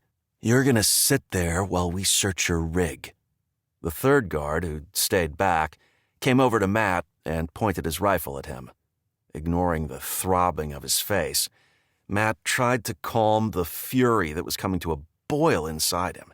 It didn't work. Now he had an idea how Derrick had felt when Tyson's men had tied him up. Then again, they hadn't broken his nose in the process. And those had been thugs, not the government. This was all kinds of wrong. Dragon Man walked toward the guard who was aiming his gun at Jessica. He pushed the barrel down so that it pointed at the ground, Then he sauntered over to her. "Have your family get out of the truck. Then unlock your RV." His voice was soft, like he was being reasonable, but Matt could see anger flashing in Jessica's eyes. When she didn't move, he clamped a hand on her upper arm. "Now!" That jolted her. She looked at Matt. His family was the most important thing, not their stuff. "Do what he says, Jess." Her jaw clenched, but she nodded before going to the truck and having the kids and Cleo get out. Cleo was growling deep in her throat. As much as Matt would have loved to see her rip out Dragon Man's throat, he knew that scenario wouldn't end well. So when Brooke kept control of Cleo with the leash, he was glad. He watched helplessly as Dragon Man searched their truck, coming up with the 2 guns they'd planned on handing over anyway. No other guns were in the truck. That had been the plan. Dragon Man handed the guns to the second guard, who dropped the magazines, emptied the chambers, and tossed the guns into a black box not far from where Matt was held captive. Dragon Man turned to Jessica, his eyebrows raised. She dug the keys to the RV out of her purse, then went to the RV door and unlocked it. "All of you," Dragon Man said, looking at her and the kids, "get back in your truck." They did as he asked. Good. Matt wanted them away from these men. Dragon Man pulled the RV steps down, then opened the door and disappeared inside. A moment later, the slide-outs rumbled open. He was in there for a good 10 minutes, and every one of those minutes had Matt's rage pounding inside his skull. This guy was searching their RV without cause and without permission. A stranger poking through their things, planning to take whatever he wanted on behalf of the government. Finally, after what seemed like forever, Dragon Man stepped out of the RV carrying 2 buckets of freeze-dried food while wearing a wide grin. No guns, though. They'd hidden those in places he hadn't looked. Yet. That little victory helped to settle Matt. A horn honked behind the RV. When Matt saw Jeff getting out of his truck with a confused look, like he was wondering what the holdup was, relief blasted through him. Not that Jeff could do a whole lot against 3 men with rifles at the ready, but still, he didn't feel so alone. "This gonna take long?" Jeff asked, completely ignoring Matt, which was good. No reason to tip these guys off that they knew each other. "I got a long way to go still." Dragon Man set the buckets of food down and walked toward Jeff. "We'll be done when we're done. Get back in your truck and wait your turn." Jeff's gaze flicked to Matt, who knew how he must look with the blood all over his face and shirt and his hands bound behind his back. Jeff faced Dragon Man. "There a problem here?" Dragon Man's back was to Matt, but Matt saw him tense up. "Nothing you need to worry about. Now, get back in your truck." Matt could see Jeff look at each of the 3 guards in turn and could almost see the wheels turning in his head. He wanted to tell him to leave it alone, that it wasn't worth it, but he stayed quiet. Chapter 32. Matt. Jeff stayed where he was. Dragon Man didn't move either. He was obviously used to people following his orders the first time he gave them. "Are you deaf or just stupid?" Jeff grinned, his body relaxed. "A little of both, I'm afraid." "What?" "Yeah," Jeff said, walking closer to Dragon Man. "Drives my girlfriend crazy." Dragon Man lifted his rifle, but by then, Jeff was too close. Jeff knocked the rifle to the side. That must have caught Dragon Man off guard because his rifle clattered to the ground. In the split second it took Dragon Man to react, Jeff pulled his handgun out of his holster and shot him dead. Mentally cheering, Matt looked to his left to see what the other 2 guards were going to do. They seemed stunned by this sudden turn of events, but it didn't take them long to recover. They both lifted their rifles and took aim, but Jeff had darted behind the back of the RV, out of their line of fire. They marched forward in single file. The first one stepped past Matt, but when the second one moved to follow his buddy, Matt's leg shot out, tripping him. The man face-planted onto the pavement with a grunt. A gunshot rang out to Matt's right. His head jerked in that direction. The second guard was down and not moving. Jeff had shot him from underneath the RV. Jeff popped out from under the RV and kicked the guard's rifle away, all the while pointing his gun at the third guard, who was getting to his feet.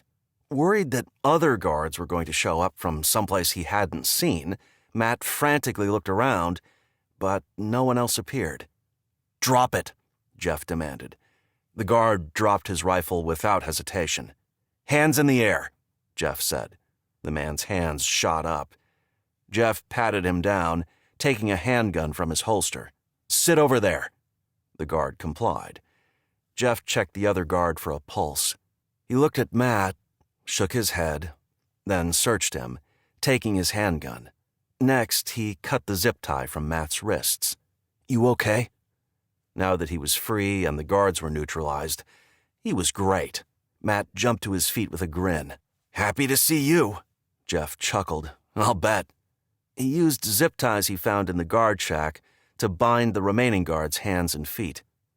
"I have a few questions for you," Jeff said to the guard as he squatted in front of him. Matt stood over the guard, curious to hear what Jeff was going to ask him and what the guard would say. "Who are you working for?" The guard leaned to the side, away from Jeff. "The state government." "Are you saying the government is up and running in California?" "More or less." His vague answer rubbed Matt the wrong way, especially after these guys had broken his nose.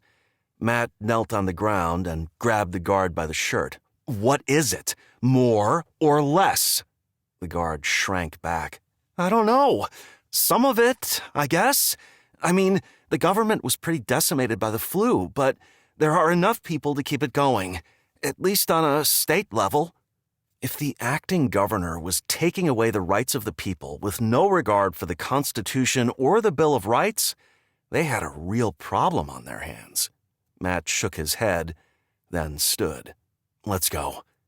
Jeff stood as well. Jessica jumped out of the truck and rushed to Matt. "Are you okay?" She gently touched his face, avoiding his nose. "I'll live," which was the most important thing. The kids, Cleo, and Emily joined them. A few minutes later, Chris and his family pulled up. Chris leapt from his SUV. "Looks like I missed all the fun." "That you did," Jeff said, patting him on the shoulder. Matt collected his 2 buckets of freeze-dried food, placing them inside the RV before pulling in the slide-outs and locking the door. He came back out in time to see Chris lifting the black box partially filled with confiscated guns.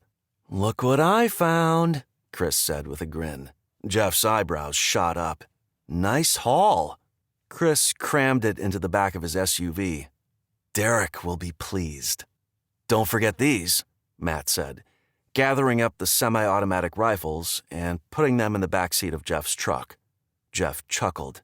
"Very nice." They made a last sweep of the area to make sure they hadn't missed anything. Matt used some bottles of water from the guard shack to clean the blood from his face and hands. Then he went back inside the RV to change into a clean shirt, tossing the bloodied one into the trash. Soon, they were off, with Matt in the lead. A few miles further on, they found Derrick parked on the shoulder. He was sitting on the open gate of his truck, drinking a bottle of water. Matt parked behind him and got out. Derrick hopped to the ground, his gaze sweeping over Matt, stopping on his swollen nose. "Oh, crap." Then he noticed that Jeff and Chris were right behind Matt. "Wait, that wasn't the plan. You were all supposed to come separately." Jeff and Chris bounded up with wide smiles. Derrick tilted his head. "What happened?" Everyone had joined them by then. They replayed the events that Derrick had missed. Derrick chuckled and looked back at Jeff. "And he's back," which Matt was more than grateful for. He didn't want to think about what might have happened if Jeff hadn't shown up and taken out Dragon Man when he had. Now that it was all over, he took a moment to savor the camaraderie of his friends. Family, really. Derrick stared at Matt a moment. Not sure what we're going to do about that nose. He wasn't either, but he didn't want to have a permanently crooked nose if he could help it. My aunt might be able to fix it, Emily said. She's a nurse. Derrick smiled. Nice. Matt was glad too. Otherwise, he could picture Derrick or Jeff trying to straighten his nose. Not something he wanted to experience. By the way, Derrick said with a laugh, you guys didn't follow my plan very well. Matt raised his hand. My fault. He dropped his hand to his side. When that jerk demanded I hand over my gun, it was... He shook his head as the memory washed over him. It was too much. Derrick's eyebrows rose. Believe me, I know. I barely managed to hold myself together when he took my gun. He laughed. It wasn't even a gun I wanted. That reminds me, Chris said with a twinkle in his eye. I have a little present for you. He trotted off, coming back a few moments later carrying the black box with the confiscated guns and setting it on the ground for Derrick to see. Derrick laughed, long and hard. That's awesome. With all the guns we've gathered, we have enough for a small army. Then he sobered. With the way things are going, we may actually need them. That was Matt's fear. There were too many desperate people willing to do terrible things just to survive. Not to mention a rogue government changing all the rules. We have less than 200 miles to go, Derrick added. Let's focus on getting there in one piece.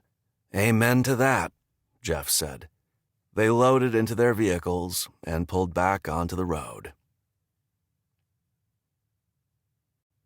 Chapter 33. Derrick. Thickly wooded forests filled Derrick's view on both sides of the interstate. Despite the beauty of the area, he was eager to get past it and onto the farm.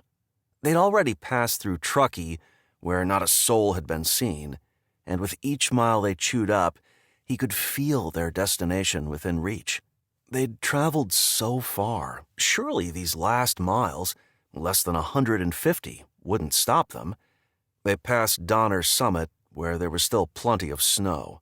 Glad they would soon be in a lower elevation where it wasn't so cold, Derrick pressed on, eventually passing through Auburn. He picked up the walkie. Everyone doing okay? Over. He didn't want to stop until they'd arrived at the farm, but he also recognized that they had small children in their group. We're fine. Over. That was Matt. We're good. Over. Jeff. So far, so good. Over. And Chris. Nodding in satisfaction, Derrick scanned the road ahead. A car going their direction up ahead, but it was alone. Didn't appear to be a threat. Before long, they reached Sacramento, and when the time came, they took the Capital City Freeway, which would lead them to Highway 99 and their final destination. As they drove south on Highway 99, drawing ever closer to the farm, Derrick felt himself relax. Just a little. They had less than 20 miles to go. They were going to make it. They passed an off-ramp. Derrick noticed two vehicles parked on the right shoulder, a beat-up blue truck and a newer Honda. He thought he saw someone in the truck, but as he passed the vehicles, it didn't look like anyone was inside after all. Still, he had an uneasy feeling. He approached the on-ramp, but before he passed it, two police cars with lights flashing and sirens screaming came barreling down it and pulled in front of him. One of them crisscrossed the lanes in front of him, which had always meant that there was danger ahead and to slow down. But now he wasn't sure.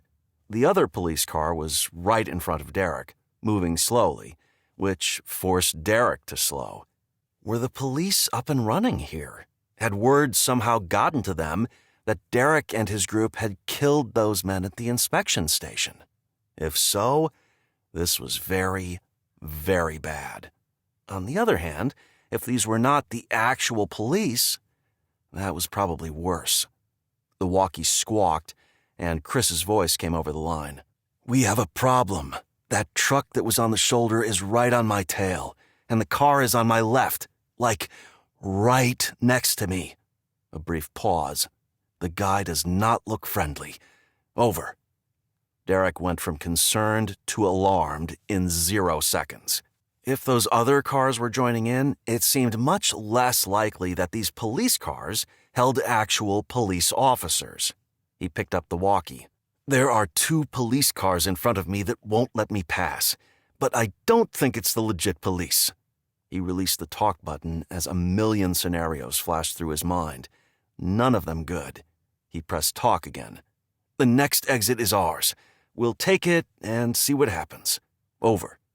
As they approached their exit, a third police car, which had been parked on the left shoulder, joined the other 2, coming up close to Derrick's left side.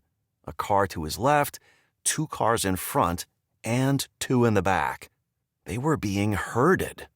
That's when he saw a blockade of cars and trucks stretched out across the highway up ahead.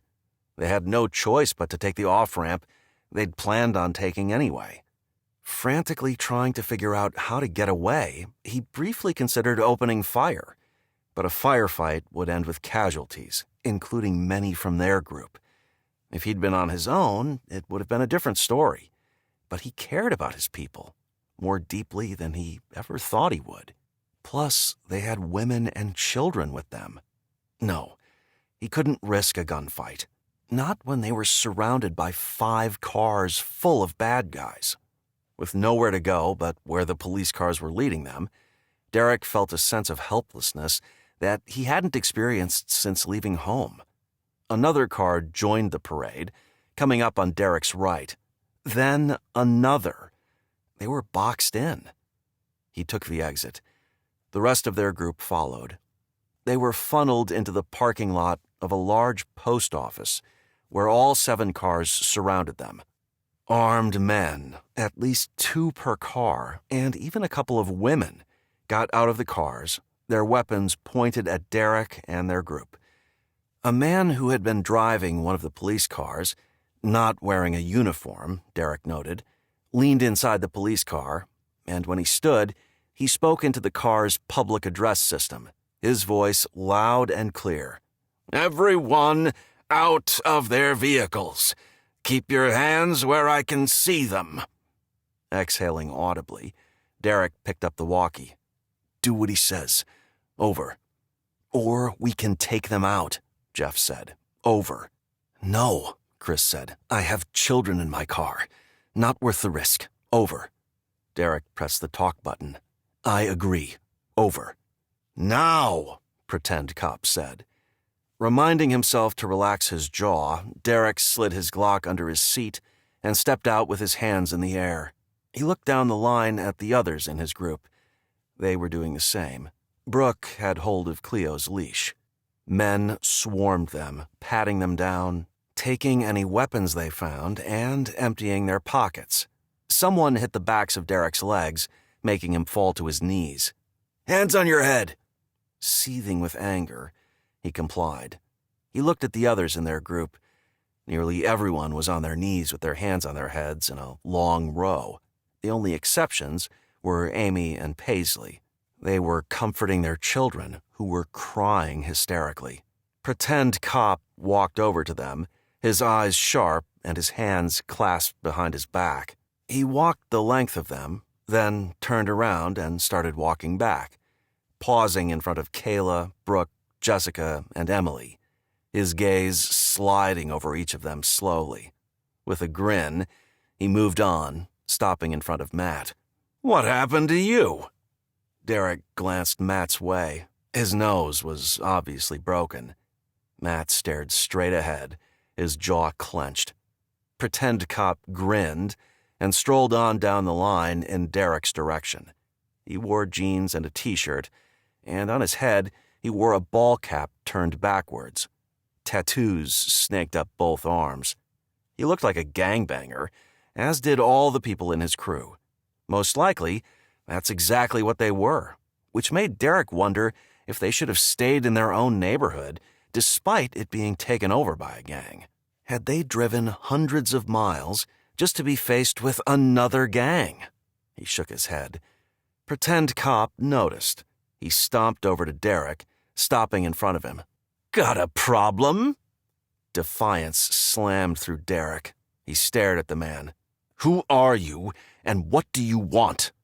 Pretend cop smiled, then stood straighter and puffed out his chest. "We're the Emperors, as in Emperors of the New World." He leaned over slightly and stared right at Derrick. "You can call me Emperor Randy." Biting back a response that he knew would get him beat, if not outright shot, Derrick stared back. Randy straightened. "Don't tell me," Derrick said, not able to hold back the sarcasm. "You want us to pay a tax." Randy smiled. "A tax, yeah. Let's call it that." He turned to his crew. "Hear that? You're tax collectors now." Chuckles all around. Derrick wanted to get this over with and get to the farm. They were so close now. He wouldn't make the same mistakes he'd made with Tyson. "How much is your tax?" Randy tapped his chin like he was thinking it over. Then he grinned. "I'm just teasing. I know exactly how much my tax is." He paused dramatically. 50%. He wanted half of their food? That was outrageous. Maybe he could be reasoned with. Or maybe 50% was the start of his negotiation. Using all of his self-control to keep the disgust out of his voice, Derrick said, "We can't spare that much. As you see, we have a large group." Randy's lips tilted up in a wide smile. "What makes you think I care about that?" His smile vanished. "I don't. All I care about is taking care of my people, and you are not my people." This guy was an idiot. Derrick suppressed a laugh. "Wait, I thought you were the Emperor. Doesn't that make everyone your people, including us?" One of Randy's men snickered. Randy glared at the man. The snicker shut off like someone had hit a switch. Randy turned back to Derrick. "Are you trying to be funny?" At the look of embarrassed fury on Randy's face, Derrick couldn't stop his lips from twitching, which seemed to enrage Randy all the more. "You need to learn to show some respect." Randy's gaze flicked to one of his men. Derrick barely had a chance to brace himself before the butt of a rifle slammed into his back right between his shoulder blades. He jerked forward, but managed to throw his hands out just in time to keep from smashing his face into the pavement. Gasps came from his group. Straightening, he put his hands back on his head and looked at Randy as rage tore through him like a living thing. Randy grinned at Derrick, then his gaze swept over the trucks Derrick and the others had been driving. His eyes went to each member of their group. "You will all pay a tax of 50%. Only then will I allow you to leave." Fuming with resentment at the audacity of Randy and his crew, Derrick felt his entire body go rigid. Trying to calm himself, he focused on the men and women who were with Randy. 14 in all, and not one showed a hint of discipline. Some slouched, others closed their eyes as they rolled their shoulders. Still others were quietly chatting instead of being on alert. Amateurs, every last one of them. Even so, they outnumbered Derrick's group, and all of them were armed.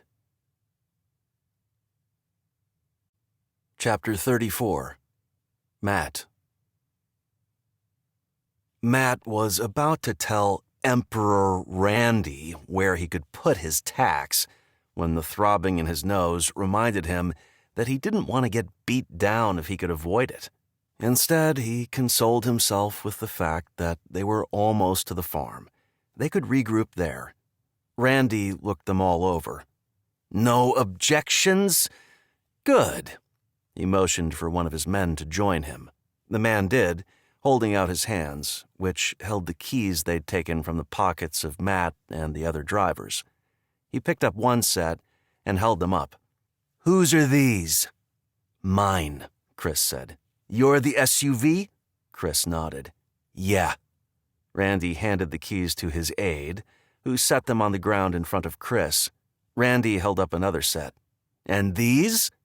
Matt recognized his keys. He would be glad to get them back. "Those are mine." "Ah, you're the RV." "Yeah." Randy examined Matt's keys, then walked over to stand in front of Matt. "Are the keys to the RV on here?"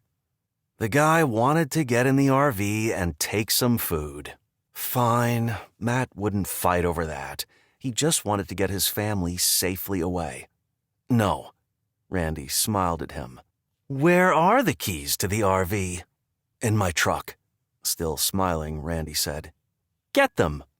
Matt dropped his hands to his sides and stood, aware that one of Randy's men was right behind him with his gun pointed at Matt. He opened the door to his truck and reached into the little compartment where he kept the RV keys and took them out, then walked over to Randy, who had his hand out. Feeling that familiar fury building inside him, the one that stemmed from people taking what was his when they had no right, he gritted his teeth and he set the keys in Randy's open palm. Randy pocketed the truck keys as well as the RV keys. "Thank you." His smile vanished. "Back on your knees."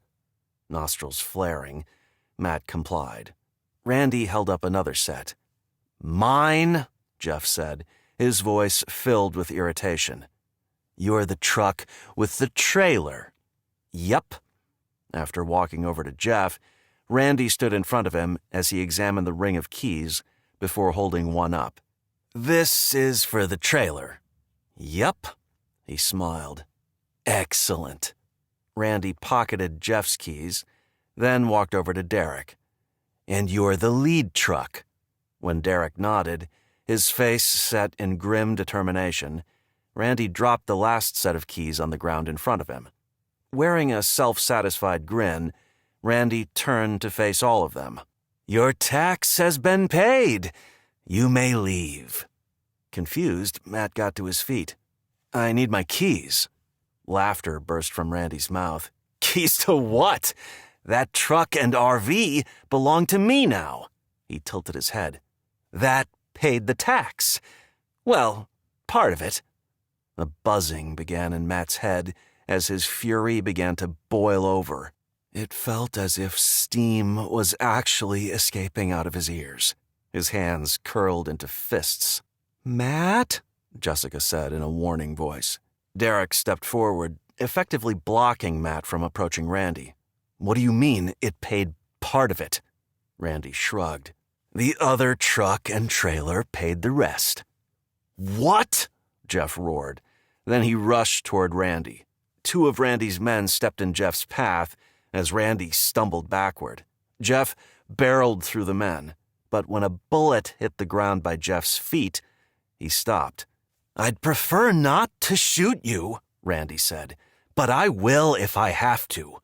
"Leave it, Jeff," Emily said beside him, her voice urgent.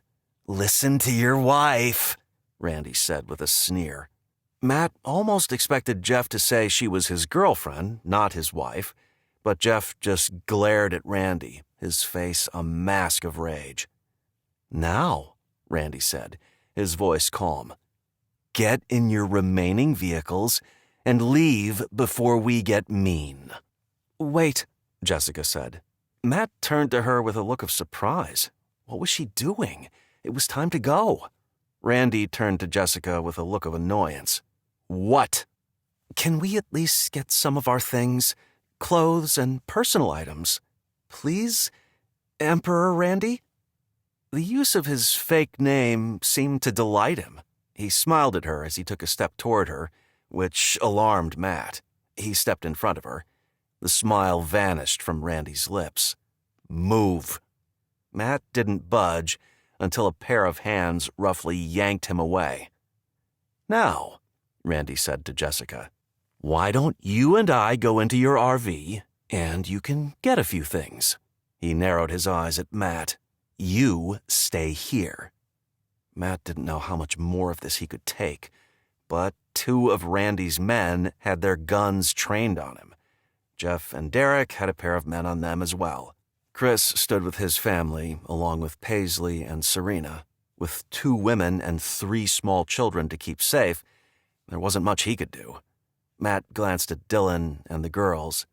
Dylan met his gaze. Anger burned in his eyes.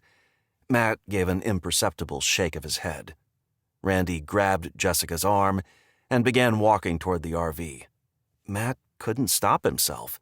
"Wait!" Everyone turned and looked at him, including Randy, who released Jessica's arm and strode back to Matt. "What is it now?" The thought of this evil lowlife being alone with his wife made Matt's gut churn. "Let me get the things from the RV."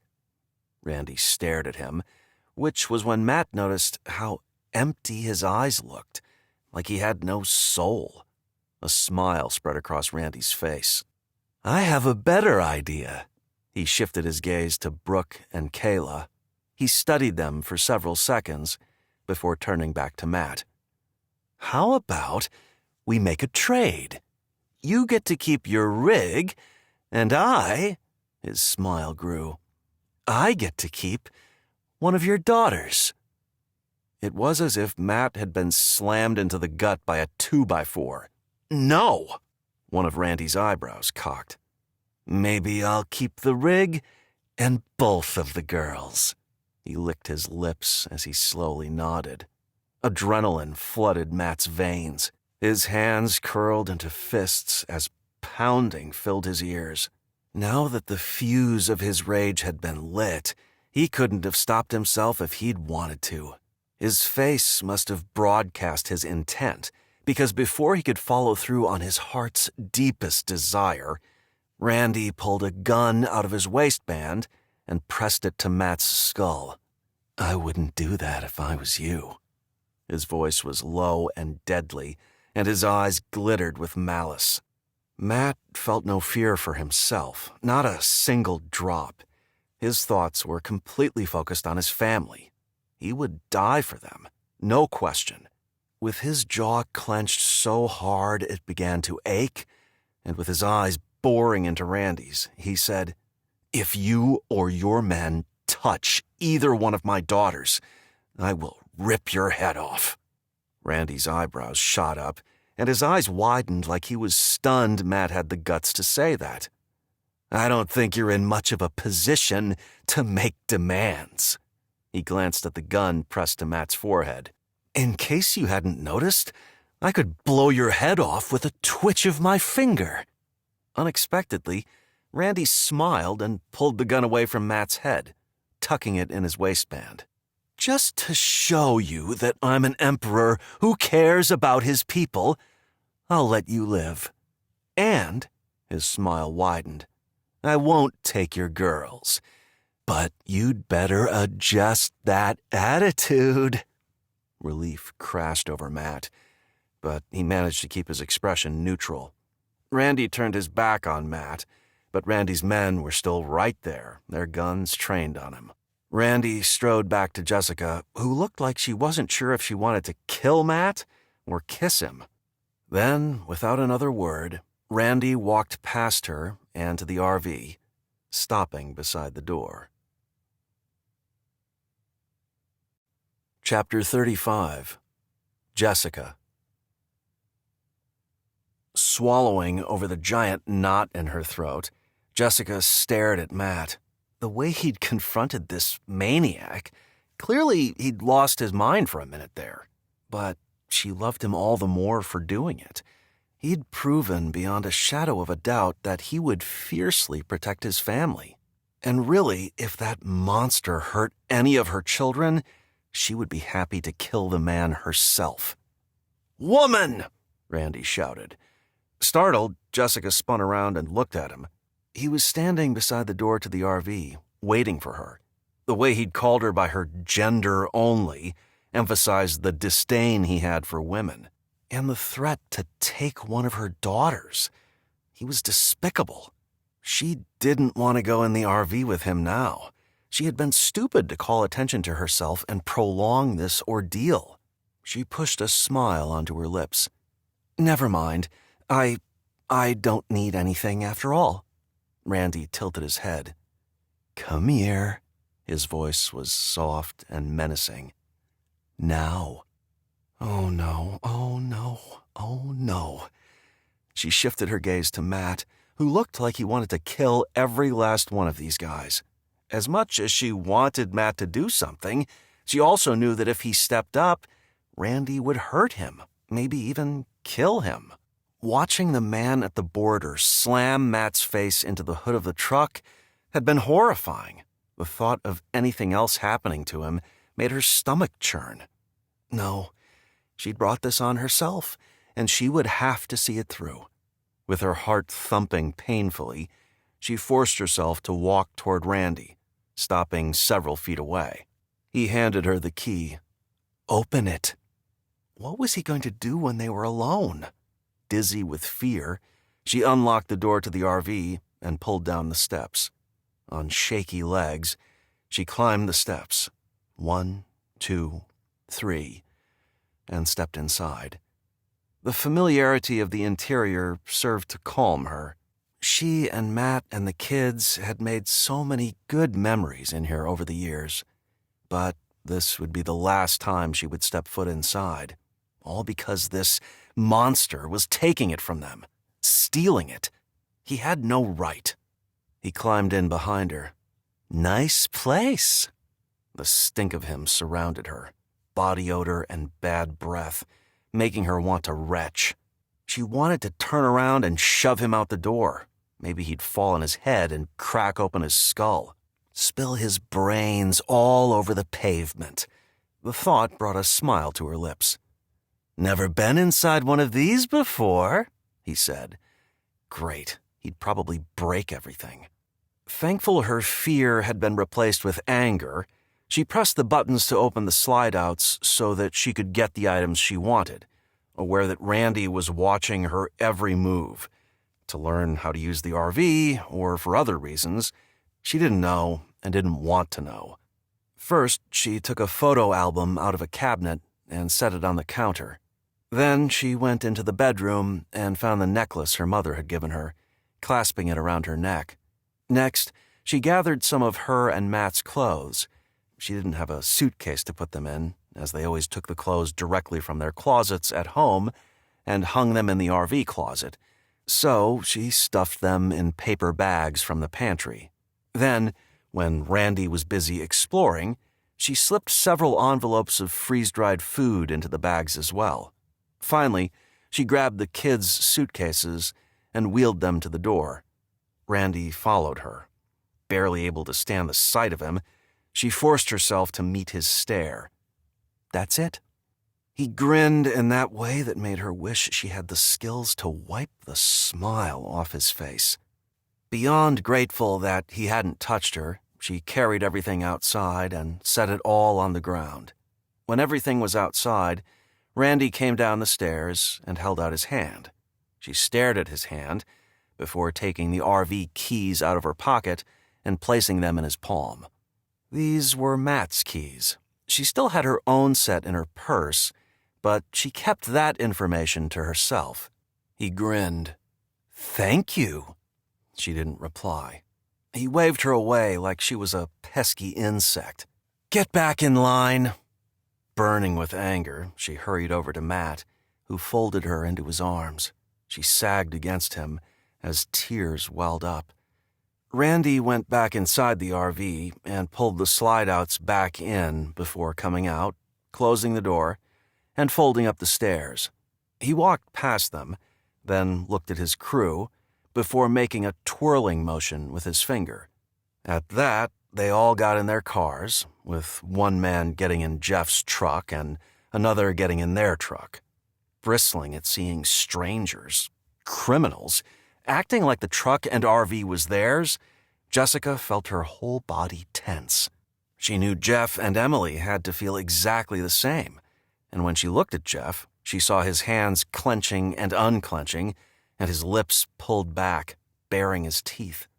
Despite how Jessica and her group felt, Randy and his men drove away, leaving Jessica and her family and friends standing in the parking lot in a helpless rage.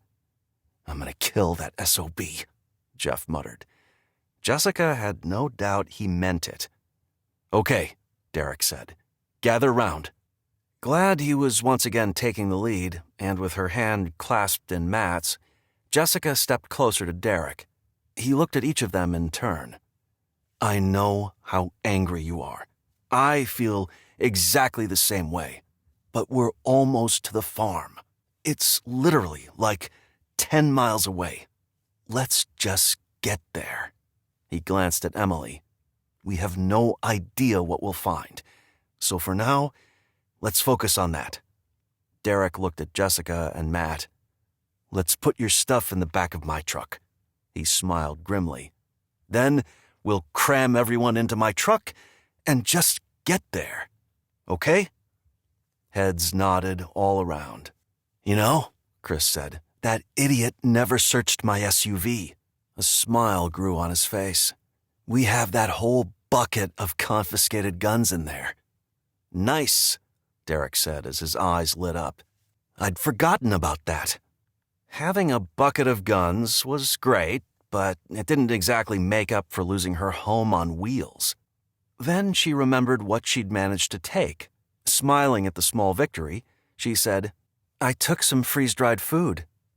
Everyone looked at her with surprise, but Matt didn't look impressed. Instead, he looked angry. That was a big risk. What if he'd caught you? Annoyed that he hadn't praised her courage, when she considered the seriousness of what could have happened, her shoulders slumped. "You're right. It was dumb." He smiled softly. "No, it was very brave." Then he kissed her. The feeling of triumph returned. "Thank you." Her mood brighter, she helped get everything loaded into the bed of Derrick's truck. Then the kids and Cleo climbed inside the cab, while Jessica, Matt, Jeff, and Emily got in the bed. There was room for one in Chris's SUV, but the four of them decided to all sit together in the bed of Derrick's truck. Once they were all settled, they drove out of the parking lot. Chapter 36. Matt. Every time he pictured Randy driving off with everything he and his family had left in the world, except the few items Jessica had managed to salvage, Matt found it hard to think of anything but his anger. Then he looked at Jessica, who smiled softly at him. He twisted around and saw his 3 children sitting safely inside Derrick's truck. Warmth and calm spread over him. Yes, he'd lost his truck and RV, which infuriated him, but in reality, he had everything that was truly important to him. His family, who he loved more than life itself. That was all that mattered. Slipping his hand into Jessica's, when she gently squeezed his hand, he squeezed back. They rode in silence until Emily shouted, "There it is!" They turned down an unpaved road that led to a moderately sized house. It wasn't as large as their house had been in Utah. Still, it looked roomy enough. Anyway, it wasn't like they had anywhere else to go. They would make do, assuming Emily's aunt and uncle even took them in. As they drew closer, Matt scanned the surrounding area. It wasn't exactly the idyllic image he'd envisioned, but it was still nice. There was a sizable garden off to the side of the house, and a huge pasture with several cows milling about. A wide river flowed a distance behind the house. A source of water. Perfect. The moment they stopped in front of the house, Emily climbed out of the bed of the truck and raced to the front door. "Em!" Jeff called out. "Hold up! You don't know if it's safe." Her hand poised to knock. She stopped and looked at him, then dropped her hand to her side. Matt noted that there was no red X painted on the door, so that was a good sign, and it didn't smell like rotting corpses, another good sign. But what if someone had taken over their farm, killing her aunt and uncle in the process? What if they weren't there at all? Jeff hopped out of the bed of the truck, as did Matt and Jessica. Derrick joined them as they faced the porch. If they knocked on that door and her aunt and uncle didn't answer, had they come all this way, gone through all that turmoil, lost everything, for nothing? Uncertainty was thick in the air. The front door swung open, and a couple stood in the doorway. They looked like they were in their late 50s.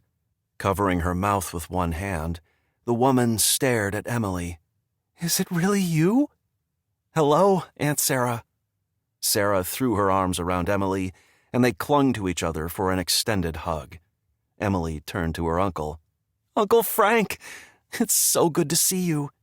A wide smile broke across his face as he hugged her too. So, they were there. A smile slowly grew on Matt's mouth. By then, everyone was out of both the truck and the SUV, although they hung back. Frank looked over Emily's shoulder at the assembled group, his forehead creasing with concern. "Who are all these people?" Jeff joined Emily on the porch. "You know Jeff, of course." Frank shook Jeff's hand before Sarah drew him in for a hug. "So good to see you," Sarah said with a warm smile. "These people," Emily said, sweeping her hand out to encompass their entire group, "are basically my family." Frank's eyebrows shot up. "Oh?" Emily laughed. "Yes, we've traveled together all the way from Utah." She sighed deeply. "It's been a rough trip, but we made it." She turned and looked at the group before facing her aunt and uncle. "I kind of promised them that you would let them stay?" Frank's eyebrows rose even higher. "You did you?" "I'm sorry, we had nowhere else to go." Frank's eyebrows settled into their normal position as he slowly studied each member of their group. Matt was certain her uncle must be overwhelmed. There were 8 adults, 3 teenagers, 3 little children, and 1 dog. That was a lot of mouths to feed. Derrick stepped forward. "Mr. Miller, I'm Derrick Weathers." Frank shook his hand. "Call me Frank." Derrick nodded. "We understand if you need time to decide if we should be allowed to stay, but I can promise you that we will carry our weight. We will tackle any job that you assign us. And if you do decide to let us stay, we will be forever grateful." He paused. "On the other hand, if you decide to turn us away, we'll understand, and we won't hold it against you." "Frank," Jeff said, "these people have had our backs on so many occasions. They're like family to Emily and me. They truly are." Frank looked from Jeff to Emily to the assembled group, and then to his wife, who tentatively smiled.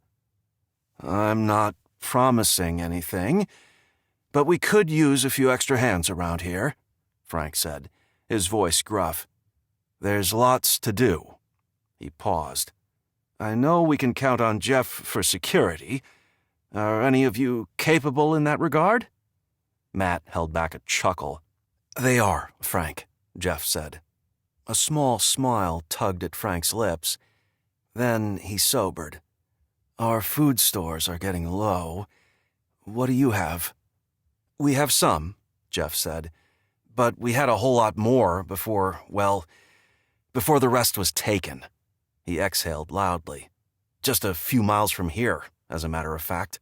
Frank's eyes widened. "Don't tell me. It was those emperors, wasn't it?" So, they'd been causing trouble in the whole area. Why didn't that surprise Matt? The fury Matt had managed to suppress since leaving the post office parking lot came roaring back. "What do you know about them?" Jeff asked. Frank shook his head, his expression darkening. "They're becoming a thorn in the side of honest, hard-working people all over." Jeff frowned deeply. "They took my truck and trailer, as well as Matt and Jessica's truck and RV." Frank shook his head, clearly disturbed by this news. "Well, why don't you all come around back to the patio, and we can get to know each other?" Sarah nodded. "I have some fresh-baked loaves of bread cooling." She motioned for everyone to enter. "I'm sure you're hungry." "Thank you, Aunt Sarah," Emily said. The thought of eating fresh bread made Matt's mouth water, and he eagerly followed everyone around back, where they settled into chairs or along the low garden wall that lined the covered patio. "I like it here," Jessica whispered from beside him. He did too. They'd only just arrived, but the feeling he got was one of home. They would have to prove to Frank and Sarah that it was worth having them there, but Matt had every intention of showing them that they would be an asset to their farm. He looked at the others as they chatted excitedly, obviously relieved to have finally reached their destination.